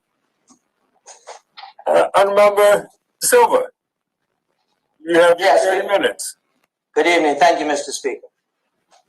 Mr. Speaker, I would like to start off by thanking the AG for bringing this bill today. A lot of people have congratulated her, but I'd like to leave congratulations out and just thank her. Because, Mr. Speaker, I just happen to have been in the room for the last several years, and I know in both rooms, Mr. Speaker, and I know how much work that this has involved, and I know how much work she has done. I know the fights that she has fought. It's been a tough road. So I would like to thank her for finally getting it to this place, and also look forward to getting it over the line before the day is done. Mr. Speaker, I'd like to emphasize the fact that one of the things I liked about the AG's speech today, and she talked about education, and there will be a robust education process. A robust education process, Mr. Speaker. And I think that's important. And I think if we do that, as we do anything else that has significant national importance, I think if we do that, Mr. Speaker, I think we'll be on the right road. Now, Mr. Speaker, I'd like to also mention the fact that, because there are a lot of questions from the opposition today, but I'd like to remind them that in successive platforms and in successive throne speeches in the past several years, Mr. Speaker, we have highlighted and consistently highlighted, Mr. Speaker, that we are looking to transform how we do things in this country. And one of the things that the Progressive Labour Party continue to highlight and push as a government of this country, Mr. Speaker, is how we want to support entrepreneurship and support new business owners in this country, Mr. Speaker. And in particular, black business owners in this country, Mr. Speaker. Now, I'd like to read, if I can, Mr. Speaker, just a small section out of our 2020 platform. And the highlight is Member. Thank you, Mr. Speaker. And it's titled Boosting Entrepreneurship in Small and Medium-Sized Businesses. The PLP government has boosted support for entrepreneurs by reducing red tape, eliminating taxes for new startups, and providing $12 million of support for small and medium-sized businesses to assist in surviving the financial challenges caused by the pandemic. And Mr. Speaker, let me repeat, $12 million of support for small and medium-sized businesses. That's very important, and we'll come back to that in a moment. But this legislation, Mr. Speaker, is about, again, our consistent platforms, our consistent throne speech initiatives about creating opportunities. And when we say create opportunities, it is our hope that it will do just that. Because you will know, Mr. Speaker, that over the past 18 months or so, and in particular, since last March, the OBA and members almost consistently every couple of months, they come out, and we've heard from former premier of the OBA, former leader of the OBA, and former premier, Mr. Cannonier. We've heard from the opposition leader, the Honorable Cole Simons, and many of his other colleagues. And they say, time and time again, what's our recovery plan? What's the Progressive Labour Party's recovery plan? You know, what have we done? What are we doing? We're all familiar with the unemployment benefits that we have paid and continue to pay to assist our people that have fallen on hard times during this pandemic. And this, Mr. Speaker, this legislation, my hope is that we can push it quickly so that we can create some further opportunities for our people. Now, the honorable member who just took his seat, Mr. Cannonier, said he thinks there will only be one or two people that will be able to take advantage of this legislation and create business. And he said, and I quote, how are the PLP going to make sure other people will get opportunities? Well, I just read you a quote out of our platform, Mr. Speaker, and I would like to think that with the current Progressive Labor Party cabinet and caucus, is that we will see to it that our people get the opportunity to go into this business, if there's going to be any business to be created. To hear the former member, the member that just took his seat, all that seemed to spout from his lips were negativity. And that's disappointing. It's very disappointing. And then for him to say that we're going to mislead our people into thinking that there's some kind of business that might be there for them. And for him to say, no, it's only going to be one or two wealthy people that are going to get this opportunity. Let me say this to the people of the country that may be listening. Our plan is to give our people hope. It's not our intention to mislead our people with this legislation. It's our intention to give people hope, Mr. Speaker, hope. And then he went on to say, the Honorable Member Cannoneer, that this is not going to be successful because we don't have the numbers. Ask the taxi drivers, he said. Well, Mr. Speaker, ask anyone that's ever been in business, ever started a business, if they didn't dream of being successful. And I can speak firsthand, Mr. Speaker. Many people said that I'll never make it. I'll never make it. Well, I'm not about to tell the people of this country that this particular legislation and the creative of businesses is they're never going to make it. I would never say that. I say to our people that, look, this is going to give you hope. And don't let anybody ever tell you that you're not going to be successful. Point of order, Mr. Speaker. The honorable member is misleading the House. What's your point of order? The honorable member is misleading the House. I never said that there was going to be one or two people who would benefit from it. I asked that they explain how those who were marginalized by cannabis and the ills of it, how they were going to be able to make it, and the fact that banks are not going to loan money or receive the proceeds of the sale of cannabis. Explain to us how it's going to happen. That's what I asked for. Explain it. And he has not explained anything. Thank you.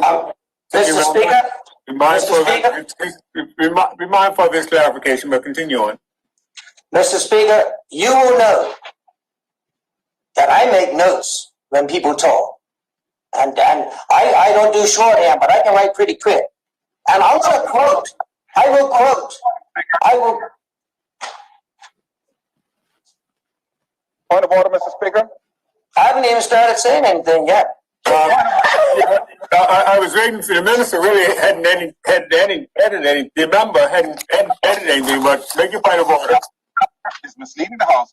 Just because he writes something down doesn't mean he interpreted correctly. The member clearly said only one or two people will benefit.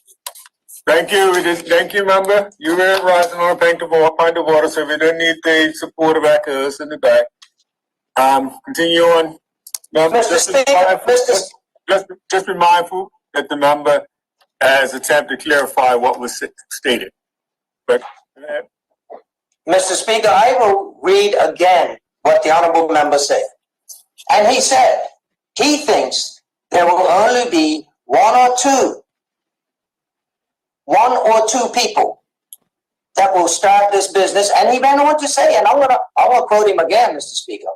How are the PLP going to make sure other people will get opportunities? I can only see those people already wealthy owning a cannabis business. His words, Mr. Speaker. Hansard will show that.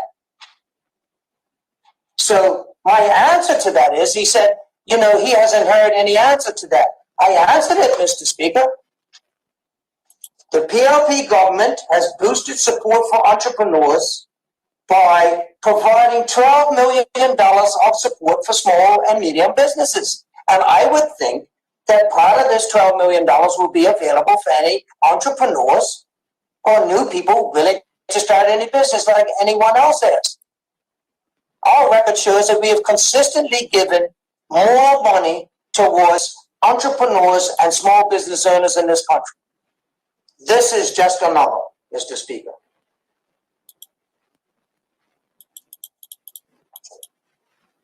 And he went on to say that locals will be at a disadvantage. And Mr. Speaker, let me say this. And he said, you know, it's not a big enough business. Well, Mr. Speaker, I don't know what the actual statistics are, but there are millions and millions of dollars being spent on drugs in this country every year. Everyone knows that. Really talking about cannabis. Everyone knows that there are millions and millions of dollars on cannabis too. And let me say this. There are a lot of people take vacations to Colorado now, and we know why. There are more people taking vacations to California. We know why. And if we do this right, I think that our tourists, the tourists that love to travel and smoke, will look at Bermuda as one of the places they wish to go to. Now, Mr. Speaker, let me say this, because I had some challenges, like my cousin Derek. I had some challenges with this too. And let me say this, Mr. Speaker. I am against any kind of smoke that one inhales. Any kind of smoke that one inhales. And you will remember, Mr. Speaker, I was the minister that brought the legislation that decriminalized 7 grams or less.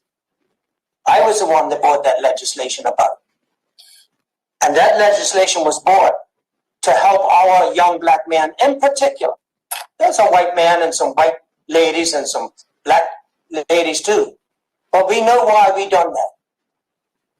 And I'm not going to repeat what many members have said today, what that's done to it, and still affects a lot of our people today.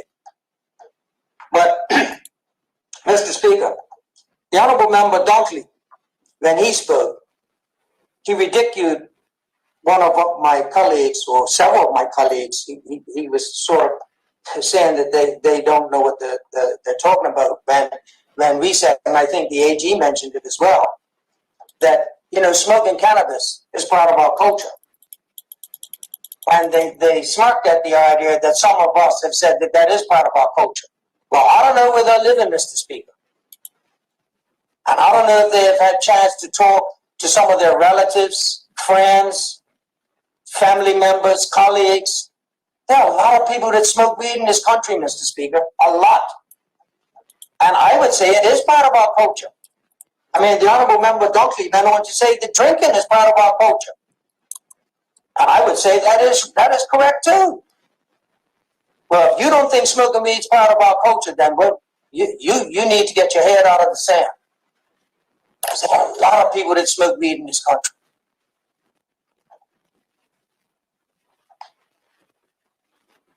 And then the Honorable Member Dunkley went on to say something that I don't know if everybody caught it. But he said that he thinks that this legislation is being bought, and he talked about not getting the assent of the governor. He said he thinks it's being bought for one specific reason, and that's another agenda. And I think everybody, the ones that caught it, knew what he was saying. Well, I'll tell you what, during my time, and I think the only time that I can recall, the governor not giving assent to legislation that we passed in this country as the Progressive Labor Party when we were in opposition, if you recall. Because I remember marching up to Government House that day, Mr. Speaker. But if this governor or any other governor doesn't give assent to legislation that we pass, and that has to happen in order for us to be able to control our country, then so be it. It's long overdue anyway.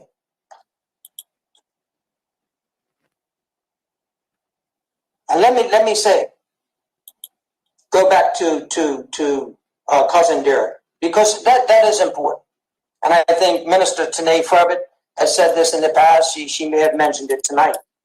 When it comes to our children and those that are vulnerable, I have 5 grandchildren, Mr. Speaker, 5. And I worry too. I worry about them smoking weed. I worry about them smoking cigarettes.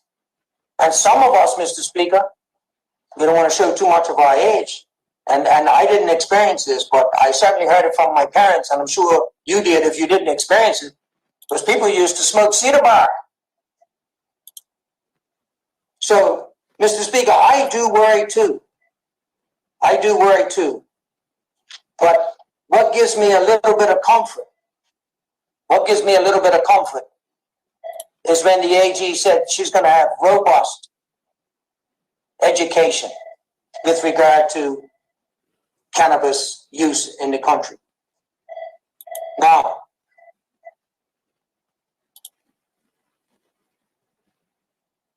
Mr. Speaker, I just can't take my seat and finish without reflecting back on the Honourable Member Dunkley's comment, Mr. Speaker, because we talk about this legislation creating jobs, creating businesses for our people.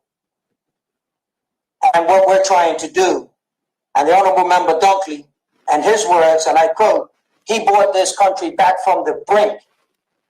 The OBA brought this country back from the brink. And he made light of the fact that we call the America's Cup a boat race. And let me reemphasize one more time, Mr. Speaker, because if they bring it up, I think it's important that if they're going to bring up history, we have to bring up history too. And let me state again, and I've been steadfast with this comment for years now, Mr. Speaker, is that we were not against the America's Cup. The Progressive Labour Party was against spending $100 million of the taxpayers' dollars for a boat race. And was it good for Bermuda? Sure. Sure it was good for Bermuda. Will it have some legacy? Sure it will. No doubt, no question. But the fact of the matter is, we spent $100 million on it. And just a couple of weeks before, you had the then Finance Minister, Bob Richards, tell our seniors money don't grow on trees. Telling our people take furlough days. Saying we can't give you an increase in wage. That's what we had a problem with, Mr. Speaker. And we'll always have a problem with that. And then he mentioned, oh, we're bringing COGP to the island. We're doing America's Cup of our own. But if my memory serves me correct, Mr. Speaker, it's only going to cost the government $250,000 to hold this race. And then he talked about some of the members that are on the Bermuda Tourism Authority board, the NPLP. Well, yeah, I think you might find that we have more inclusiveness with regard to how business is handed out and who actually gets a piece of that pie. We'll see. And Mr. Speaker, when the Honourable Member Dunkley said he bought, the OBA bought Bermuda back from the brink,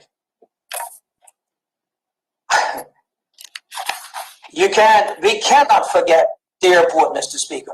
And we, sometimes we forget that airport generated $12 to $14 million per year in surplus.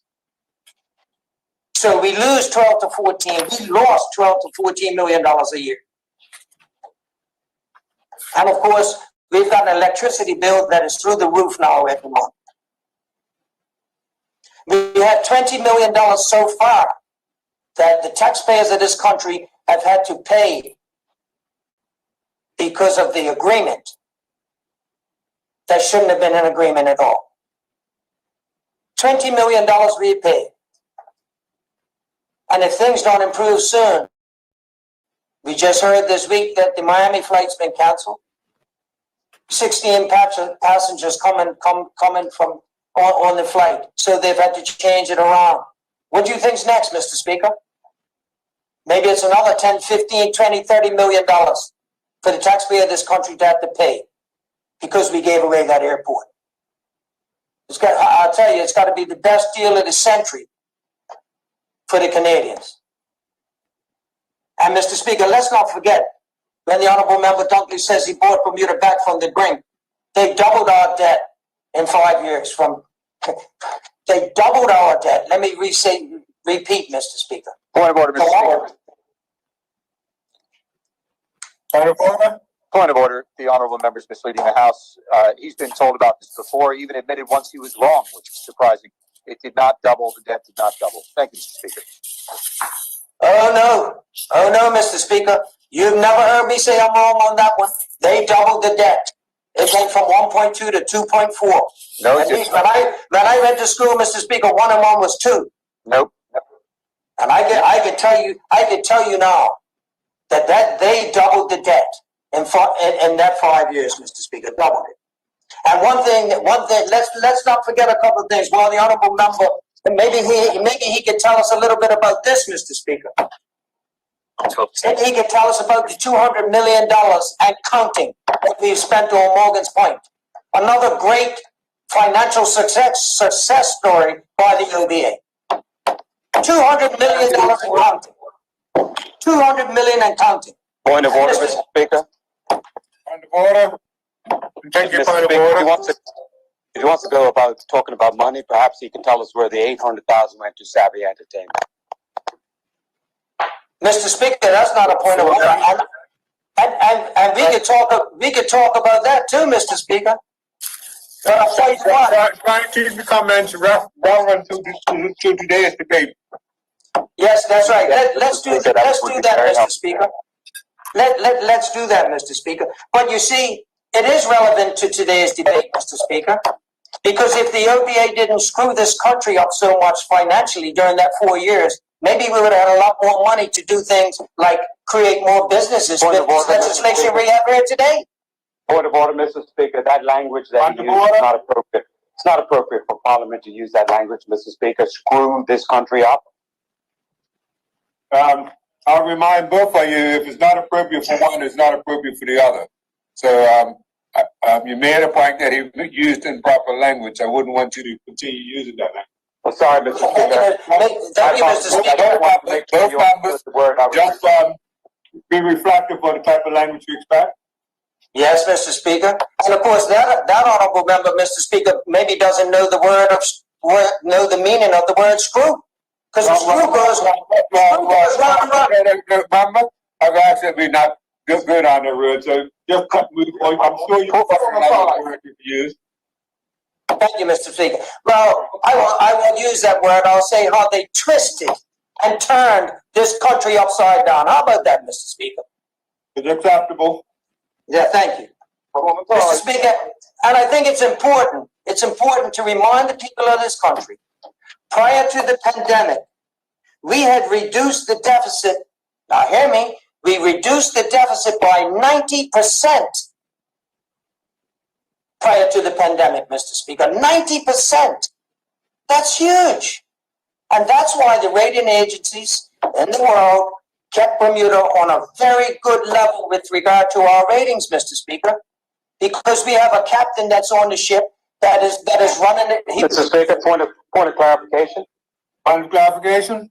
If the honourable member can actually give the exact numbers of reducing the deficit, I'd be most obliged. Well, Mr. Speaker, when I went to school, 90% was an easy number to figure out. If you had a deficit of $100 and you take 90% off, I think it's about $90. So the honourable member is very aware of what the deficit was, and I'm sure he could take 10% off that deficit to get 90. Mr. Speaker, I'm asking for exact numbers. If he makes that allegation, he should be able to support the numbers. I don't think he can.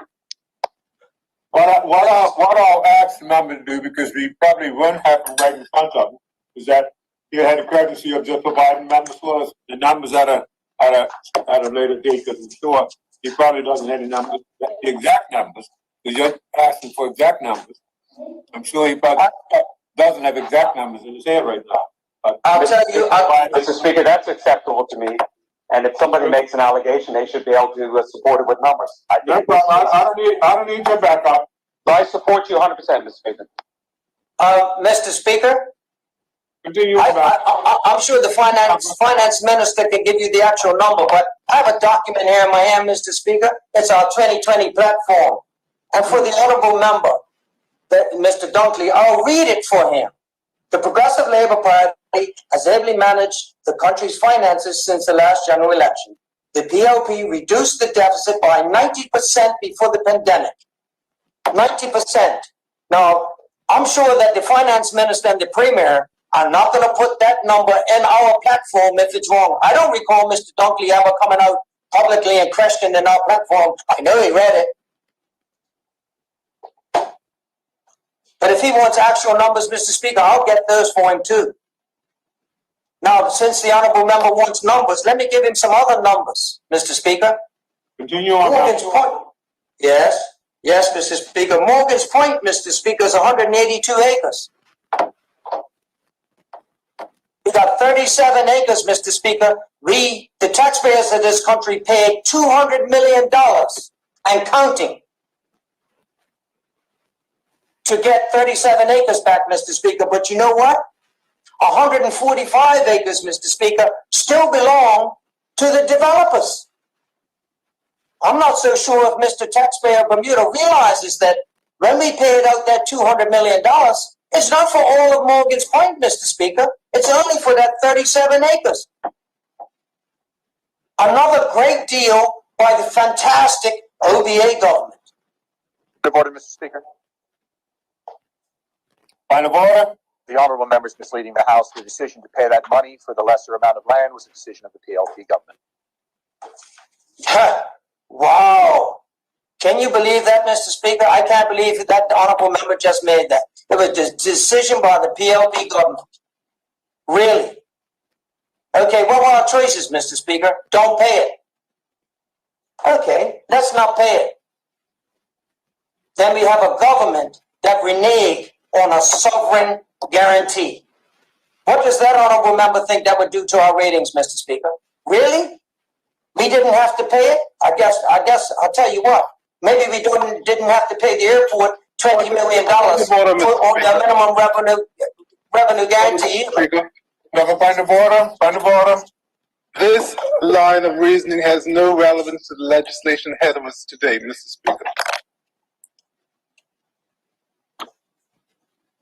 If you remember, I've actually earlier just indicated that just try and keep everything relevant to what's being discussed today. Thank you, Mr. Speaker. I'm sure you're skillful enough to do that, honourable member. Yes, Mr. Speaker. Thank you. Well, Mr. Speaker, you see, I didn't hear the honourable member Cole Simons talk. Do a point of order on Mr. Dunkley when he spoke about bringing the island back from the brink and talk about America's Cup and this and that and the hotels they done. I didn't hear him say anything about that. So I'm just rebutting. That's all, Mr. Speaker. But I don't know. Remember, be mindful that your time is getting short. You started at 6:24. It's about 6:53 now. So, yeah, very close to that time running out on you. Okay, thank you, Mr. Speaker. I'll wrap up now, Mr. Speaker. You know, it's interesting that when the opposition want to try to pour negativity on initiatives that this government brings to the House, Mr. Speaker. But we'll press on. And I'd like to thank the people of the country for the vote of confidence that they gave in the Progressive Labour Party in that last election, Mr. Speaker, because that says everything. Thank you, honourable member, for your contribution. Does any other member wish to make a contribution at this time? Any other member? Mr. Speaker. Yes. Good day from Devonshire. Is that the member from Devonshire? Yes, actually I'm on the western side of the House of Assembly today, so you should be able to hear. As long as you're in the west, we'll hear from you clearly. Look like you had a Member Famous, you have the floor. Something look different about your face, Mr. Speaker. You did doing the other day. All right. There you honourable member. Good day, Mr. Speaker, and good day to the listening public of Bermuda, because I think of all the bills we pass or about to pass, this one has the most, this is one of the bills that has the most attention of the people of Bermuda. Let me start by thanking the Attorney General and her team and all those who have worked in the behind scenes, because it wasn't just her. It's been countless persons who aren't even elected who have worked on this legislation. I'll get to that point in a minute, because the OBA will love to portray that this is simply just PLP legislation. But many people who aren't even elected, people who aren't even government officers, have contributed to this legislation. I also want to take my hat off to a certain member, honorable member from Constituency 28, who gave a sterling presentation. I believe he has researched this topic his entire life and has waited for this very moment, for his 20 minutes, 30 minutes. And he educated all of us. Mr. Speaker, let me get to the bill. There has never been a bill, to my knowledge, that has pleased everyone. In 1834, when the rules came, changed somewhat, modified to emancipate, I say that with quotations for the listening public, the Negroes around this British Empire, many people were upset. A few years ago, when it came to change the name of the second day of cup match from George Summers, many people were upset. There is never a bill that everyone is going to be happy about. Mr. Speaker, as elected officials, we have to have the pulse, know the pulse of the community. Whether it's stopping in the marketplace, seeing them at the gas station, going to funerals, or sending out a WhatsApp blast to get a feel for what people say. So this week I took it upon myself to ask my constituents and others, what is their take on the future of cannabis in this island? And many replied. Many who normally don't reply, replied.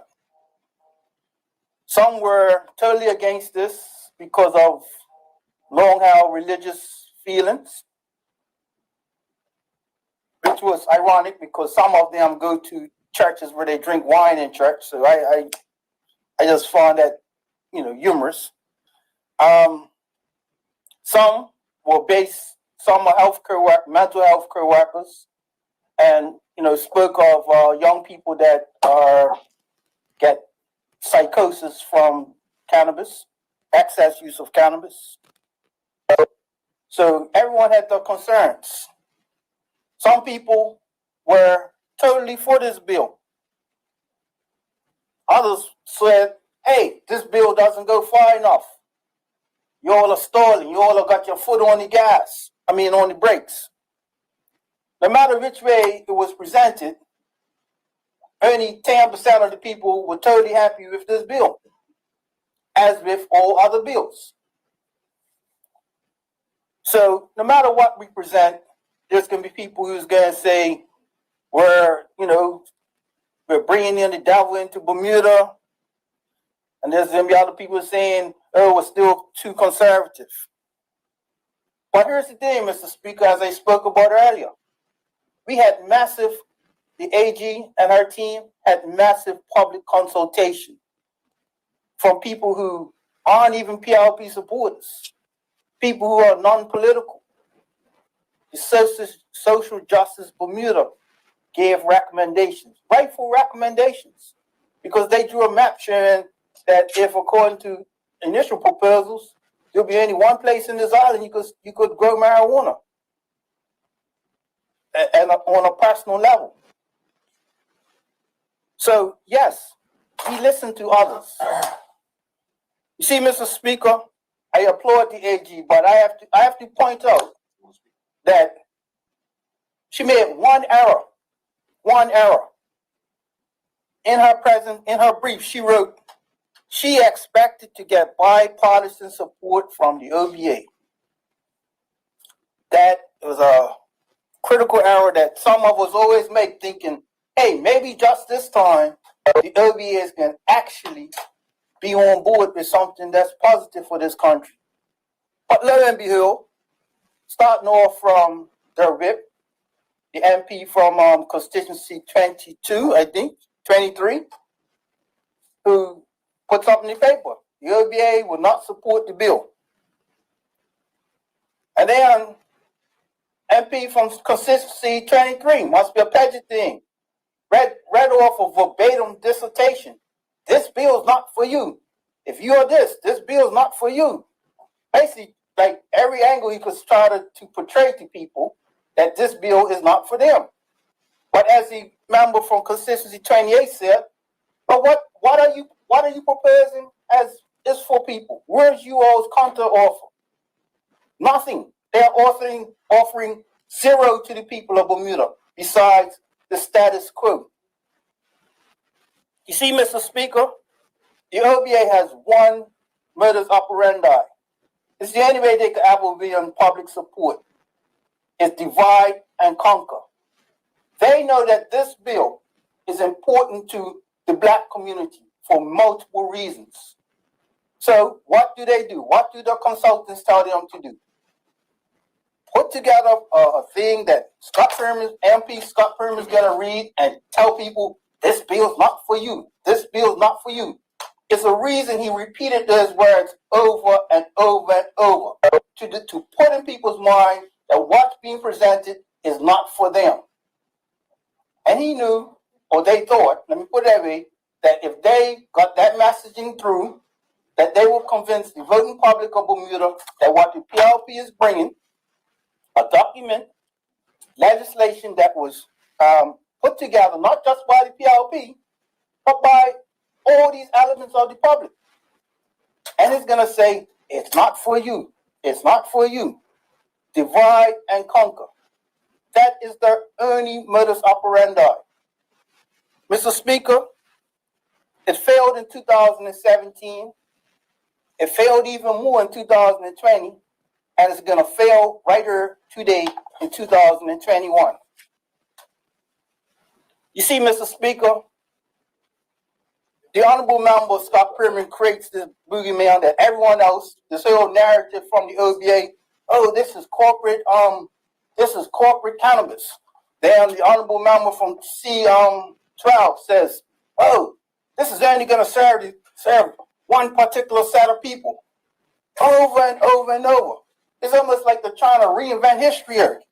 You see, Mr. Speaker, if you look at the details of the bill, we have put in place provisions for Bermudians who wish to grow their own cannabis at home. We have put in place, so if they grow it at home, that means they ain't got to buy it from nobody. They ain't got to go to corporate cannabis.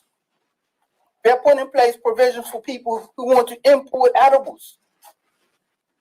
We have put in place provisions people who want to have retail outlets in licensed areas. We have put in place protection for churches. We have put in place protection for schools. We have put in place protection for those who are under 21. Now, if people choose to break the law, like they break the law with all other things, then you can't blame the government for people who want to break the law. But the law has been put in place. We have put in place provisions for those who want to cultivate on a commercial scale. If I wanted to earn a house, I have to have a certain amount of money. That's just how any business goes. You have to have a certain amount of money. There's no business that somebody says you can start from zero and have something.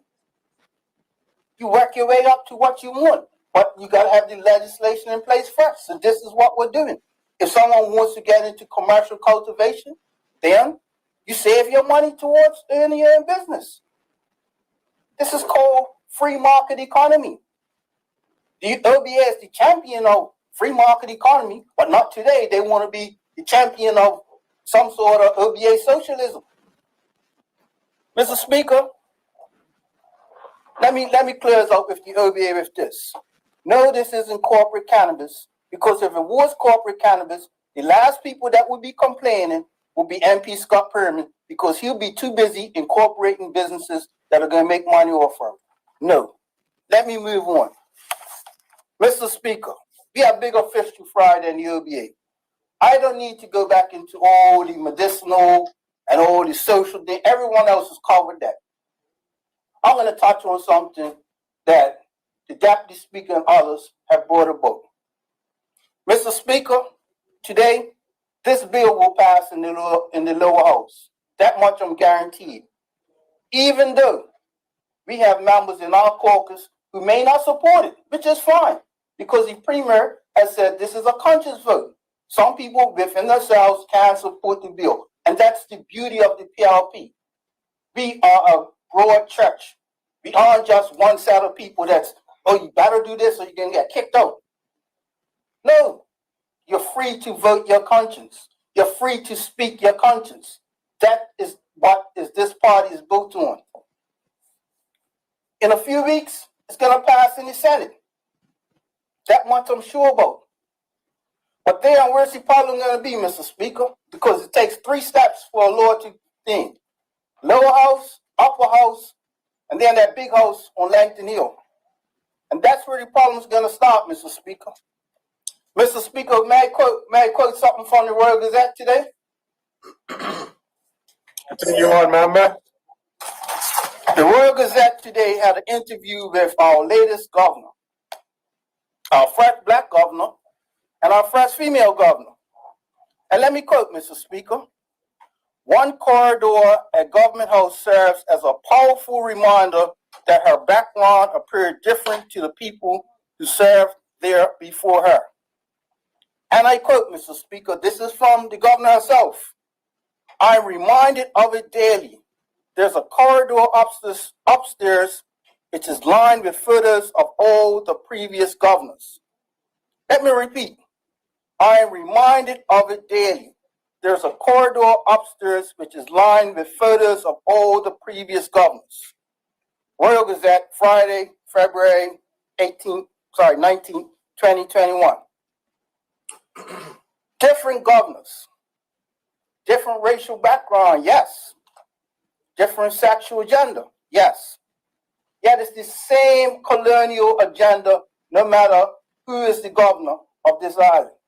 So there were some people, as Deputy Speaker said, some people was all excited. Oh, we're gonna finally getting a black governor. Oh, she's a woman. Oh, this is great. And now what's happening? She's just a messenger for those people in London. Mr. Speaker, the distance between London and Bermuda is 3,446 miles. No one can swim from here to London. It's far. But for 400 years, those people in London have been dictating to us over here. 400 years, 400 plus years. Mr. Speaker, I want the listening public, those that are anti-cannabis, those that are pro-cannabis, and those that are on the fence. Understand, no matter where your stance is on marijuana, no Bermudian, black, white, St. David's Island, Portuguese, mixed, whatever you are, Somerset, St. George, no Bermudian should ever agree with people who are 3,446 miles away from us dictating to us. How is it a lady who's only been in this country for less than 3 months has more power than the elected government of this island of born Bermudians? That's the situation we're facing. We ain't gonna worry about the OBA. We're gonna worry about the fact that people 3,446 miles from us are gonna tell us that we can't do for our people with this bill. Mr. Speaker, the problem is we're not even alone in this colonial situation because there are 14 islands around this world that are called overseas territories, which is a nice name for a colony. 1,000 miles south of Devonshire Bay, our brothers and sisters in the British Virgin Islands had to go through this exact same situation, are currently going through this exact same situation. Mr. Speaker, may I quote something from a magazine called Marijuana Times? Continue, member. I quote, Mr. Speaker, the United Kingdom will decline to approve a 9-month-old bill to open commercial opportunities involving medical cannabis in the British Virgin Islands. Let me read that again. The United Kingdom will decline to approve a 9-month-old bill to open commercial opportunities involving medical cannabis in the British Virgin Islands until a deal is reached between the two nations. The other bill, the Drugs Prevention of Misuse Amendment Act 2020, would decriminalize possession of small amounts of cannabis and erase some previous convictions. But the UK governor says he's not signing that bill. Does anything sound familiar? This is where I want people to understand the global context of what we're dealing with. This bill that's going to pass today in the lower house and the same bill that's going to pass in the upper house is going to be blocked, potentially, high potential to be blocked by royal assent. But the same royal assent that's being blocked 1,000 miles south of us. Because why, Mr. Speaker? All the governors answer to the FCDO, the same people who have been dictating to us for 400 years. So when people get riled up that, hey, you promised that we'll be able to do this, we'll be able to do that, I want them to understand, we want them to understand, it is the governor and the FCDO who is stopping this. It ain't the OBA, because they only got 6 votes. And some of them may vote for us. But the point is, it's not them. It's not us. It's those people in England, 3,446 miles away from us. You see, Mr. Speaker, I'm going to clear us up here. No matter which island, no matter which governor, no matter what skin tone, and no matter what gender, we're all going to be dictated by the FCDO. And you know what's the coincidence, Mr. Speaker? In 2015, the OBA, bar one of their MPs, didn't support the land grab inquiry. And lo and behold, the governor didn't support it then either. In 2021, the OBA has come right out and says, hey, we're not going to support the Marijuana Cannabis Licensing Act 2021. And lo and behold, potentially, the governor's not going to support it either. Are we seeing a coincidence here, Mr. Speaker? So again, I want to thank the AG. I want to thank those Bermudians who volunteered their time, Social Justice Bermuda, and others. I don't want to call names, but you know who you are. I want to thank my constituents that replied to me via WhatsApp. No matter which side of the fence you're on this issue, I thank you for your replies. And most of all, Mr. Speaker, I want the people to understand this isn't simply about marijuana. This is about colonialism. Thank you, Mr. Speaker.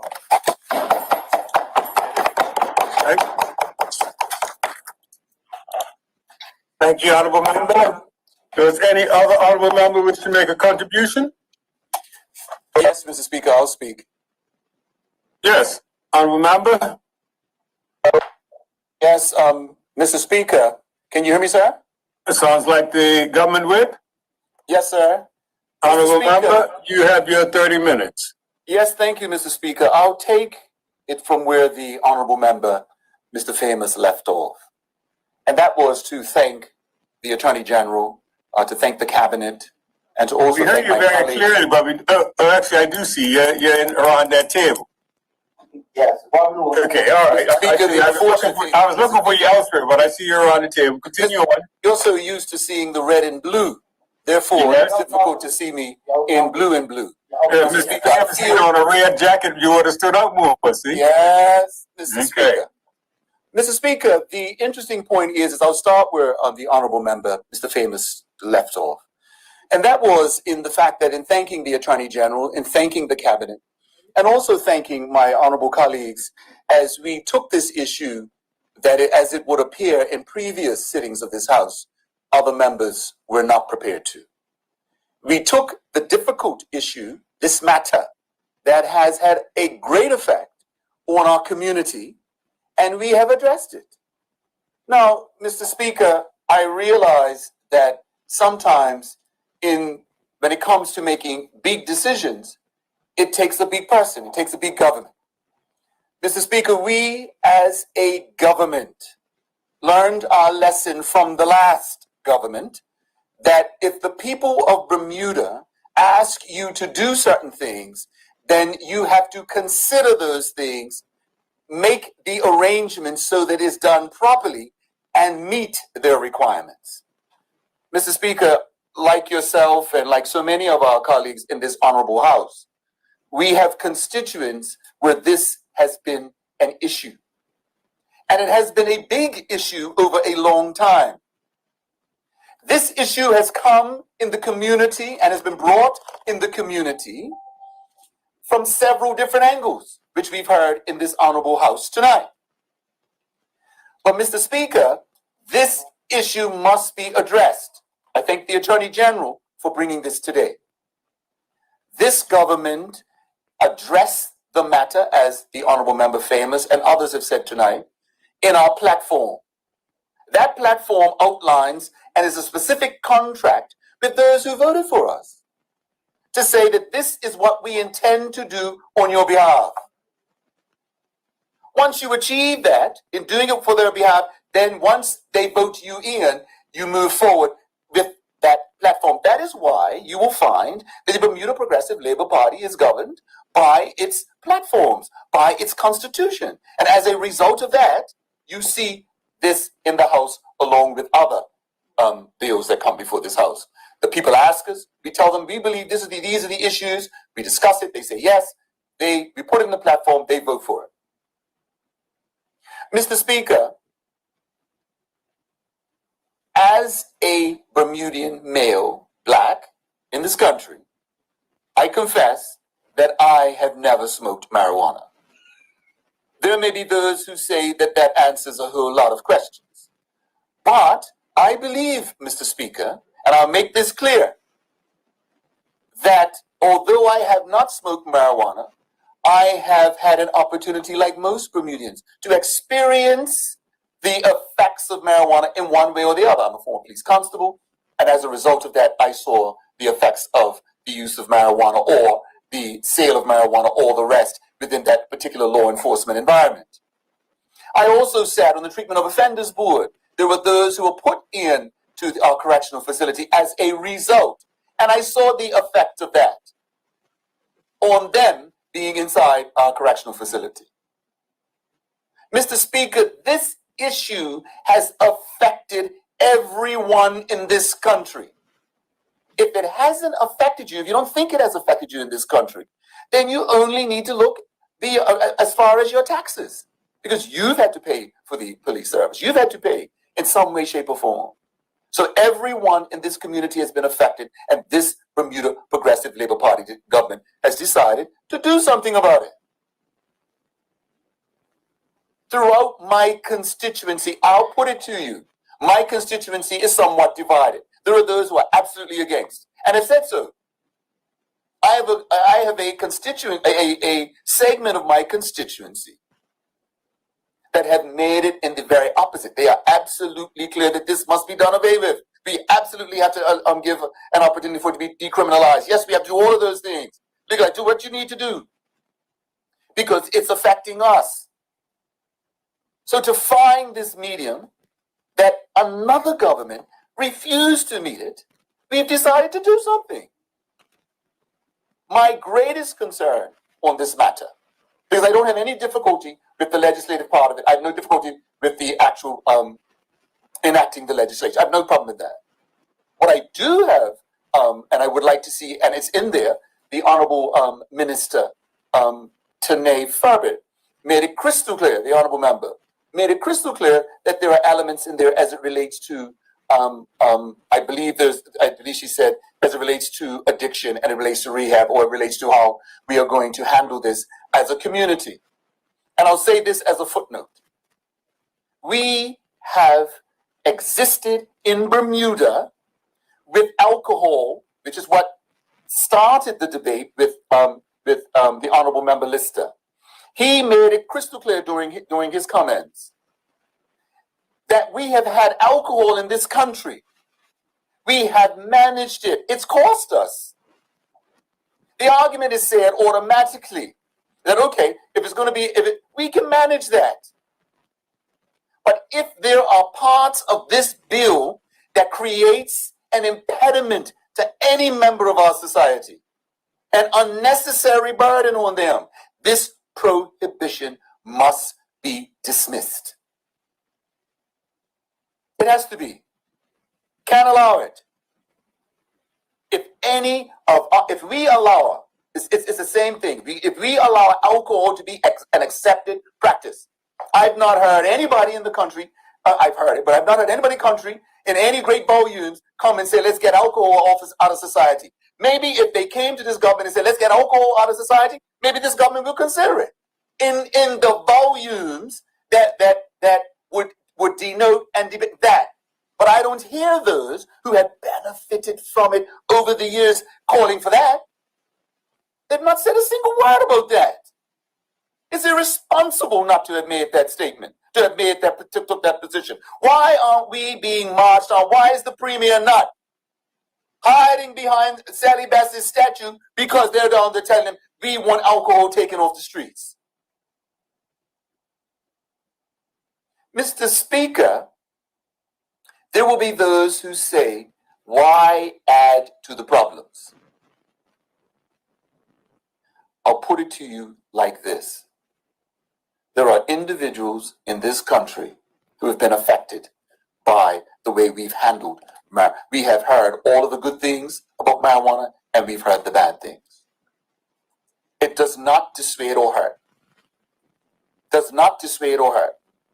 But the two issues of rehabilitation and the issues of the effect on our children, we can manage that. We've managed the way that alcohol has been handled in this country. We've done it in a way, it has had a horrible effect on our society. But it is a part of our society.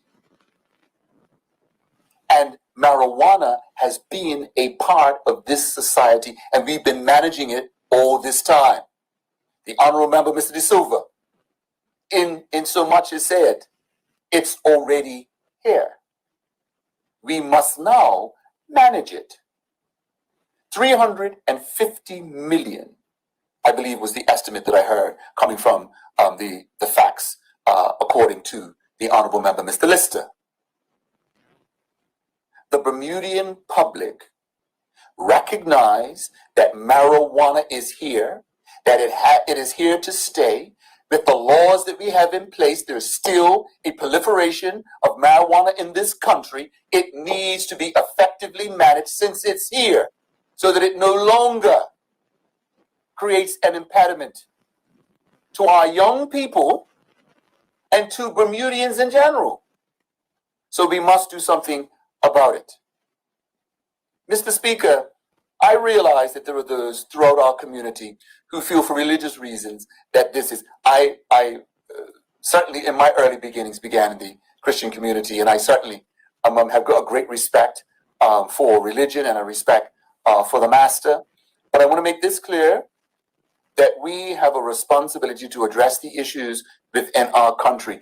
And as far as the religious community are concerned, this should not obtain.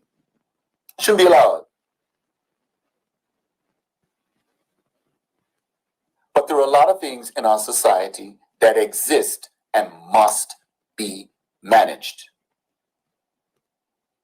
Leaving this law alone, as others have done, hasn't changed a thing. It still exists. The police still enforce it. We still enforce our borders, and we still lock people up, and we do all those things.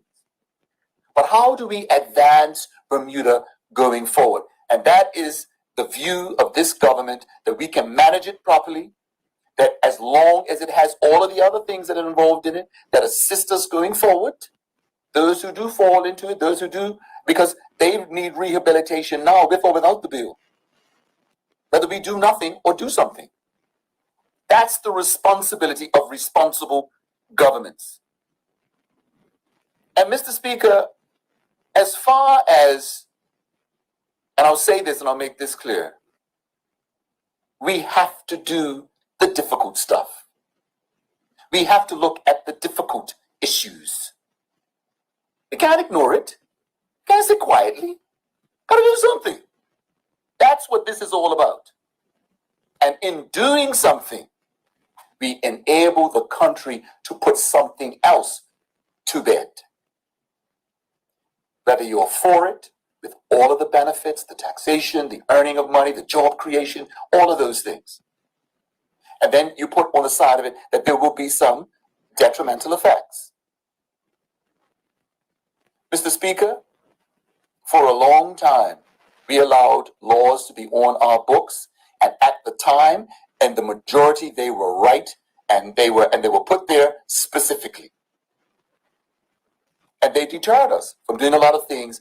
They marginalized a lot of our community, and it is the responsibility of this Bermuda Progressive Labor Party to go act by act, bill by bill, to go by all of these statutes, go by everything, and begin to create some balance.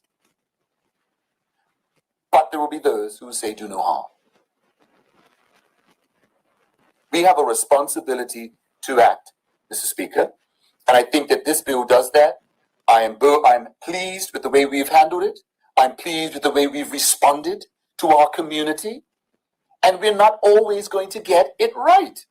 We may have to return back to this bill later and do some things to it in the future, and our honorable members that are present now may not even be present.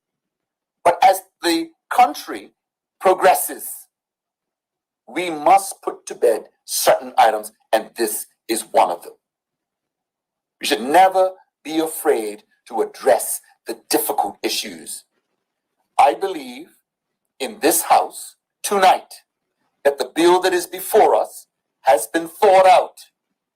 It has been considered, irrespective of all those theories of what could possibly happen if it goes into place and who's benefiting and who's not benefiting. At the end of the day, this is right. And let's get on with it, and let's get this passed, and let's get on with the business of moving this government along.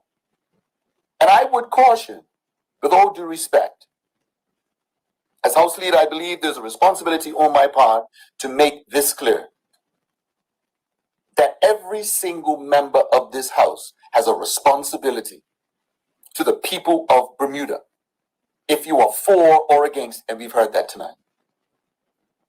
But the yeas will no doubt have it.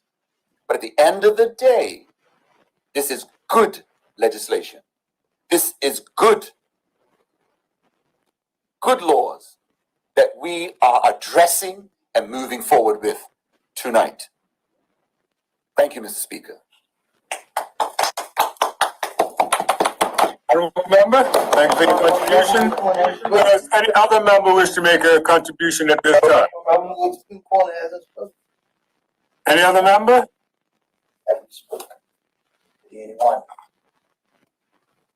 Is there any other member who wishes to make a contribution at this time? No other member? Minister? Opposition Whip, I see you waving your hand. Opposition Whip?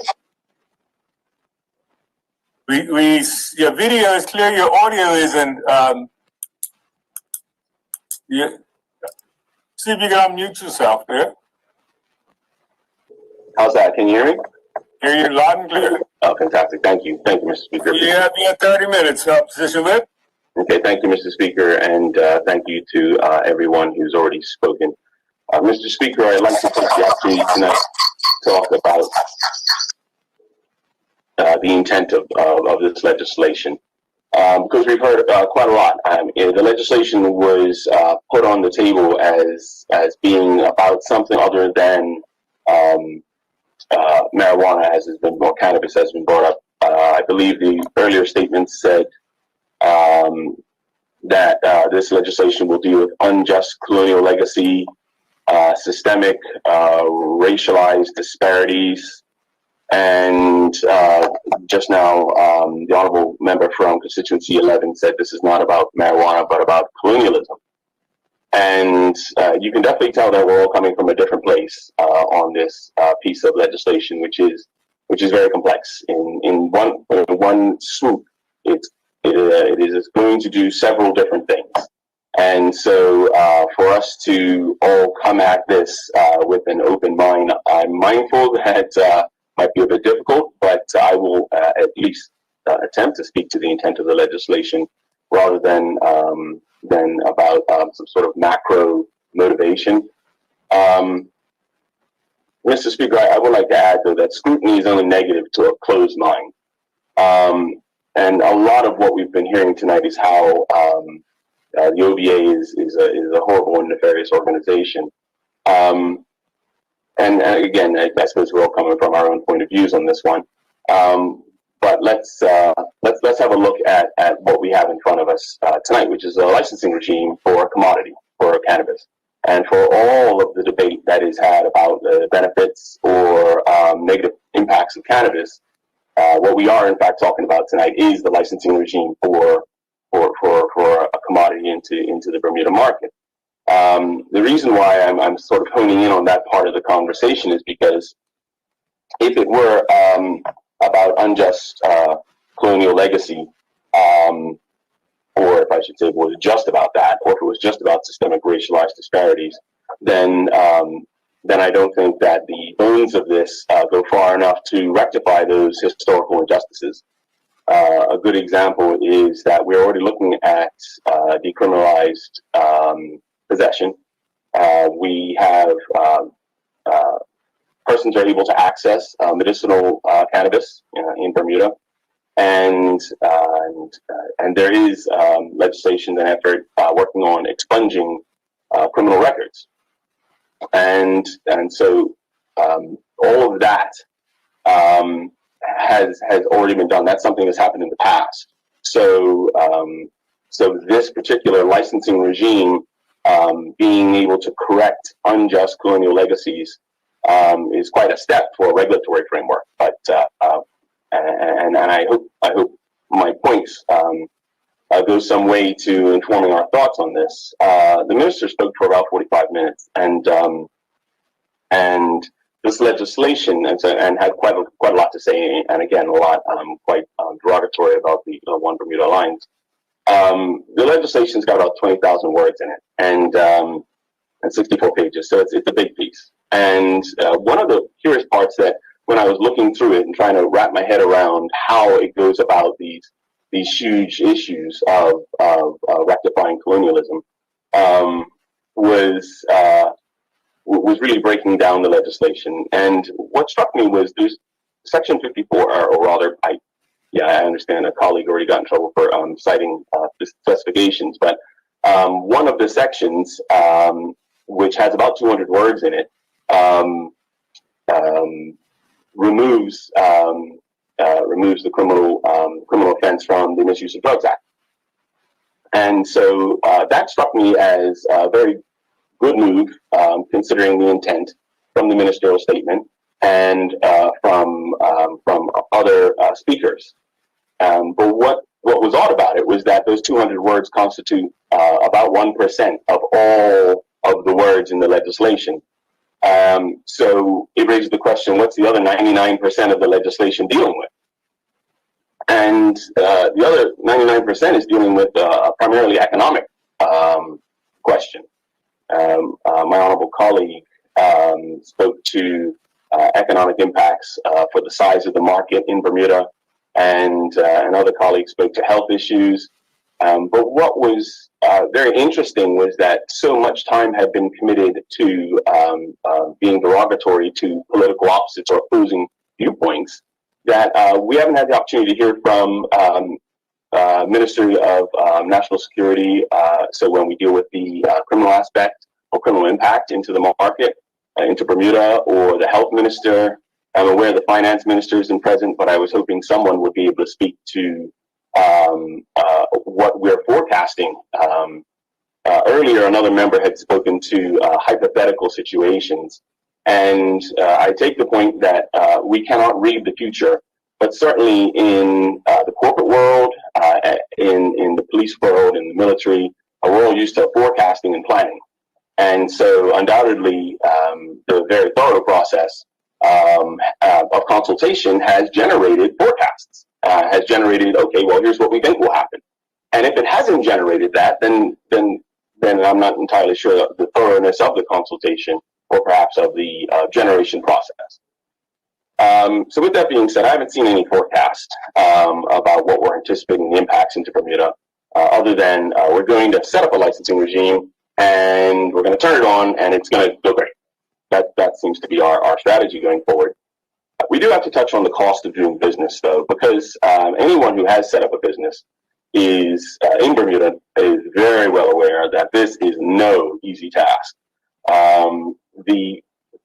Just the incorporating a company part is unpleasant on a good day and quite expensive. Then you go for registration for your payroll tax, and anyone who's ever made a payroll tax return will tell you that that's like doing calculus. You can only add this on, right? You wander around to social insurance and you get your registration, and then you got to hop on down to one of the corporates, the life insurers, to get your pension sorted out and your life insurance sorted out. And heaven forbid you try and draft an employment contract yourself. You're going to have to wander off and go see another attorney about that. And bookkeeping is no easy thing. So all of that is, and of course we haven't even spoken about service providers such as electricity, rents. It just adds up so fast. So just setting up a business, and I always want to throw this out there because saying small business and saying entrepreneurship is far easier than the doing of it. As any person who has successfully launched a small business or an entrepreneur can attest to. There are more than a few corporate bodies left in the wake of failed business enterprises, and for many, many reasons, most of which, or I wouldn't say most of which, but undoubtedly we can attribute significant red tape and cost to those failures. So we already have to contend with that going into this very hopeful licensing regime and regulatory regime. I just want to touch on regulatory regimes in general because typically at this level we have a conversation that says there is a regulatory regime, and then we go, okay, yay, and check, and everyone goes back to what they were doing. But one of my honorable colleague earlier touched on compliance and the cost of compliance. And this is very, very difficult. The devil is in the details. And all of a sudden, the generation of things that tell you what to do, from applications to guidance notes to fee schedules to people inspecting, inspection processes, variance between inspections. So someone shows up and makes an opinion about one business arrangement, and unless that opinion is properly recorded and documented, knowledge management we call it, then it quickly becomes just we forget about it, and someone else comes along later and has a different interpretation of the exact same regulation. Now, this is all sort of someone else's problem, but I can assure you, for the small business person or the entrepreneur, these variances aren't little, and they're not cheap, and they cause a tremendous amount of stress and uncertainty. And you can imagine that I just described some of the costs of business of setting up in Bermuda. What happens is you then turn around and think, well, I've got this much in liability. This is how much I owe for setting up my business. This is how much I'm getting from the business, and one always hopes it's profitable. But I can assure you that's not always the story. And then you have a government body coming in and telling you, I don't like the way you're doing 1, 2, 3, 4, alter, or I will take your license, and then you're stuck with all this liability. So for the small business person and the entrepreneur, I would add that regulatory regimes are, as much as they can be assuring to us as legislators, it can be deeply troubling to someone who is going to work in that space, especially if there's unfair competitive advantages. Now, one of the parts that we were talking about, or we were talking about much earlier, was is providing a level playing field and having some degree of favoritism to offset against historical injustices in the past. And that's quite a sophisticated algorithm or sophisticated way of thinking about something, I would be interested to see what criteria is being developed to ensure that those historical injustices against the Black population of Bermuda are how that's being dealt with. Because I'm curious, is our interest in ensuring these, in remediating, in remedying these historical injustices basically mean that if your last name is blah and you're of a certain color, then don't bother making a license? Because that strikes me as being problematic in the extreme. So with all that being said, Mr. Speaker, I am thankful for having this conversation. I'm mindful the cannabis conversation is one that has been had in Bermuda, and I echo my honorable colleagues who brought this up from the opposing party. It has been a conversation we've been having for some time, and it's one that has been managed for some time and not particularly well. Having also been a police officer, there is a regular. You really have to, on a regular basis, interact with a community, some of whom have very differing opinions about the use of cannabis, and and that is not the easiest thing to deal with. So it's a conversation that has to be had. There's no question about it. But I do think that the conversation about the acceptability of cannabis is a different one than the regulatory regime for to enable someone to buy, sell, manufacture, etc. cannabis. So with that much being said, we do have some issues that we'd like to raise as we move into the later stages of this legislation, and we look forward to expressing our ideas. Again, mindful that scrutiny is only negative to a closed mind, so we will see how we proceed here. Thank you, Mr. Speaker.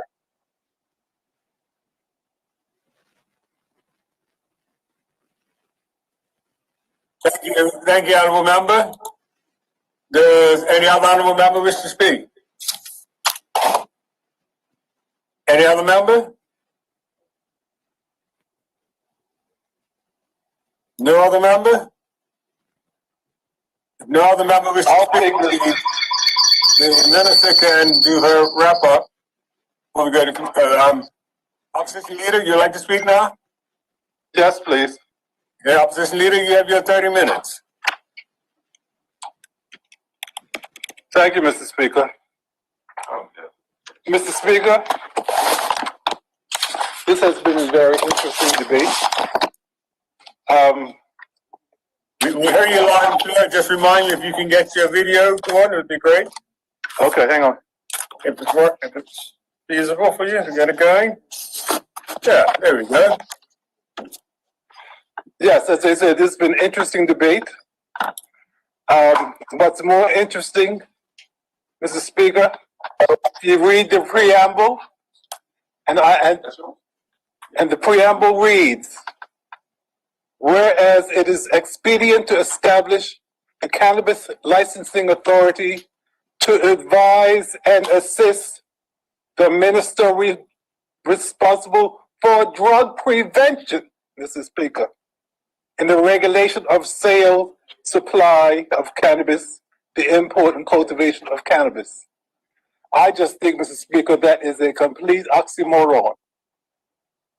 We are advising the Minister of Drug Prevention on how to build an infrastructure for the sale of drugs. And you wonder why some people have concerns about this legislation. I just thought I'd bring that to your attention because that was the first thing, Mr. Speaker, that struck me when I read the legislation. Mr. Speaker, as was said earlier by many colleagues, this is a licensing framework. We in the opposition have already supported medicinal marijuana for its health benefits. We have already supported the decriminalization of marijuana with the 7-gram limit. And now, as the government said, it's going one step further to basically do an operational framework for cannabis sale in this country. Mr. Speaker, in preparing for this legislation, I spoke to a number of addiction counselors. And first thing they said to me was, Mr. Simons, remember that you are not making legislation for today. You are not making legislation for tomorrow. You are making legislation for the children. You are making legislation for your grandchildren. And how will this legislation benefit the next generation? How is this going to enhance the next generation? The closest thing that I've heard to that is when Minister Tanae Furbert spoke about supporting our population, supporting our young people from a spiritual point of view, a mental health point of view, a physical being point of view. Mr. Speaker, I go on record in saying that I support her 100%. I also say that if we have committed so much to the commercialization of marijuana or cannabis, we need to have support for the industry, for support for those who find themselves in challenging positions. I agree with what was said earlier, Mr. Speaker, in that the use of cannabis in this country is prevalent. It's almost a way of life, and it's been here since time immemorial. But we've also seen the devastating impact, Mr. Speaker, that cannabis has had on our community. You heard the opposition leader talk about his personal experience. You've heard some of the addiction counselors, what they've said to me and others. They are concerned because the more we relax cannabis use in this country, or any country, you will find drug rehabilitation increasing, you find hospitalization increasing, you find psychosis in young people increasing, and you find brain damage for young people. One doctor said he was vehemently opposed to it because the brain, as was said earlier, develops to its maturity when a young person is 25 years old. So we are still providing a green card for the use of marijuana for 21-year-olds whose minds are still developing. And that was a concern presented by many in the health fraternity, and I believe the AG has also indicated the concern in that space. And so what we need to do is basically look at the medical impact. And so my comment here is, if we are going to expand the industry, if we're going to commercialize the industry, that we need to commit more resources to supporting those that have been negatively impacted by the industry, Mr. Speaker. Those, to me, things are crucial. We cannot make half steps. We have to look at the industry from a macro point of view to make sure that all stakeholders are protected, valued, and it can move forward with a positive lifestyle and make positive contributions. We all know, as the young Mr. Dennis Lister III said, you've seen ads where people's brains are fried from the use of marijuana. You've seen marijuana used as a gateway drug. You all know the story just as well as I do. And so it's crucial that we spend just as much energy and resources in supporting those who have fallen at a compromised lifestyle because of the use of marijuana. I know that you've said that we are supporting responsible use. But what do we mean by responsible use of marijuana? What do we mean? It can be addictive if you have an addictive personality. And so again, we must ensure that the social network is in place to support our young people if they fall off the rails because of medicinal marijuana. Mr. Speaker, the other issue that I'd like to speak to, Mr. Speaker, and I hate to talk about it because I talk about it all the time, is banking. We have put in place an infrastructure for this industry. And it was said by my colleagues, do we want to have a cash industry? And like any other business, bills have to be paid, checks have to be written, and banks have to be involved. Point of order, Mr. Speaker. What's the point of? Point of order? Point of order? Yeah, Mr. Speaker, if the honourable member's going to. Yeah, I think if the honourable member, I think he has to declare his interest. I have no problem declaring my interest, Mr. Speaker. I work for a local bank, Mr. Speaker. All right, declare your interest. All right. Mr. Speaker, from a banking perspective, I have learned that we still have a ways to go.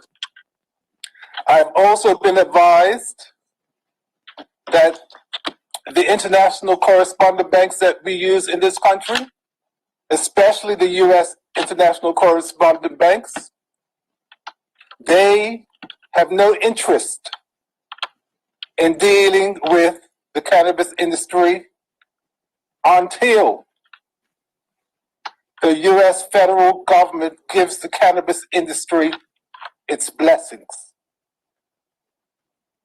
I know that we have marijuana industry in various states in the U.S., California, Colorado. In that industry, you can traverse borders, and you cannot traverse international borders. And so that's an issue that needs to be addressed if it is the intention of government to use a bank that transacts business in the U.S. I've been told, as I said, that once the U.S. federal government gives its blessing on the national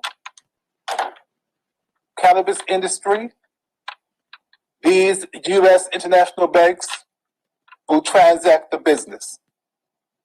And until then, it's a non-starter.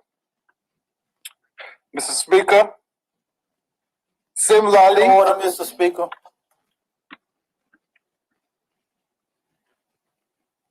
Point of order. Shall I continue, Mr. Speaker? I heard a point of order. Is there a point of order? Yes, I Mr. heard Speaker. Is there a point of order? Yes, Mr. Speaker. What's your point of order, please? Yes, there's a thing called being reactive and a thing called being proactive. We are being proactive because we know it's only a matter of time before the U.S. federal government does do this. Thank you, Mr. Speaker. Okay, member. Thank you, Mr. Speaker. So while on the same in the same lane, and talking about the U.S. federal government, it also should be noted, Mr. Speaker, that as we are opening a new industry that has not been approved, an industry that is not approved by the U.S. federal government, Mr. Speaker, should one of our cannabis business people decide to go on a shopping spree in Colorado or U.S. and try to bring the funds back to Bermuda, they risk the wrath of the U.S. government in that they may not be able to even enter the U.S. government. So I just say that as a warning, Mr. Speaker. It's a point of order? Yes, Mr. Speaker. To the member's point, Mr. Speaker, most people already know that you can't export out of America. Canada is actually the business they export. So if most people did research, they will be direct to Canada and we don't have to worry about the U.S. authorities, Mr. Speaker. Mr. Speaker, I can respond to that.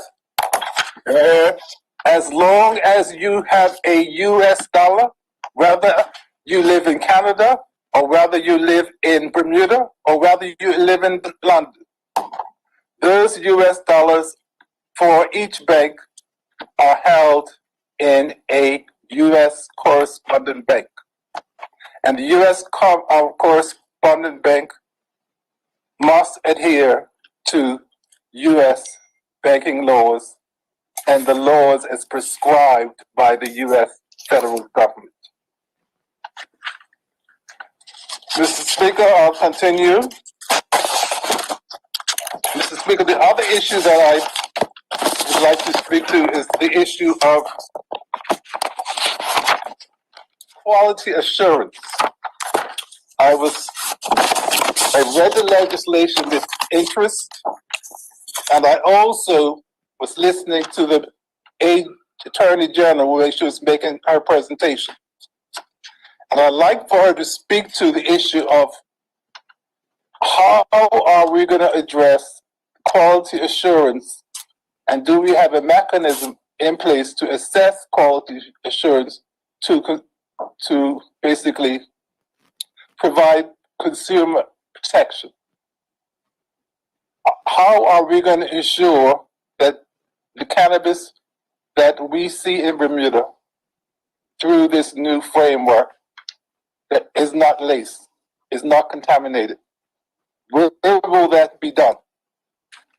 Will we be using the plant lab at all?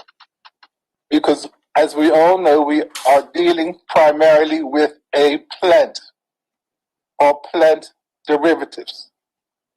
And we have a department within Conservation Services and our Natural Resources Department, which deals with plant protection of our flora in this country.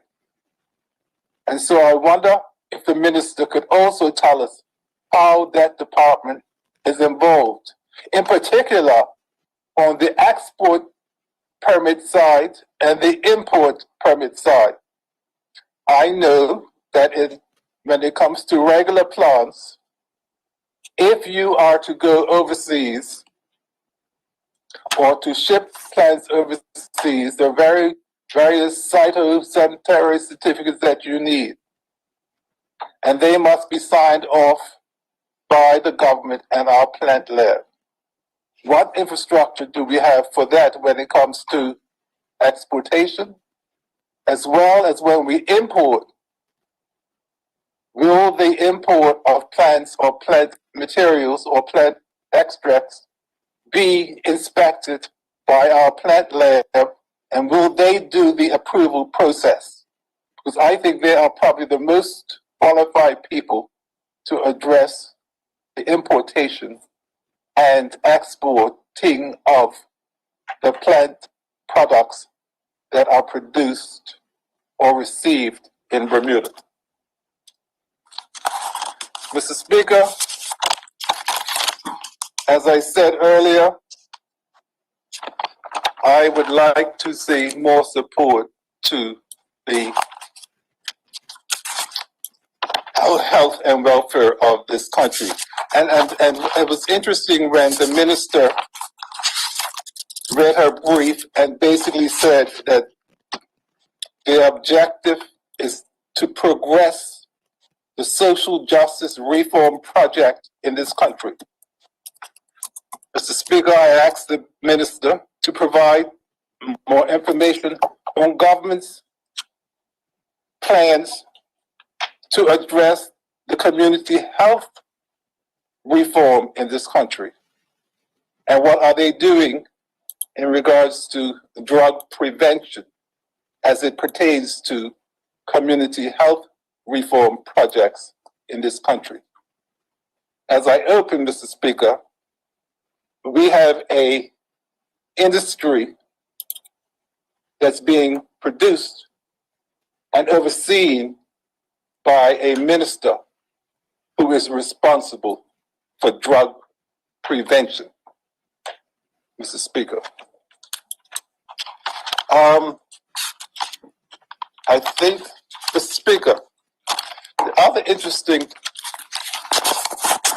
comment that I heard was that this can also be a Black entrepreneur opportunity. Mr. Speaker, if you have been observant since March of 2020, you will see that entrepreneurships in Bermuda has grown expeditiously. Many, many young people have started their businesses. Many, many young people have been creative in providing services to gaps within our community. And Mr. Speaker, many, many young people are doing really well in this space. Mr. Speaker, I say in this instance, yes, Black empowerment is good.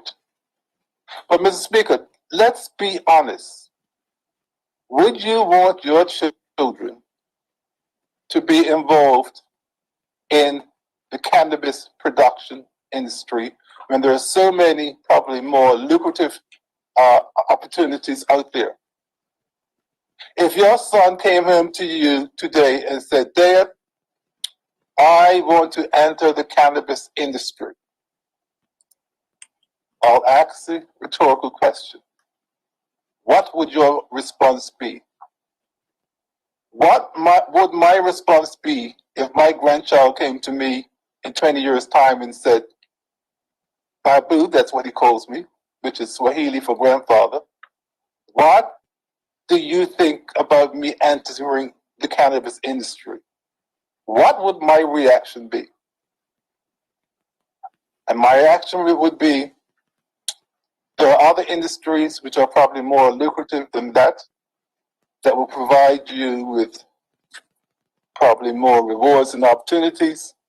But if you want to do it, you must be aware of the positives and the negatives in the industry and how it can possibly impact you. And so I think we need to be honest. Is this an industry that we would want our children and grandchildren to be involved in? I cannot answer that question, but I know what I would say if it was my child asking me for advice to go in that industry. Mr. Speaker, my colleague, the former Premier Craig Cavalier, was right. Our colleagues in this House of Assembly today basically indicated that it was Black entrepreneurship. And in fact, they went as far as to protect it in the Human Rights Act. Mr. Speaker, given that we have a Black population, it saddens me that we have Black entrepreneurs that are going to provide cannabis to other Black people in this country. Black on Black. And Mr. Speaker, no one can tell me, other than for medicinal marijuana, which, as I said, is legal now, no one can tell me, Mr. Speaker, that this legalization of marijuana will not negatively impact the young people or Black people in this country, as we are the majority of this country. So, Mr. Speaker, I understand Black empowerment and Black entrepreneurship, Mr. Speaker. But my question to this government and my question to the people of this country is at what cost? At what cost? And I would leave this question there for the government. Because as the councillors have said, when we relax the use of cannabis in any country, even though we use cannabis now as a way of life in Bermuda, as a way of life in other countries, you will find that health challenges and addiction challenges will rise accordingly. You would find psychosis of our young people rising accordingly. Mr. Speaker, I can go on and on and on in regards to the negative health effects. We've all heard it. But Mr. Speaker, I will close as I began. It's interesting that this legislation is here today. What will this legislation do for your children and my grandchildren and my children? What will our grandchildren say tomorrow when they reach 20 years old? Pops or Babu, why did you put through this legislation? And how did it help me? Thank you, Mr. Speaker. Thank you, Mr. Opposition Leader. Does any other member wish to speak at this time?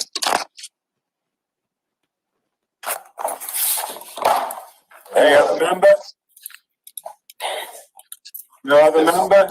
Mr. Speaker, you can hear me, I hope. Oh.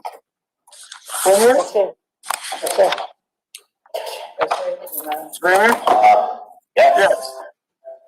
Can you You see have me? your 30 minutes there. Okay, I have my, all right. Thank you, Mr. Speaker. MP Simons, your mic is still on.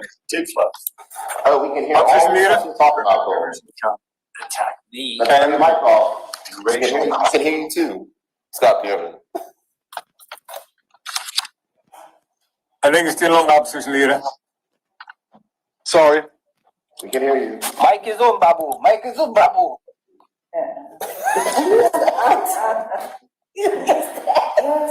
Mr. Speaker, we ready? Thank you very much, Mr. Speaker. Mr. Speaker, let me start from at the very beginning by congratulating the Attorney General and her team for the work of which they have done on this particular piece of legislation. It has been a very, very, very long road, but we have arrived at a place where the Attorney General, in her skillful fashion with her team, has been able to balance all of the various competing interests to arrive at a place where we have a bill which sets out a licensing regime for a multitude of issues that surround cannabis, Mr. Speaker. And in her very comprehensive brief, the Attorney General laid out the history of what it is that we are doing here today, and certainly very usefully touched on the nature of drug policy and its racial undertones and its racial impacts and its racial effects of which it has had, it not only in Bermuda, but around the world, Mr. Speaker. And I think that it's very important that we consider that when we begin this debate. Before I start, Mr. Speaker, I also want to recognize the excellent contributions from the Progressive Labor Party team this evening, who I think have made the case that this is a very difficult issue, but on balance, we must keep faith with the people who elected us, and we must push forward on the issues of which we were elected. And we must not be deterred, and we must make sure that we fashion legislation and policy that is right and serves this country, not just for today, not just for 2021 or 2022, but well into the future, Mr. Speaker. Just walking back and looking at what it is that we have, I would say, been through on this trip, Mr. Speaker. The first thing is the decriminalization of cannabis. I wanted to go back to the history of where we've come with cannabis reform in this country. The decriminalization of cannabis, it was I want to say a time in May 2017, when the Progressive Labor Party, who were in opposition at the time, passed an opposition bill to amend the Misuse of Drugs Act to decriminalize cannabis. That vote, which passed in the House of Assembly, precipitated later on that evening a tabling of a motion of no confidence, as the government opposed that bill, and if the government could not win legislation, that government could not continue to sit. We know that that precipitated an election, though the former premier vowed that night to face down a vote of no confidence, and we went to the polls, Mr. Speaker. And in the 2017 election manifesto of the Progressive Labor Party, we said that we would follow through with that bill to decriminalize cannabis, while also opening up a domestic market for cannabis production for medicinal cannabis, Mr. Speaker. In 2019, we certainly began that consultative exercise, and the consultation that took place around that regime was important. And the AG spoke about the consultation that was around that particular regime, Mr. Speaker. And in her speaking about that, Mr. Speaker, she noted that the feedback was that the country wanted us to go further.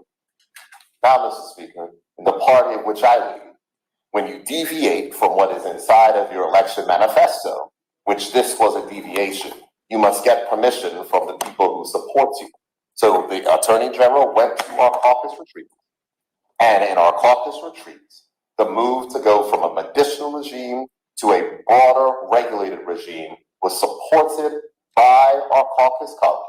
And that is why we pushed forward and made the announcement that we were going in a different tack, Mr. Speaker. That is the history of where we are.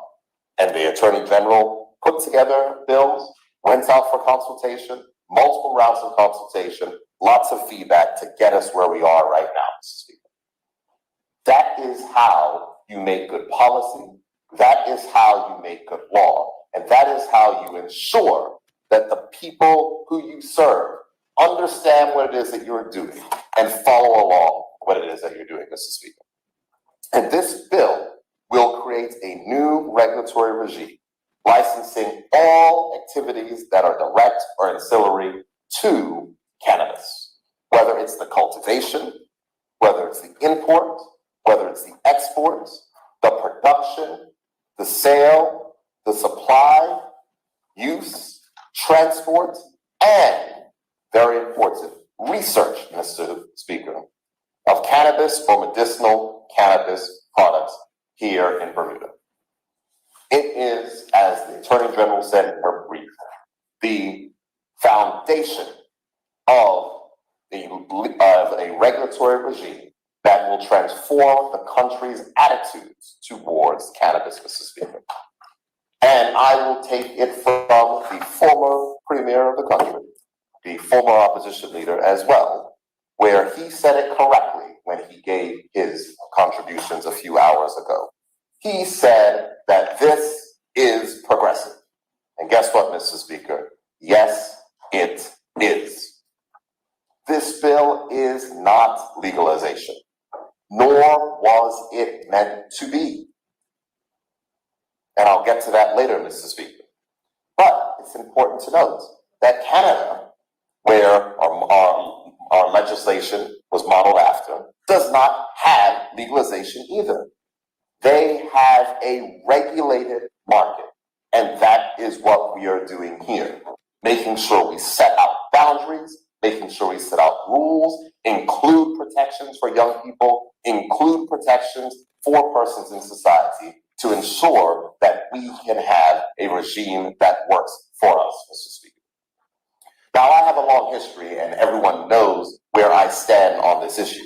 But I'm going to, Mr. Speaker, if you allow me, to quote something that I said to this honorable body in 2014 in March during the Progressive Labor Party's budget reply.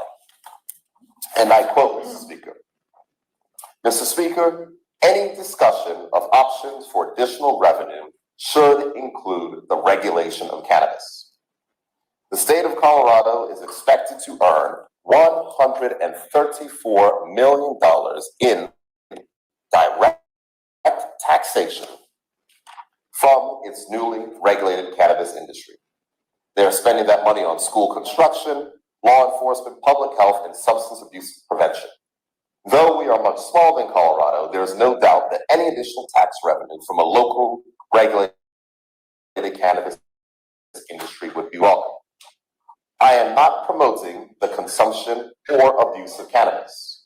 However, I think that we can all agree that a responsible cannabis consumer is no worse than a responsible citizen who enjoys a glass of wine or a cocktail at home. What I am promoting is a sensible and pragmatic approach which has been successfully implemented in other jurisdictions that can assist us in generating revenue. When our island is faced with cuts to education, healthcare, social programs, I think that the better choice is to regulate and tax cannabis to ensure that the budget and the economy can benefit. A regulated industry would remove this activity from the shadows, reduce associated law enforcement expenses, contain adequate safeguards for children and restrictions on public use, generate revenue for the country, and would have the additional benefit of having more persons contribute to social insurance, health insurance, payroll tax, and pensions, Mr. Speaker. And end quote. This bill, Mr. Speaker, delivers on what was said then. It delivers on the promise of our 2020 election manifesto. And as we like to say, Mr. Speaker, on this side, promise made and promise kept. But, Mr. Speaker, it is unsurprising that the opposition is doing what it does best, oppose, and hearkening back and looking back to the past. I think, Mr. Speaker, that it is rather funny that in their introductory thing, they came out and said that we are going to call names, when it doesn't even appear, Mr. Speaker, that their team is all on the same page, Mr. Speaker. You had the honorable member for constituency number 12 saying that this is progressive and inviting people over to his house to sit off. And now there's this whole issue of whether or not this bill, as was said in the introduction from the shadow minister, whether or not it is actually going to accomplish anything, Mr. Speaker. Here's what is the fact, Mr. Speaker. This bill will pass. And I urge the opposition to go ahead and call names when we're in committee, Mr. Speaker. Because despite the silly attempts at bashing from the party opposite, we will move forward, Mr. Speaker. But I do have some rhetorical questions for the opposition. Why is it that you want Bermuda to be last? When will you ever be comfortable with change? Why are you afraid for Bermuda to lead? Rhetorical questions, Mr. Speaker. Because if you listen to the comments that are coming from the opposition, the country of Bermuda, we are its government, but the country of Bermuda cannot do something and get it right, Mr. Speaker. Look at how we have managed to lead in the pandemic. We charted our own course, used Bermudian ingenuity, and we did it better than most countries in the world, Mr. Speaker. If the opposition doesn't have the confidence in the people of Bermuda, then that is why they are where they are, Mr. Speaker. But we have confidence in the people of this country. That is why we consult with them, and that is why we fashion what we have today, Mr. Speaker. So this government will not be afraid to lead, and we will continue to press on, keeping our promises, a concept which may be foreign to the opposition, Mr. Speaker, and executing on what we laid out in our election manifesto, Mr. Speaker. The country elected us to move forward, and we will not move back. But I want to touch on an issue that clearly members of the opposition are trying to fixate themselves on. And the Attorney General in her brief stated, and I quote, "To be clear, the governor has indicated that she will be unable to assent to any legislation that contravenes our international obligations," end quote. Mr. Speaker, this legislation will pass this House this evening. This legislation will go to the other place. And if this legislation passes the other place, it will go to Her Majesty's representative in Bermuda. If Her Majesty's representative in Bermuda does not give assent to something that has been passed lawfully and legally under this local government, this will destroy the relationship that we have with the United Kingdom, Mr. Speaker. And I say that because it cannot be that locally elected governments lay out their election manifestos, go to the polls, have broad public support, polling support, majority of the populace supporting the direction of the country, and it be for someone who represents people 3,000 miles away to tell the country, no, you cannot, Mr. Speaker. If our regime is modeled after Canada, another country where Her Majesty serves as the head of state, and they can be in non-compliance with an antiquated international policy, I ask, Mr. Speaker, why can the same not apply to Her Majesty's oldest colony of Bermuda, Mr. Speaker? I ask the question why. What is the difference, Mr. Speaker? And I want to quote from the Attorney General's brief one more time, Mr. Speaker, in which she said, and I quote, "The government of Bermuda is pursuing all diplomatic and legal options to deliver on its promise to our people, fully cognizant of the United Kingdom's role to ensure compliance with international narcotics conventions extended to Bermuda. However, Bermuda, as a small overseas territory of the United Kingdom, democratically desires, for social, cultural, and public health reasons, to chart its own distinct course in the difficult area of cannabis reform while adhering to international law to the greatest extent possible." I go on to say, as Bermuda is a non-state party to the narcotics conventions, the conventions are extended to us by the United Kingdom government. International law requires that territorial application of treaty obligations of signatory state parties require the consent of the territory government, Mr. Speaker. If we pass this today, which we will, Mr. Speaker, there is no doubt that this government and this country democratically is asking for that consent and telling the United Kingdom the direction of which we wish to travel, Mr. Speaker. So as the Attorney General said in her speech, I am confident that we can move forward.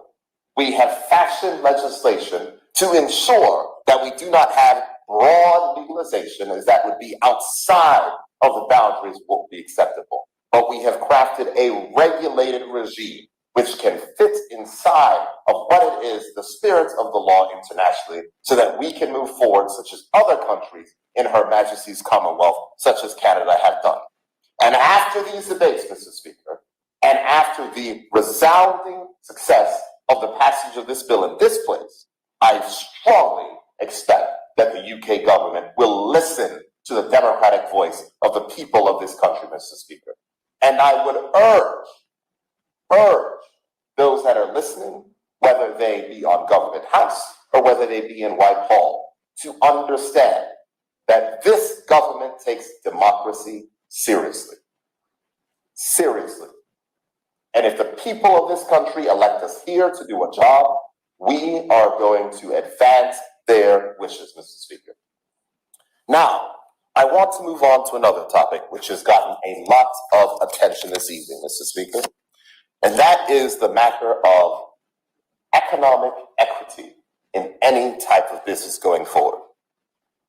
And the beginning of this debate, where we had a wonderful, detailed brief by the country's Attorney General and Minister of Legal Affairs and Constitutional Reform, was followed by the expected scaremongering and trashing from the honorable member of constituency number 22.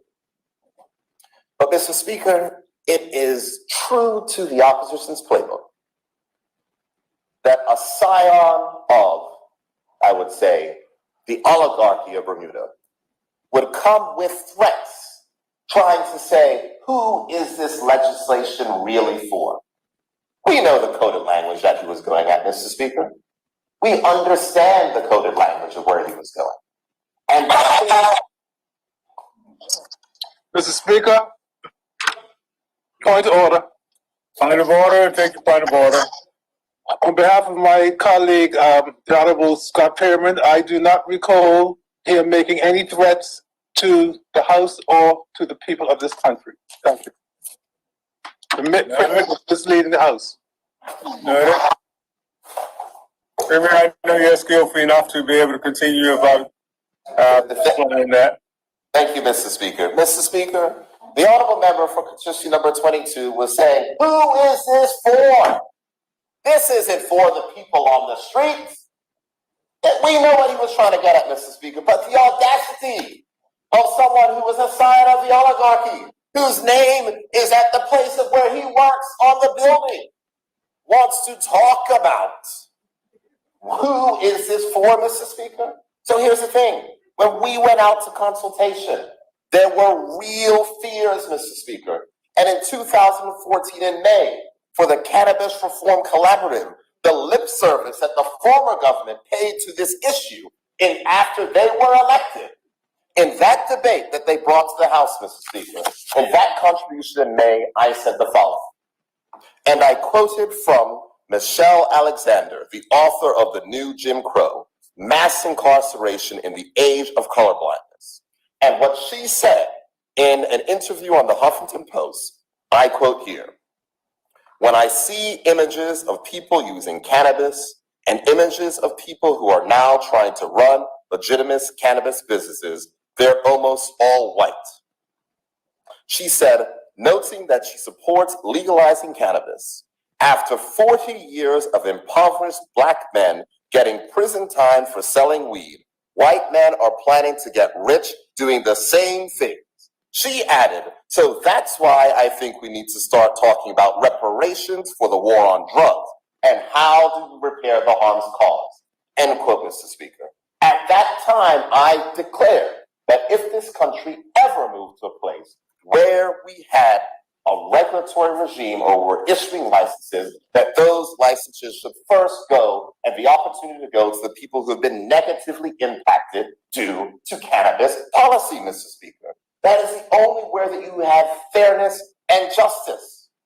And to make sure that that policy aim, Mr. Speaker, was reflected in what it is that we did, the Attorney General enshrined the Human Rights Act, Section 6A, inside of this legislation, Mr. Speaker.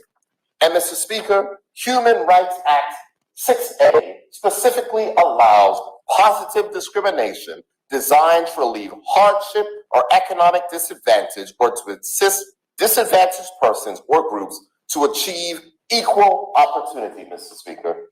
That's what it is that we're doing, Mr. Speaker. So while the idle threats and scaremongering from the member for constituency number 22 wants to talk about, Mr. Speaker, we know what it is that we're doing. This party has always stood for justice, and we are enshrining it in law, Mr. Speaker. So, I do not want the people of this country who gave that feedback of the fears of which they had on this matter to be deterred, because the government has listened, and we have made sure that we've enshrined it in legislation, that we are not going to have what the United States has or other places where black people are locked up and white people are making money, Mr. Speaker. But let us go on, because the honorable opposition leader, who to declare his interest, I guess, because he works at a bank, had a lot of conversation about banking, Mr. Speaker. And here's what I'm going to say. It would be difficult, Mr. Speaker, for traditional banks to bank the proceeds of cannabis activity at this time. And you know why, Mr. Speaker? Because it is a crime. And it would be a predicate offense under the proceeds of crime legislation. But if you amend and create a regulated regime where these actions are no longer illegal, but they are lawful, then it is no longer a proceed of crime. But here's the thing, Mr. Speaker. Just like we are the future and the party opposite to the past, we are not afraid in this party to build the future, Mr. Speaker. And just like everyone knows and understands my views on digital assets and the future of the digital economy, and knows the work of which the government of Bermuda has done in the space of the digital economy, the work that the fintech team is doing to attract stablecoin operators to Bermuda's markets, the work that the economic development department is doing to attract additional banking options to Bermuda, and the declared startup of the National Leisure Bank, Mr. Speaker, spelled out in our election manifesto, speaks about the difficulty of which we have had in advancing things. And here's the audacity, Mr. Speaker, of the One Bermuda Alliance. The audacity is that here we are as a government, 8 years after they passed the Casino Gaming Act, after they left office without being able to solve for banking problems in casino gaming. They're now talking about, oh, woe is us on the banking issues, Mr. Speaker. The thing is, we have a different approach. Two things, Mr. Speaker. Number one, a country cannot have true freedom unless it has economic freedom. And the people of this country should not be dictated to by banks who will decide who gets to secede and who does not get to secede, Mr. Speaker. And that is a paradigm that we must change, Mr. Speaker. And so while we wait for rule changes at the federal level of the United States, which are very likely, and while we understand that there are other countries that do have banking options for us in this space, Mr. Speaker, that will not deter us from advancing this regime. And that, Mr. Speaker, is the difference between us and the opposition. They see a roadblock and they say, stop, go no more, Mr. Speaker. We say, look at the problem and figure out how we are going to fix it. So I say, Mr. Speaker, we will succeed where they fail. And unlike their efforts previously, we are not going to pay lip service to the people because we have the confidence that our people can innovate, solve the problems that are necessary to advance the regime of which we've laid out, Mr. Speaker. So as I close, this is a very difficult subject, Mr. Speaker. And I remember the conversations in which I had with my mother about this topic. And I thought it was interesting the attempts of members of the opposition to pull on heartstrings and to talk about families that are afflicted with addiction. Here's the thing, Mr. Speaker. I think just about every single one of us can tell a story about the difficulties of families being afflicted with addiction. Some of us have it closer than others, but all of us have stories and can understand. But here's the thing, Mr. Speaker. Those things happen under our existing laws. We have had 60 years of approaches to drug policy that have not worked. Nobody wants their 18-year-old or 19-year-old son or daughter, parent, smoking weed. But also, nobody wants their 18-year-old or 19-year-old or 20-year-old having a criminal record. Nobody wants that to happen. So we have to explain and understand, how do we do this in a way that works, Mr. Speaker? We have to change the paradigm of our approach. We have to look at the research that is there. We have to look at the opportunities that are there for Bermuda to lead in the areas of international cannabis research and to make sure that as we have innovated in other places, we serve as a space for innovation, Mr. Speaker. That's what is necessary, and that's what's important. This bill in front of us today, Mr. Speaker, strikes the right balance. Does it mean that you can go to a beach or sit on a park bench and smoke weed? No, it doesn't. And it was never meant to do so. Does it mean that you will be able to, in the future, open up cannabis retail shops and to have manufacturing domestically and research facilities here on the island? Yes, it does, Mr. Speaker. It allows Bermuda to be a place of cannabis research.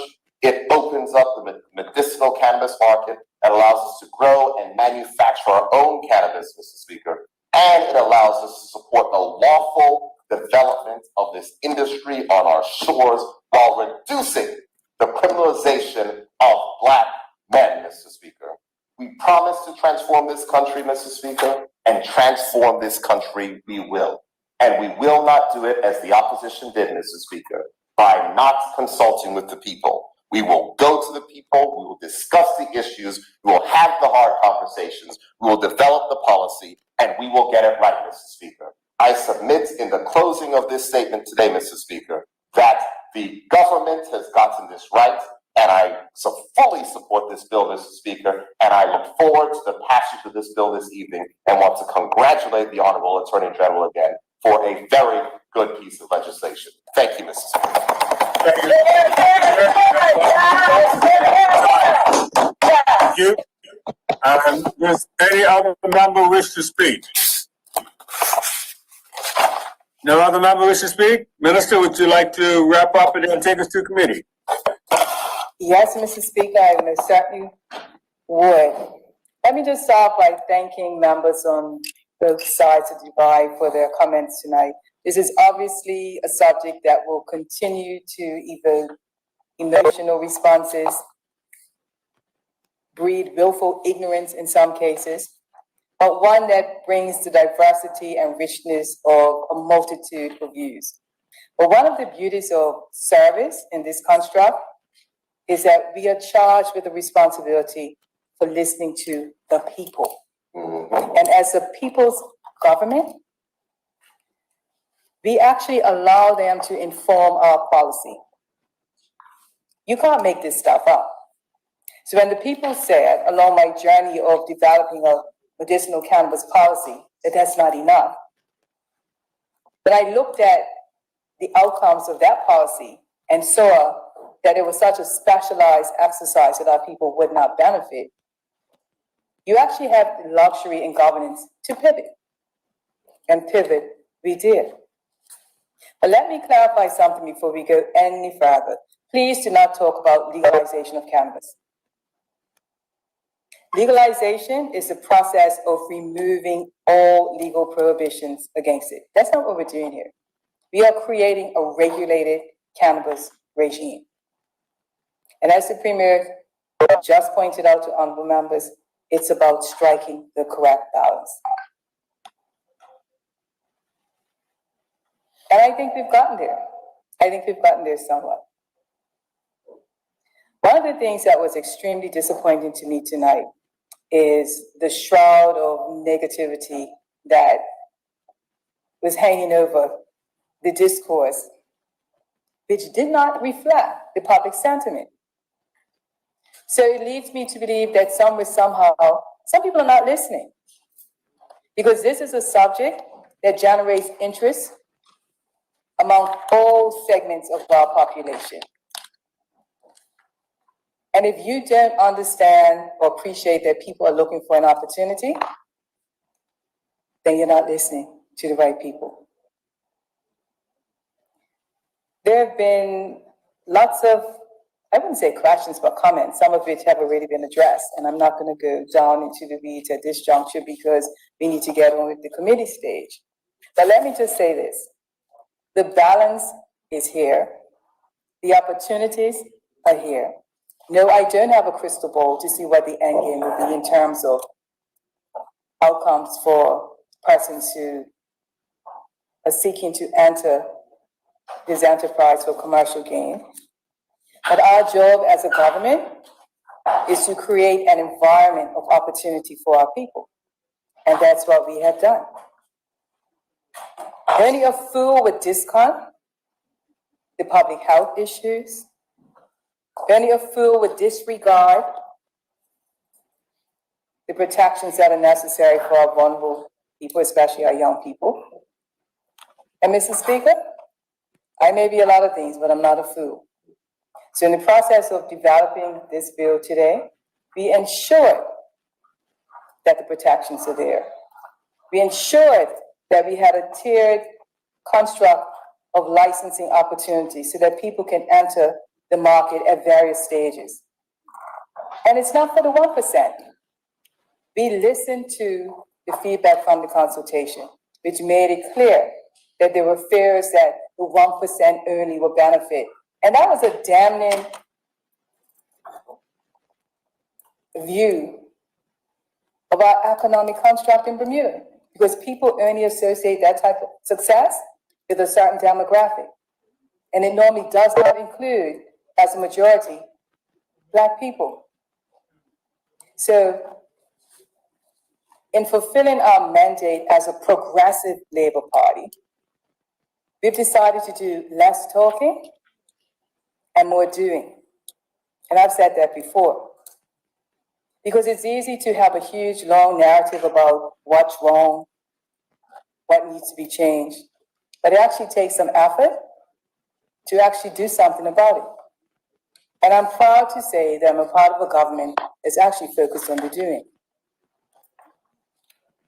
And you cannot sit here and bemoan all of the social dysfunction and psychological and public health issues and pretend that they haven't existed for time immemorial. But the question that we need to be asking ourselves when we leave here and get into our various party caucus is, what have we done? Talk about it. What have we done? And the answer, unfortunately, is not enough. So out of the criticism came very few, if any, recommendations. And that's unfortunate. But that's okay, because I've gotten all the feedback I need from our people across the spectrum, And I'm proud to say that we've looked realistically at the conditions in Bermuda. You can't make this stuff up.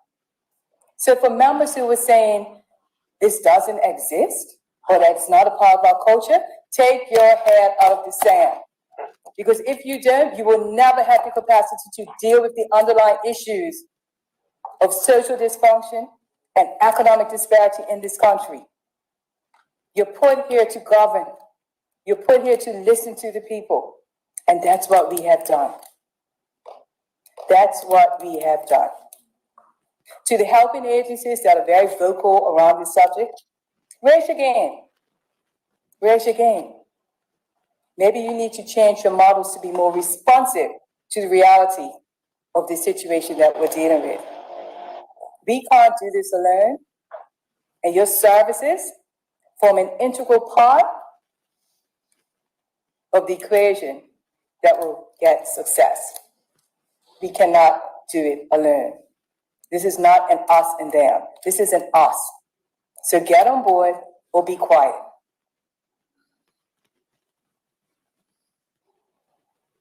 To go back to the very beginning, and a lot of this is going to be dealt with when we go in committee, I'll just end with this.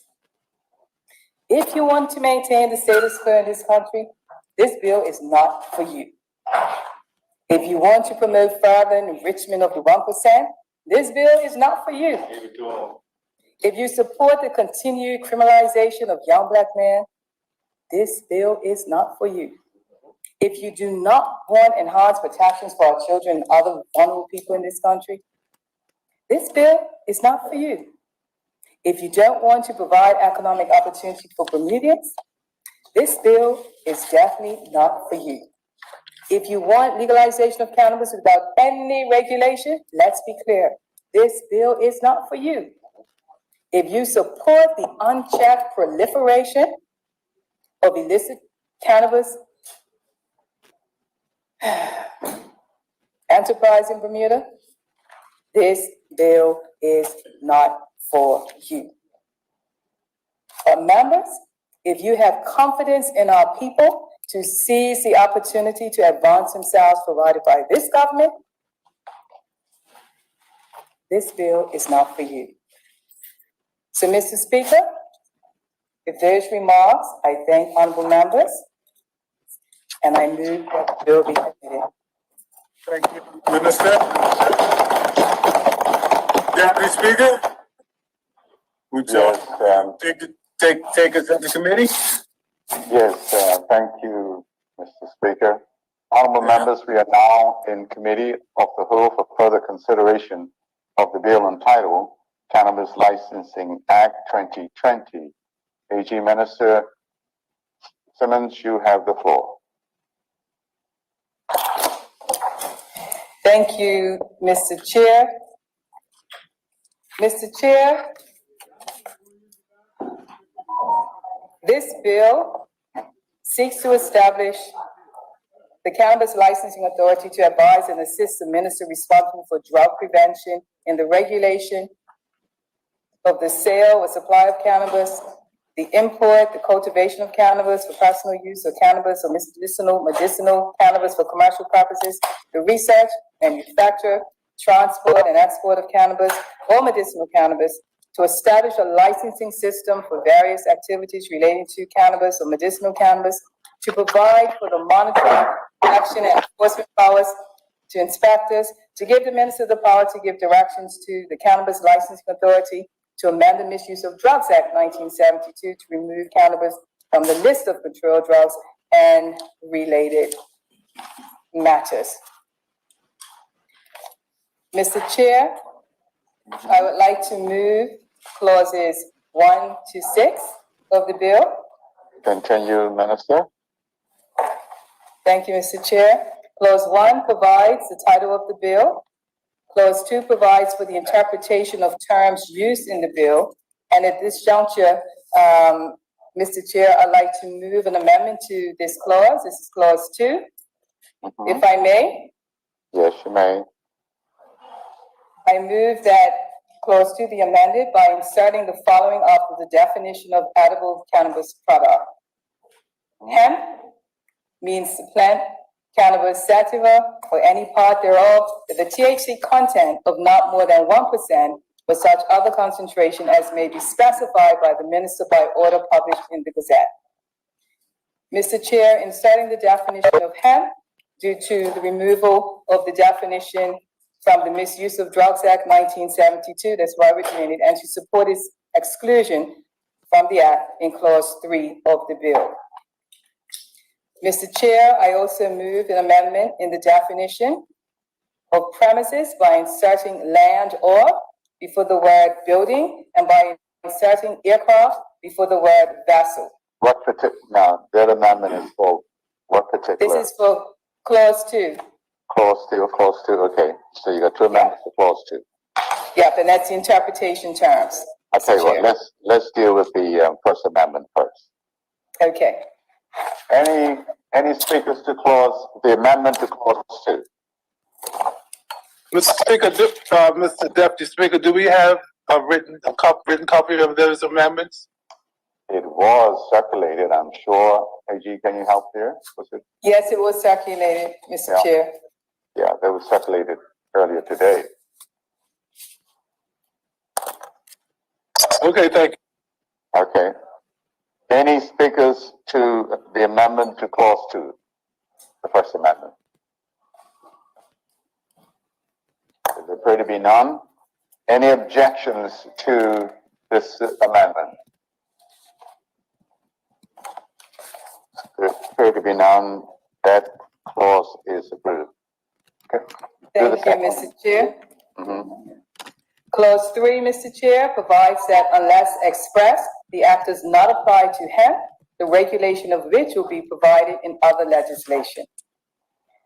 Clause 4, if I may continue, provides that the cannabis industry provided in the act will be regarded as a special program for the purposes of Section 6A of the Human Rights Act 1981. It additionally provides that a special program is one that assists a person or a group of persons to achieve equal economic opportunity in the cannabis industry. Clause 5, Mr. Chair, provides for the protection from criminal liability under the Act for a person who is authorized to conduct an activity under the Act only if that activity is conducted in strict accordance with the Act or any regulations. And finally, Mr. Chair, Clause 6 provides that the minister may, by order, subject to the negative resolution procedure, restrict certain strains of cannabis or medicinal cannabis from being sold, supplied, cultivated, imported, or manufactured. Before making an order to restrict a strain or strains, Mr. Chair, the minister must consult with the authority and the Department of National Drug Control. Strains may be restricted in the interest of public health, with public education measures placed to raise awareness on any potential health risk of the restricted strain. And those are the clauses 1 to 6. You had another amendment. You had two amendments for clause 2, right? Yes, I did. One, including, definition. Let's do the second one. Let's do the second one first. Okay. The second amendment is to clause 2 in the definition of premises. We're inserting land or before the word building, and inserting aircraft before the word vessel. And Mr. Chair, that amendment, inserting land and aircraft into the definition of premises, is to capture all places that can be used in the cannabis industry in Bermuda. Any speakers? I'm sorry. That's okay. AG. Yes, and if I may, thank you, Mr. Chair, just point out that the National Anti-Money Laundering Committee highlighted that an aircraft used for the import of cannabis may also, in some instances, be required to store cannabis and would not be captured by the definition. So that's why I'm using this amendment. Thank you, AG. Any speakers to the second amendment?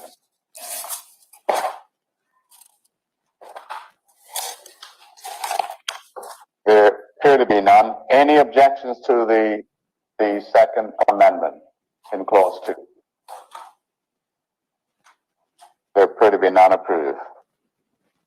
Any speakers regarding clauses 1 to 6?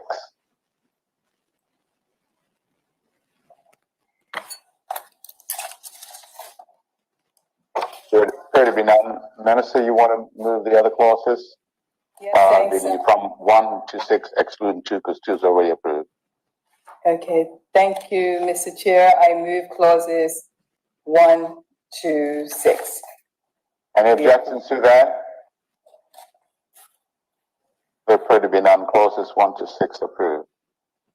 Thank you, Mr. Chair. I now with the amendments. With the amendment, thank you. Yeah. I'd like to now move clauses 7 to 18 of the bill. Continue. Mr. Chair, clause 7 provides the establishment of the Cannabis Licensing Authority with the primary function of regulating Bermuda's cannabis industry, as well as advising the minister on any matter relating to cannabis and the cannabis industry.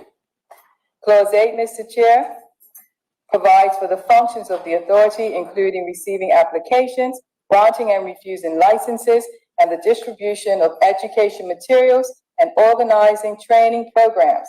In addition, the authority is able to perform any other function the minister assigns, which can include the establishing and monitoring of AML safeguards in the cannabis industry. Clause 9, Mr. Chair, provides that the minister may, after consultation with the chairman of the authority, give the authority directions on the policy that is to be followed by the authority in its functions. Clause 10 provides for the appointment of the executive director of the authority, who will be responsible for the day-to-day management of the authority. Clause 11 provides for the functions of the executive director, including assigning personnel and implementing operational policies and procedures in relation to the functions of the authority and the delegation of those functions. Clause 12, Mr. Chair, provides that the executive director, on consultation with the minister, will establish the qualifications of staff for the offices of the authority and shall advise the minister on appointments made to fill those offices. Clause 13 provides, Mr. Chairman, that every person having an official duty or employed in the administration of the Act must treat all information as confidential. Clause 14 protects a member or employee or agent of the authority from liability for an act done under the Act in respect of any act done in good faith. Clause 15 provides for the sums of funds and resources of the authority, with the expenses of the authority, including the remuneration of members, employees, and agents being paid out of the funds of the authority. Clause 16 provides the authority must submit expenditure budget estimates annually to the minister for approval. Clause 17, Mr. Chair, provides that the authority will cause statements of its financial affairs to be maintained and prepare a statement of accounts each financial year. And lastly, Clause 18 provides for the tabling of annual reports and accounts of the authority. Thank you, AG.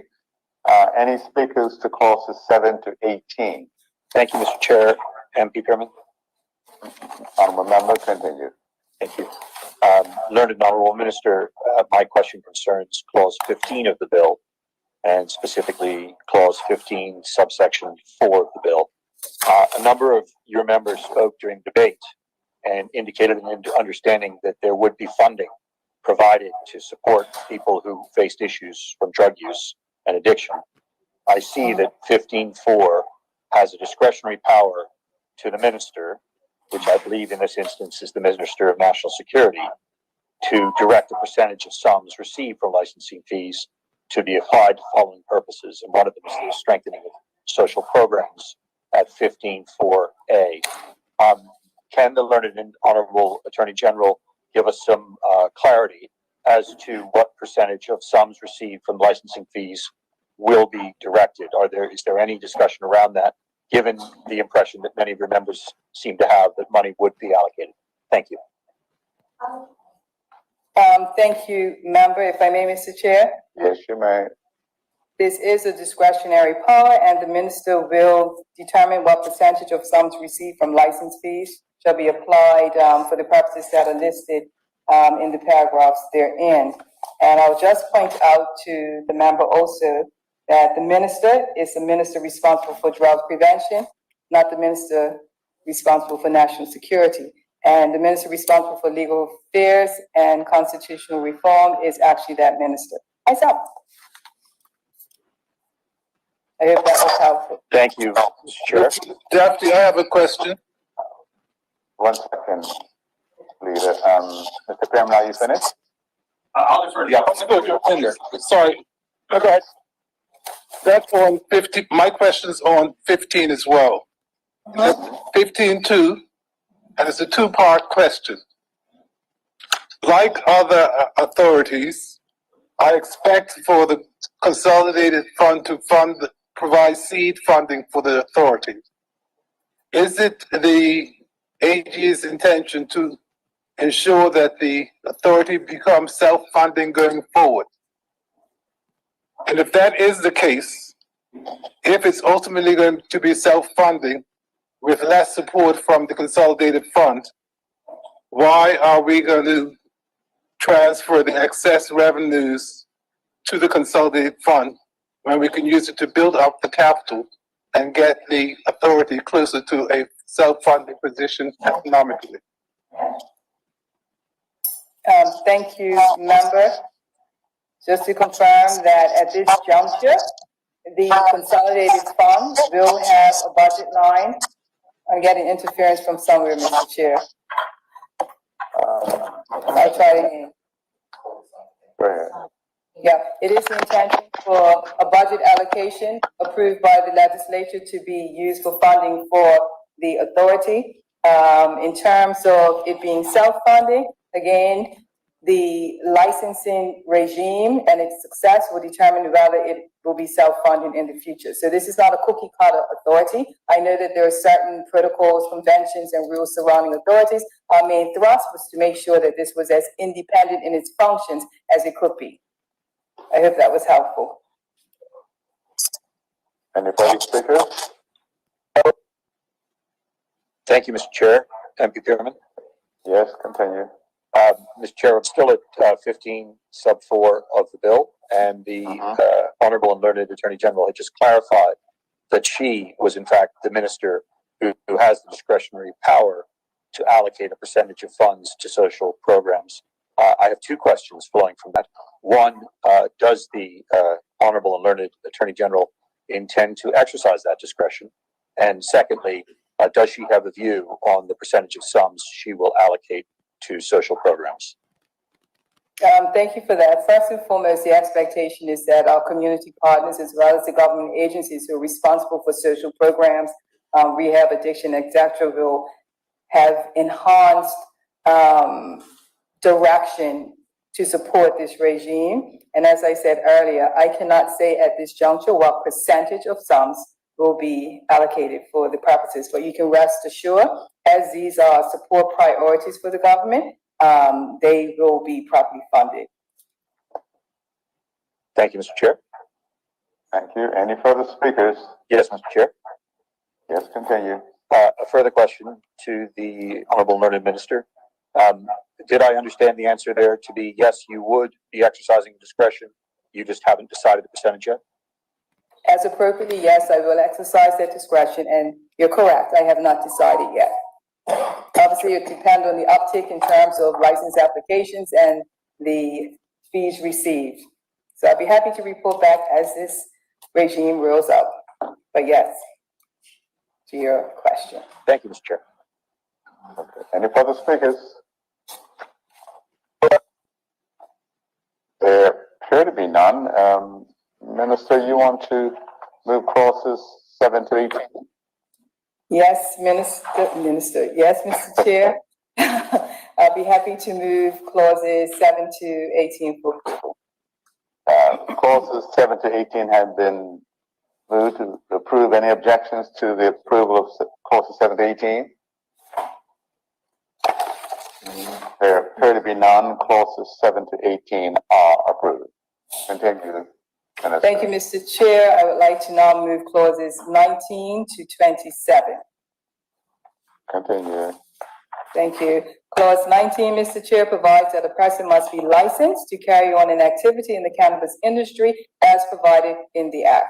Clause 20 provides that to be eligible for a license, the applicant must A, be over 21 years of age and possess Bermudian status if an individual, or B, be incorporated under the laws of Bermuda if a body corporate.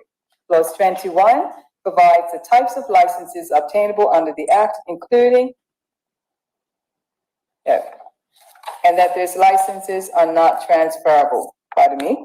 These licenses include A, Tier 1 cultivation license, a Tier 2 cultivation license, a cannabis retail shop license, an import license, a Tier 1 manufacturing license, a Tier 2 license, export license, a research license, and a transport license. Clause 22, Mr. Chairman, provides for a cannabis event license and how a person is able to apply for that license. It also provides that a cannabis event may be a public or private event that is infrequent or temporary, where there is either intent for profit or no intent for profit from the sale or supply of cannabis, only to invited guests over 21 years of age. Clause 23 provides for the inspection of a premise, the subject of a license application, prior to the grant of a license. An inspector will have the power to enter the premises to conduct inspections, including taking photographs of the premises and walking around the premises to establish the boundaries. Clause 24 provides for requirements, Mr. Chair, of the application for a license. The applicant must submit $250 non-refundable application fee along with a completed application form, valid identification as proof of age, and a current criminal record check from the Bermuda Police Service. Clause 25 gives the authority the power to decide to grant or refuse a license application.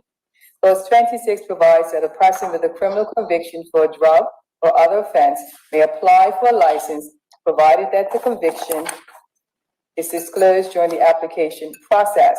The application of a person with a criminal conviction may be granted if the authority is satisfied the applicant will be compliant with the requirements of the Act and any regulations, but does not require the authority to grant a license.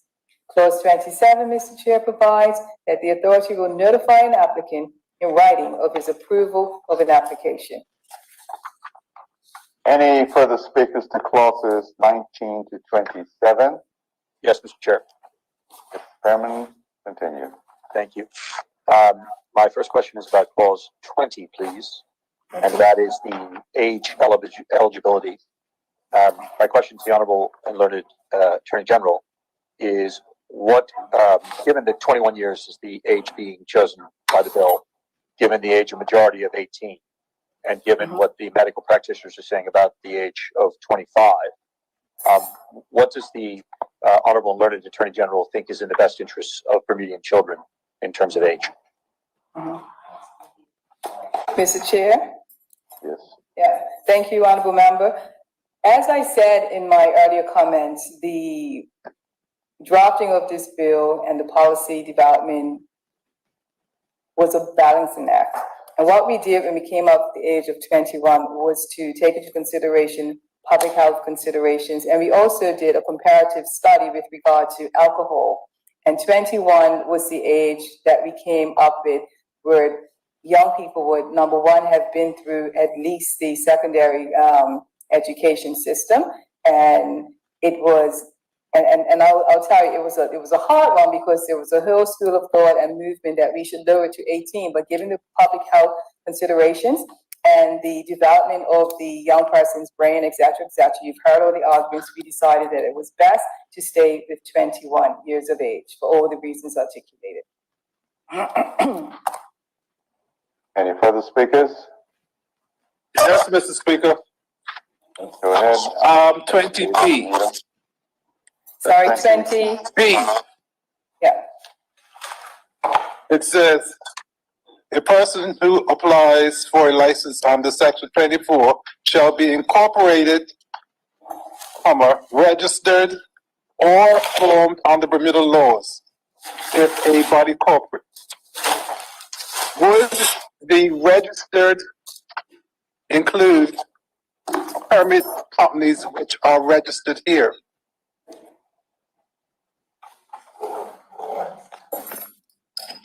Permit companies that are registered. Yes. Can you repeat that? Sorry, just a bit.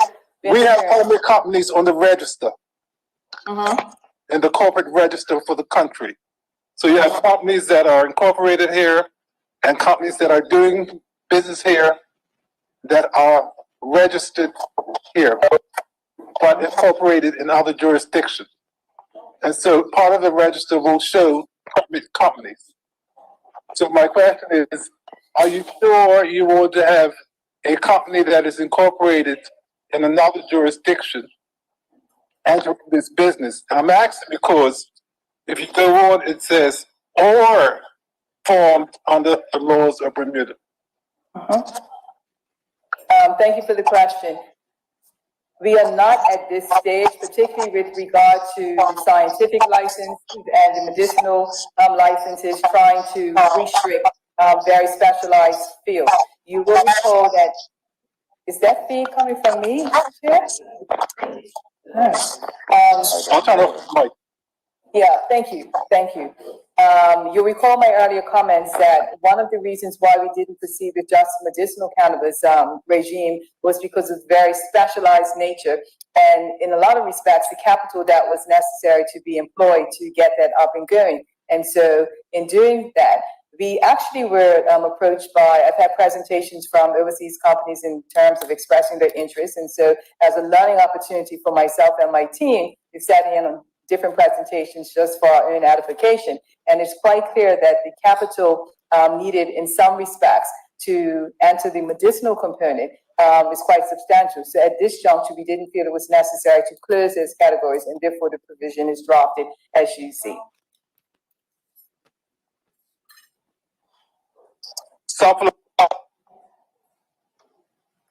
Continue, Mr. Simon. Can't hear you, Mr. Simons. I think you muted yourself.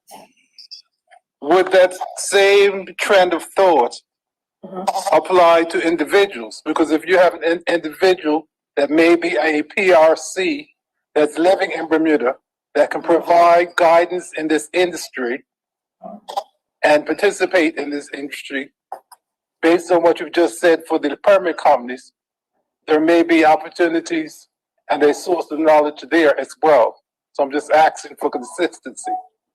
The answer is yes.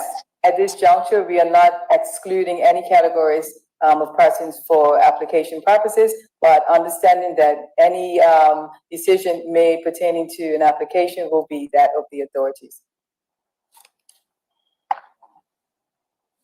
Having said that, for individuals, you say the person has to be 21 and have Bermuda status.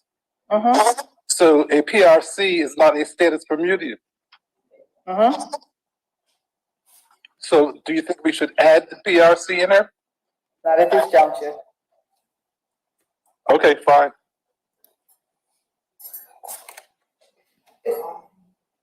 Any further speakers? Thank you, Mr. Chair. Oh, I'm sorry, I see Ms. Jackson right up there. Thank you. Good evening, Mr. Chairman. I have a question on clause 21. Yes. I'm just wondering if the minister might be so kind as to just explain how the licensing works. So if a person or a company has one of the more expensive $10,000 licenses, does that include a number of the other licenses? Hang on 1 second. Simon, turn your mic off. Please become from your mic. Sorry. Okay, continue, Ms. Jackson. Can you start all over? Yes. Sorry about, okay.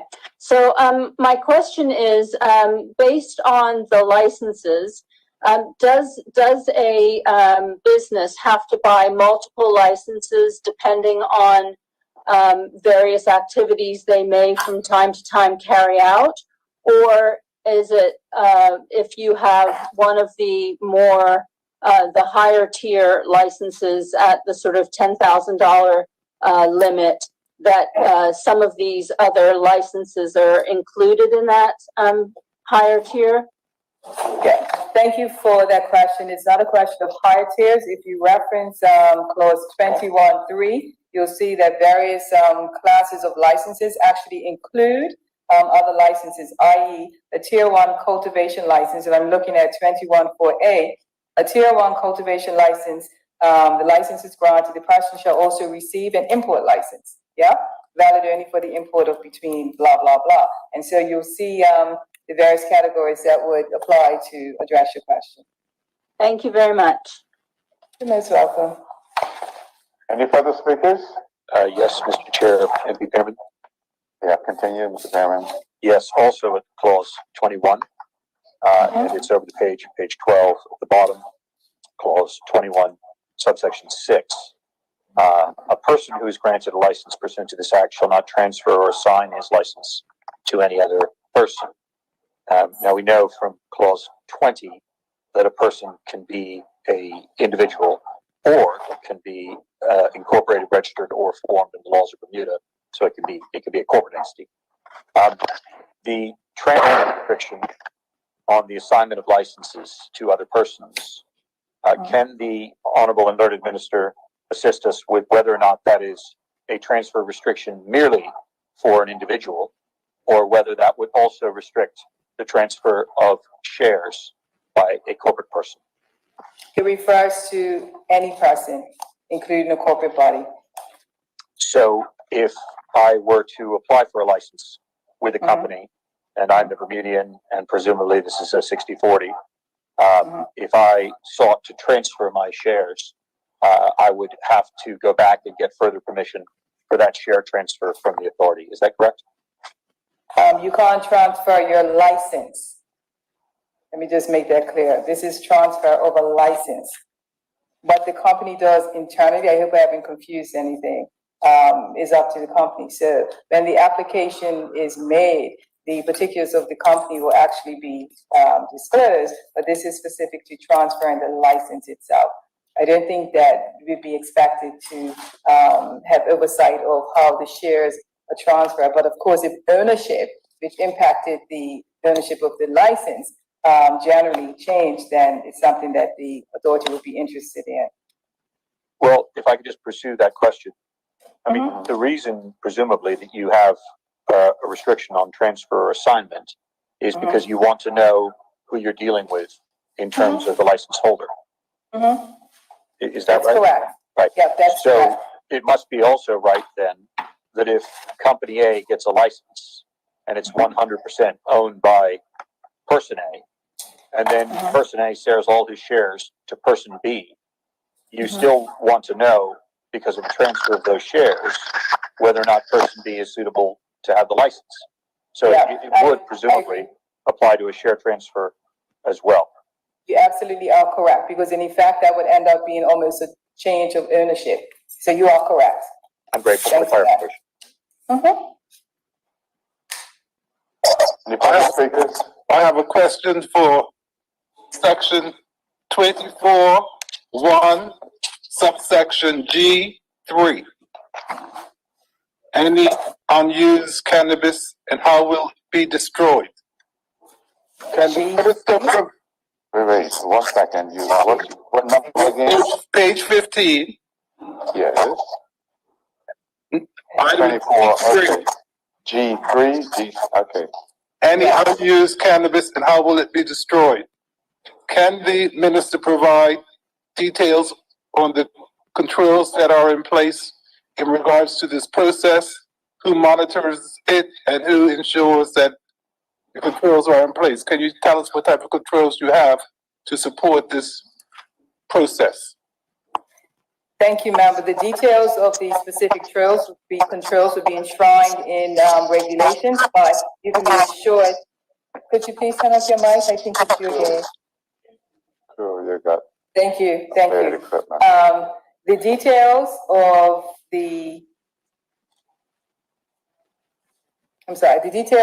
the destruction, etc., will be further defined, fleshed out in regulations.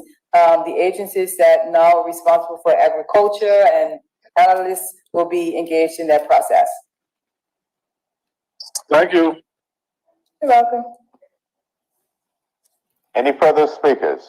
Yes, Mr. Chair, I have a further question. Ms. Jackson, go, continue. This is clause 23(3), and it pertains to inspection of premises. And in 23(3), it mentions viewing to, let's see, I don't want to, should I read the whole thing? You can. No, I can read it. Okay. So I'm particularly interested in the inspecting the working of surveillance systems at the proposed premises concerned. So I'm just wondering, generally around privacy, would they be inspecting for mechanical reasons to make sure that the equipment works? Or would they be there because they actually want to view the content, whether that be for inspection or identification? So I'm just curious about the level of privacy around these inspections. Thank you for that, member. The purpose of the inspection is to ensure compliance. This is not a situation where we're going to grant a license and walk away, and there's no inspection or compliance surveillance to make sure that people are not abusing the terms of the license. This would not include sort of identity, like it wouldn't be there for people or for the authority to inspect the content of surveillance. They're there to inspect the how it works mechanically. So the inspections will normally take place prior to the license being issued. And so all of the components necessary, all of the criteria necessary to be granted a license will come under the category, the umbrella of that inspection, to be clear. So would that be a one-time inspection or an annual inspection? There'll be whatever inspections are necessary to be satisfied that the grant of the license is proper.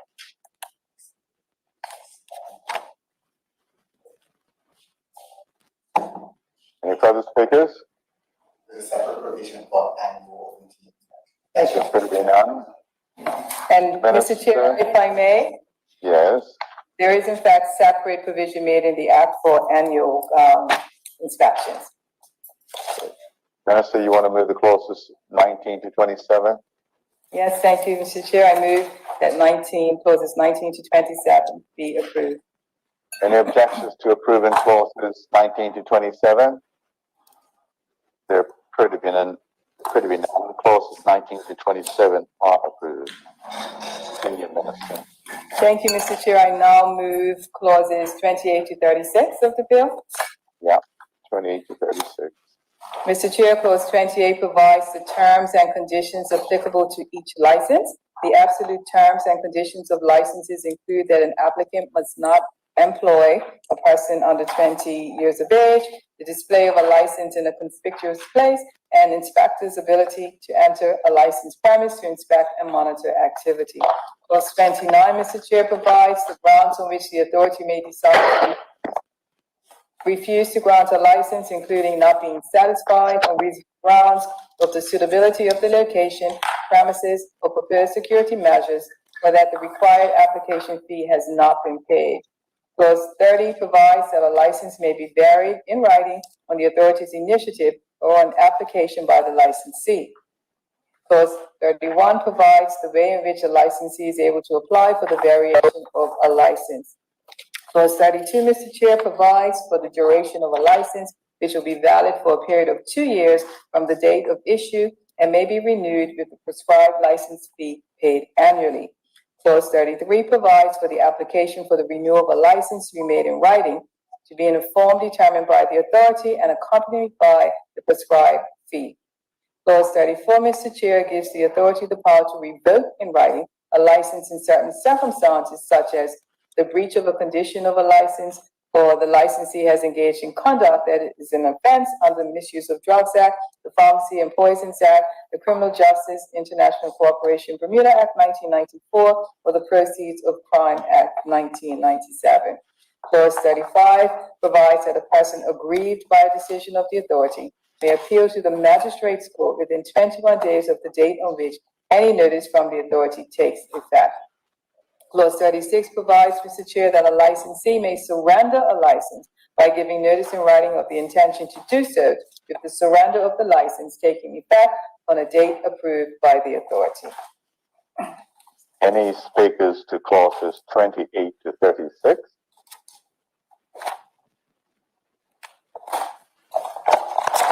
Mr. Chair, I have one for 28.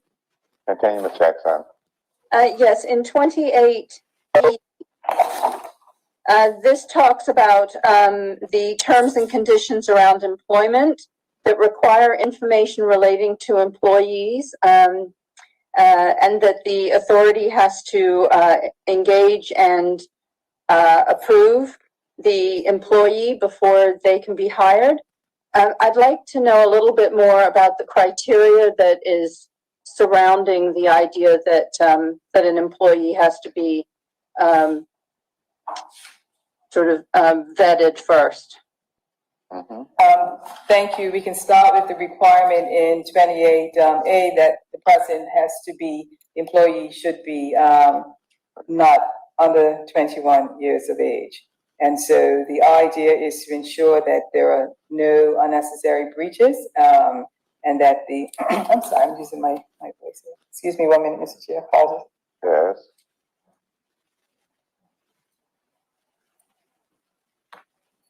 If you go back to 24(1)E,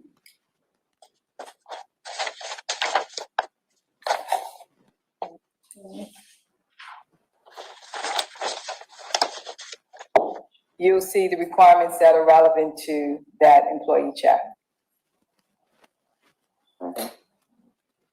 Okay, so this looks mostly administrative then. Absolutely. So I have just one further question, Mr. Chair, around the same item in 28E. Is what would be the parameters around sort of the job description or expertise in the field? You know, the sort of the biology of it all. Is there, or would that be up to the independent, each sort of business owner, or would there be a sort of standardized job description at all? No, member, it's not the intention of us to bind the businesses in terms of what the requirements for the employees or the job it's expected that whatever the terms and conditions of employment are, particularly the description of the responsibilities, would be in alignment with what's provided by the Act. And as I may have said earlier, the regulations will set out further all the restrictions, particularly around the retail licenses. But understand that we have other licenses such as transport, so each subject will have its own unique requirements and job descriptions.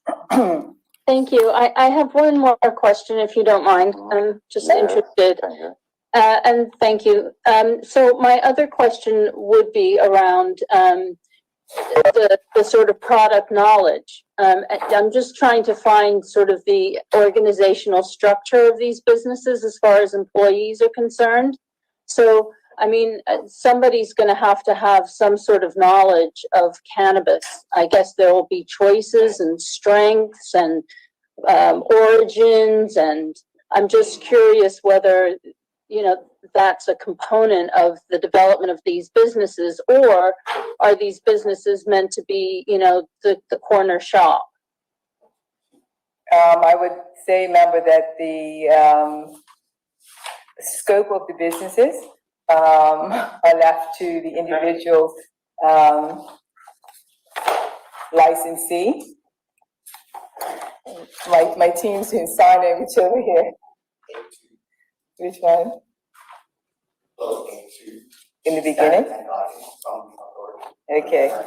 If you go all the way back, we're navigating the legislation to make sure that you get your answer. If you go all the way back to page 6, clause 8(2), yeah? The authority is empowered to formulate standards and guidance to be observed by the licensees. And so the standards will somewhat guide the operations and how they're built, but understanding there's a whole gamut of different enterprises that would be possible under the different licenses that are granted. But we have a generic formula in A2 that would be able to set some standards that would ensure that the compliance is not an issue. Thank you. You're most welcome. Any further speakers? There appear to be none, AG. You want to move clauses 28 to 36? Yes, Mr. Chair, I move that clauses 28 to 36 be approved. It is to move the clauses 28 to 36 be approved. Are there any objections? There appear to be none. Clauses 28 to 36 approved. Thank you, Mr. Chair. I will now move clauses 37 to 44. Continue. Clause 37, Mr. Chair, provides that where there is a theft of cannabis in its possession, the licensee must provide a written report to the authority and report the theft to an inspector. Clause 38 provides for the authorization of analysts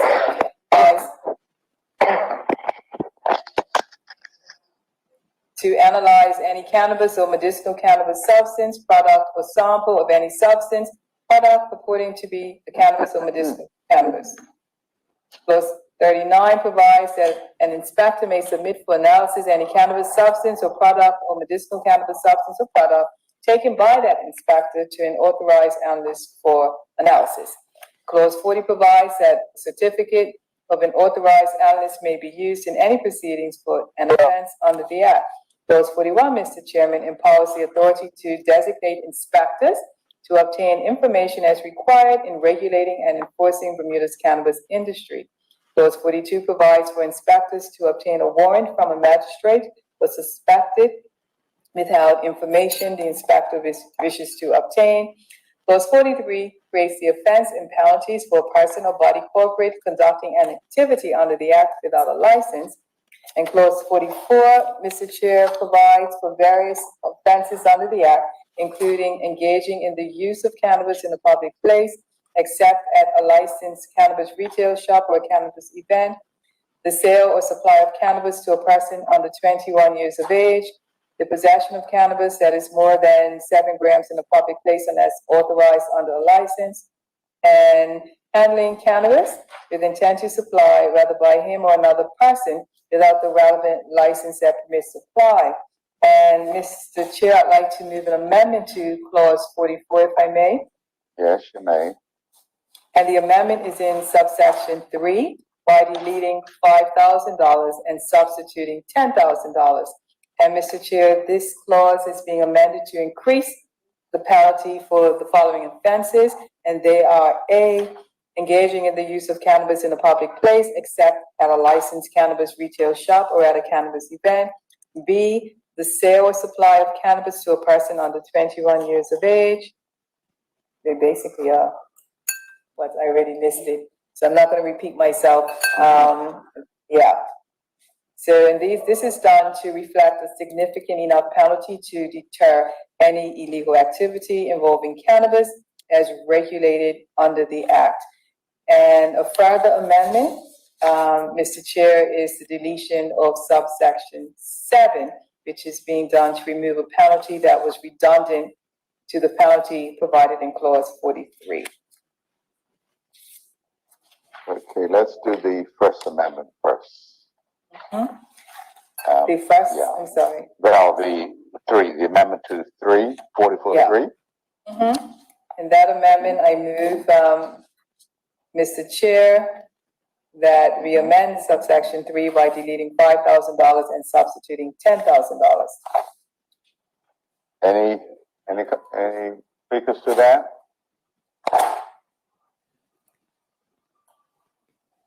There appear to be none. AG, you want to move that amendment? Yes, I move that the amendment to clause 44 be approved as stated. And that's already in subsection 3. Subsection 3. Any objections? Appear to be none. And do the next one. And Mr. Chair, thank you. I move that clause 44 also be amended to delete subsection 7. Any comments? Speakers to that? There appear to be none. Move that. Can you move that? Yeah. Can you move Thank you. move 44 with the amendment? Okay. 44. Okay. Mr. Chair, I move that clause 44 be approved with the amendments as stated. Any objections to clause 44 with the amendments as stated? That has been approved.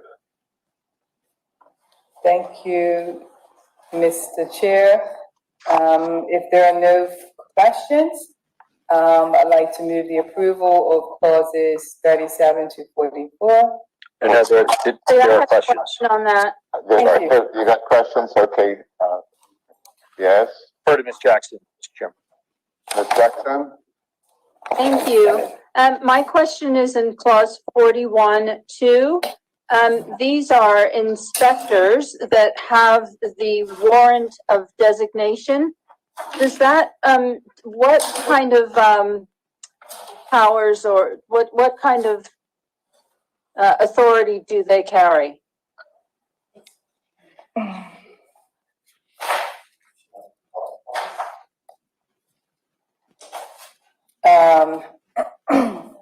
The inspectors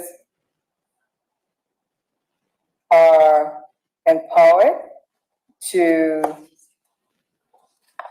pardon me? Yeah, I'm sorry, I was distracted, apologies. The inspectors are empowered as per subsection 3. Yes. I'm just wondering, at what level of enforcement can they go? Do they have the powers of arrest? How does that work? Subsection 4 makes it clear that they can't, without the consent of the occupier, enter a private dwelling unless they have a warrant from the magistrate. So these are extremely serious powers. And you mentioned before the maintaining of people's privacy. And so this is a provision that strikes the right balance. I can't see over there. Pardon? I'm sorry, my team is pointing out that the inspector can also be a police officer, and I think I mentioned that in my brief. Thank you. Any further speakers? Mr. Yes, Chairman? question. Mr. Simon? I'd like to refer the minister to item 37, report theft. 37. As we, in some cases, are talking personal property and corporate property, can you confirm whether or not the inspector has an obligation to report the theft to the police at some point? Whether he has an obligation to report it to the police as it's theft of, in some cases, personal property, and in other cases, corporate property. I'm sorry, you said the inspector? I'm asking because the legislation says The licensee. right, the licensee will immediately report the occurrence to an inspector. B, provide a written report to the authority. So questioning, why is there not an obligation to report the theft to the police services, either indirectly through the inspector or directly from the license holder to the police? Theft of property, personal property, and theft of corporate property. They have to report it. Yeah, thank you. It does report to an inspector that also can be a police officer. So what if the inspector is not a police officer? Is he obliged to report it to the police? Absolutely. Okay. Yeah, that's fine. This doesn't preclude a licensee making a report to the police. Okay, I just want that clarity, that's all. Yeah, thank you. And my second question is item 39, analysis. Can you confirm who are the authorized analysts in Bermuda? We have government analysts already that are responsible for analyzing cannabis and other drugs, and actually equipment that we have in Ireland at this time, with your fee, is suitable for that purpose. Is that the plant lab or is that somewhere else? Yeah, it is the plant lab. Okay, thank you. You're welcome. Thank you, Mr. Chairman. Yes. Any further speakers? Yes, my question is from the same section, part 4. Yeah, Mr. Chairman. And, Mr. Thomas, can you turn your mic off, please? We got something on there. Continue, Mr. Chairman. Thank you, Mr. Chair. So we were just looking at the analysis, and clause 40 of the bill suggests that the analysis allows for production of certificate for prosecution. Somebody is turn off. Yeah, I'm here. Somebody's cut them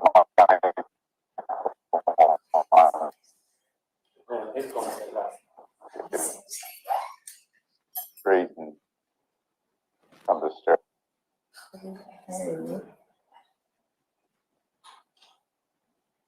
Now, Mr. Chairman. Continue. Yes, Mr. Chair. So clause 40 of the bill provides for a certificate which can be produced for prosecution, and then there's reference to the trial period. And I'm just wondering what the aim of this analysis section is. Thank you.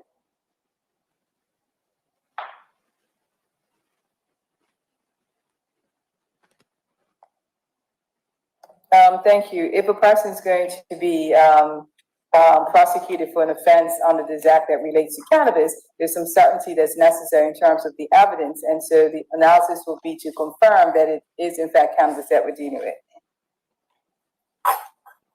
Is it going to be determining the strength or otherwise, or the legality or otherwise, or the nature of the strain or otherwise of the cannabis? The analysis will be particular to the offense that the person is being charged with.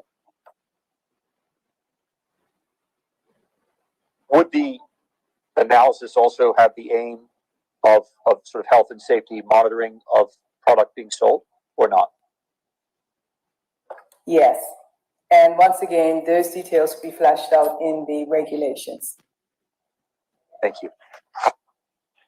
Mr. Chair, I don't know if anyone else. Supplemental on that one. Will that certificate also be used for exportation? This is specific to criminal prosecutions.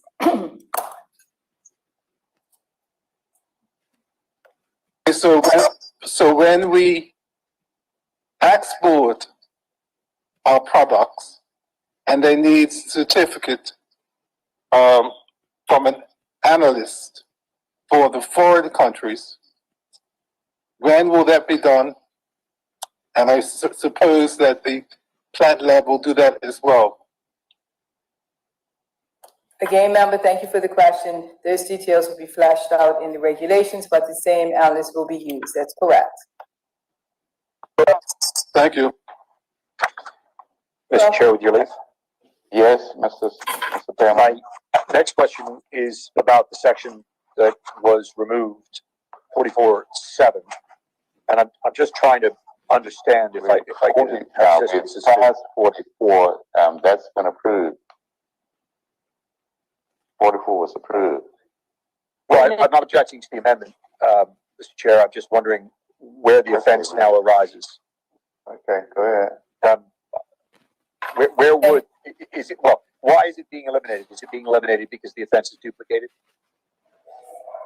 Thank you, member. The offense is now provided in clause 43. So it's redundant. So it's 43.1 is already provides for the offense and then thereafter. Is that right? That is correct. Okay. Thank you very much. My next question is in relation to my next and last question, I believe, for this section is just 44E. And I just want to understand what's going on here.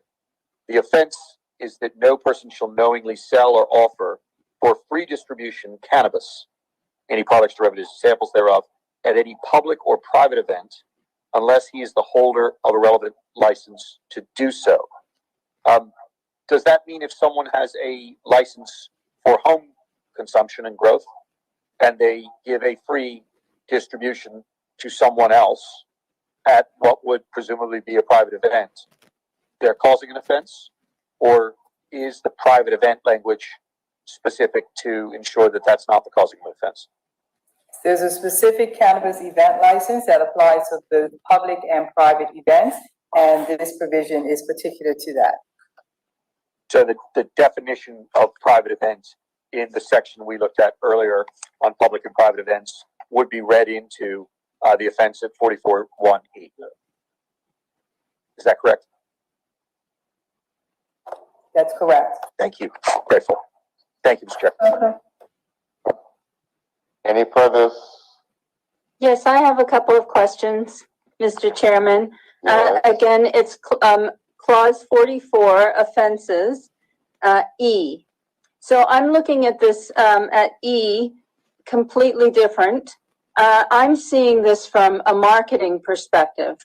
So my question is, if it's an offense to offer, basically within this definition, I see the possibility of free samples or maybe mini samples, then it bears the question, what is going to be the marketing criteria for the sale of cannabis?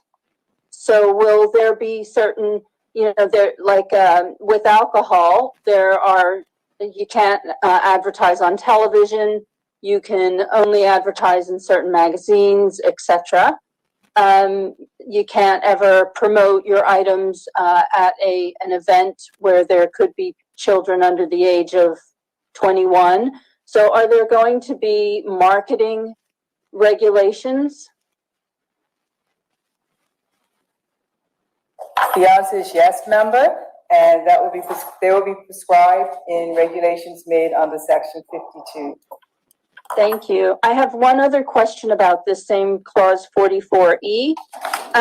It mentions derivatives, and I'm just curious if you could define that for us, because I'm just curious if there is scope within the license or within this document, this bill, to evolve marijuana, evolve cannabis in the future. So just as they've figured out medicinal cannabis, that in the future there may be some derivative that could be negative and it could be positive.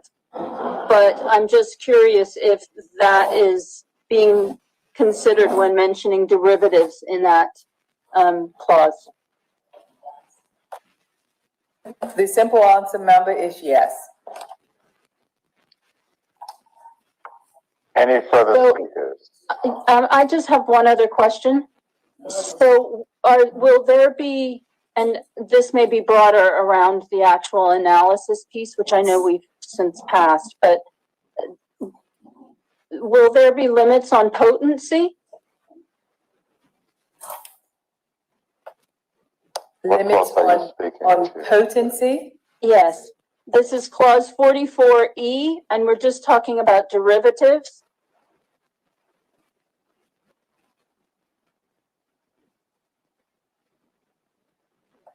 I'm just trying to correlate your question with 44E, which is pertaining to sale or offer of free. What are you trying to get specific information as to whether the strength or otherwise of the derivatives are going to be is going to be analyzed before sale? Just trying to be clear. Apologies.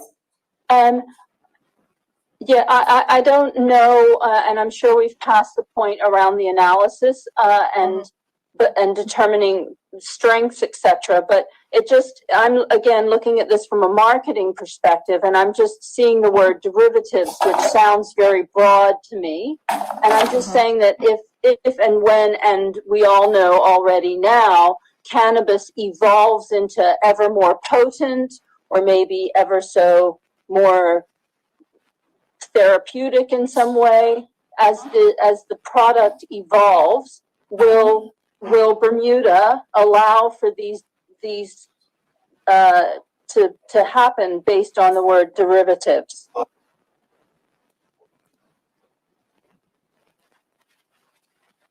If you refer back to clause 6, we will be monitoring the different strains to ensure that no dangerous strains enter the market. And clause 6.1 gives the power to the minister after consultation with the authority. And it's important to note that the authority will be populated by experts in the field. And so we will have that monitored. But at this juncture, it's not intended to contract the market before it even begins. But yes, there's an oversight function that is provided in clause 6. I hope that answers your question. It does. Thank you very much.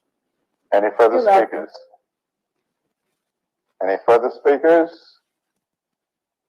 There appear to be none. Minister, you want to move clauses 37 to 43?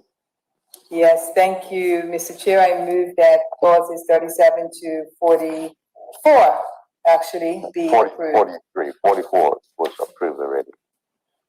Yes. It has been moved that clauses 37 to 43 be approved. Are there any objections to that? If there are any objections, approved. Thank you, Mr. Chair. Mr. Chair, I'd like to now move Mr. Chair, clauses. with your leave, we are content, should you wish, for the remaining clauses to be taken in full.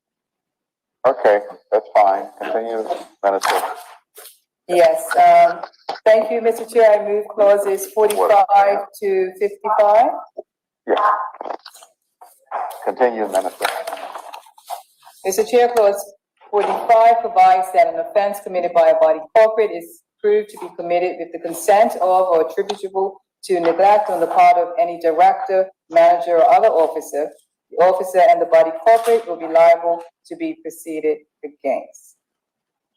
I should say if an offense. Clause 46, Mr. Chair, provides that where there is the failure of a convicted person to pay a fine imposed by the court, the court has the power to immediately revoke the person's license. Clause 47 gives a police officer of any rank the power to seize an amount of cannabis equal to or more than 7 grams from a person in possession of it in a public place without the relevant under the Act to serve. Clause 48 provides that 20 grams is the statutory amount deemed for supply where a person is charged with an offense relating to cannabis and supply is an element of the offense. Clause 49 provides for consecutive sentencing for offenses involving cannabis and offenses relating to violence or use of weapons.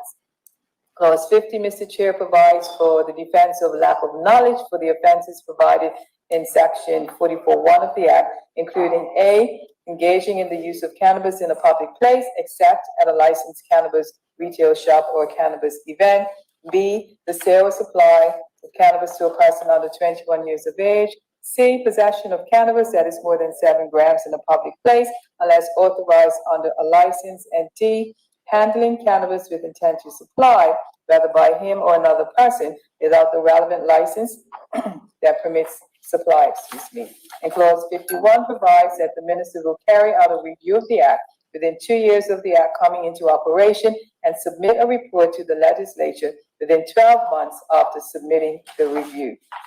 Clause 52 empowers the minister to make regulations and includes a general regulation-making power which enables regulations to be made as required in the cannabis industry, including any required AML measures and regulations for the safe custody, storage, and security of all locally cultivated cannabis or medicinal cannabis. Clause 53, Mr. Chair, provides that the authority may, with the approval of the minister, issue guidance on the regulation of cannabis and medicinal cannabis. Clause 54 provides amendments to the Misuse of Drugs Act 1972 to remove cannabis as a controlled drug and amends that act to remove the definitions for cannabis and cannabis resin by removing the statutory amount of cannabis deemed to be for supply and by removing the statutory threshold in Schedule 8 with reference to old to be referred to in the Act. Clause 55, Mr. Chairman, provides consequential amendments to the Government Authority Fees Act 1971 and the Pharmacy and Poisons Act 1979. Clause 56, and I don't think I asked to move Clause 56. If I may, Mr. Chair? Yes, please. Thank you. Thank you. That provides for the commencement of the Act that it will be on a day appointed by the minister by notice in the Gazette. Thank you, Minister. Any further speakers? Thank you, Mr. Chair. Yes, Mr. Cameron, go ahead. My first question is on Clause 52, and it's subsection 5. Regulations made under this section may be made subject to negative resolution procedure. It's correct, isn't it, the Honorable Learned Minister, that the regulations made by the Minister yourself in this instance will therefore be able to come back to the House should the negative resolution procedure be adopted? That is correct. They come back for resolution after they've been made. Thank you. My next and last question is on Clause 56. Does the Honorable Learned Minister anticipate when the Act will be brought into force? Not at this juncture. Any further speakers? Mr. Chair, yeah, I have just one clarifying question. In Clause 52, 3, it's C and D, and I was just wondering if the Honorable Learned Minister wouldn't mind just giving a little context around that.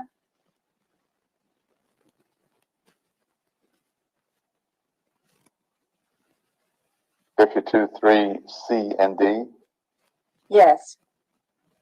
I would even go so far as E. It all probably be in the same context. All right. You got that, Minister? Thank you, member. These are just general regulation-making powers that allow the fluidity necessary to cover any subjects. Some are more specific, but they're just general powers.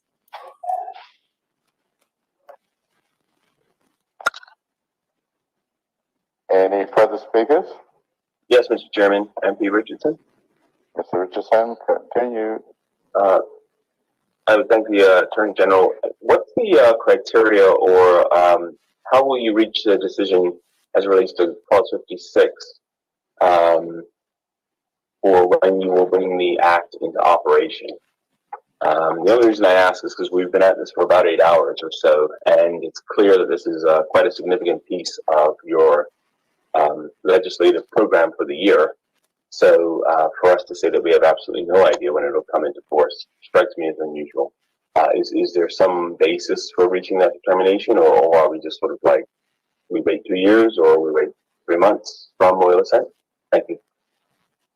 The easy answer is you wait until the minister responsible for the legislation is satisfied that all is in order to bring it into operation.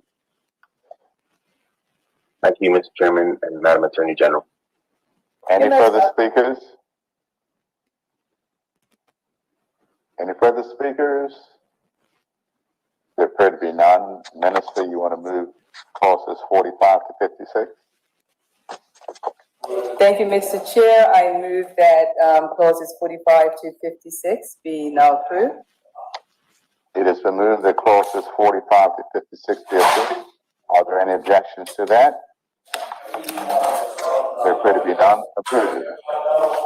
Thank you, Mr. Chair. I'd now like to move schedules 1 to 4 of the bill. Mr. Chair, Schedule 1 provides for the constitution of the Cannabis Licensing Authority and the procedures the authority must follow. Schedule 2 provides the application fee and fees available to licenses under the Act. Schedule 3, Mr. Chair, provides additional licensing requirements for cultivation licenses, manufacturing licenses, import licenses, export licenses, research licenses, and transport licenses, as well as additional terms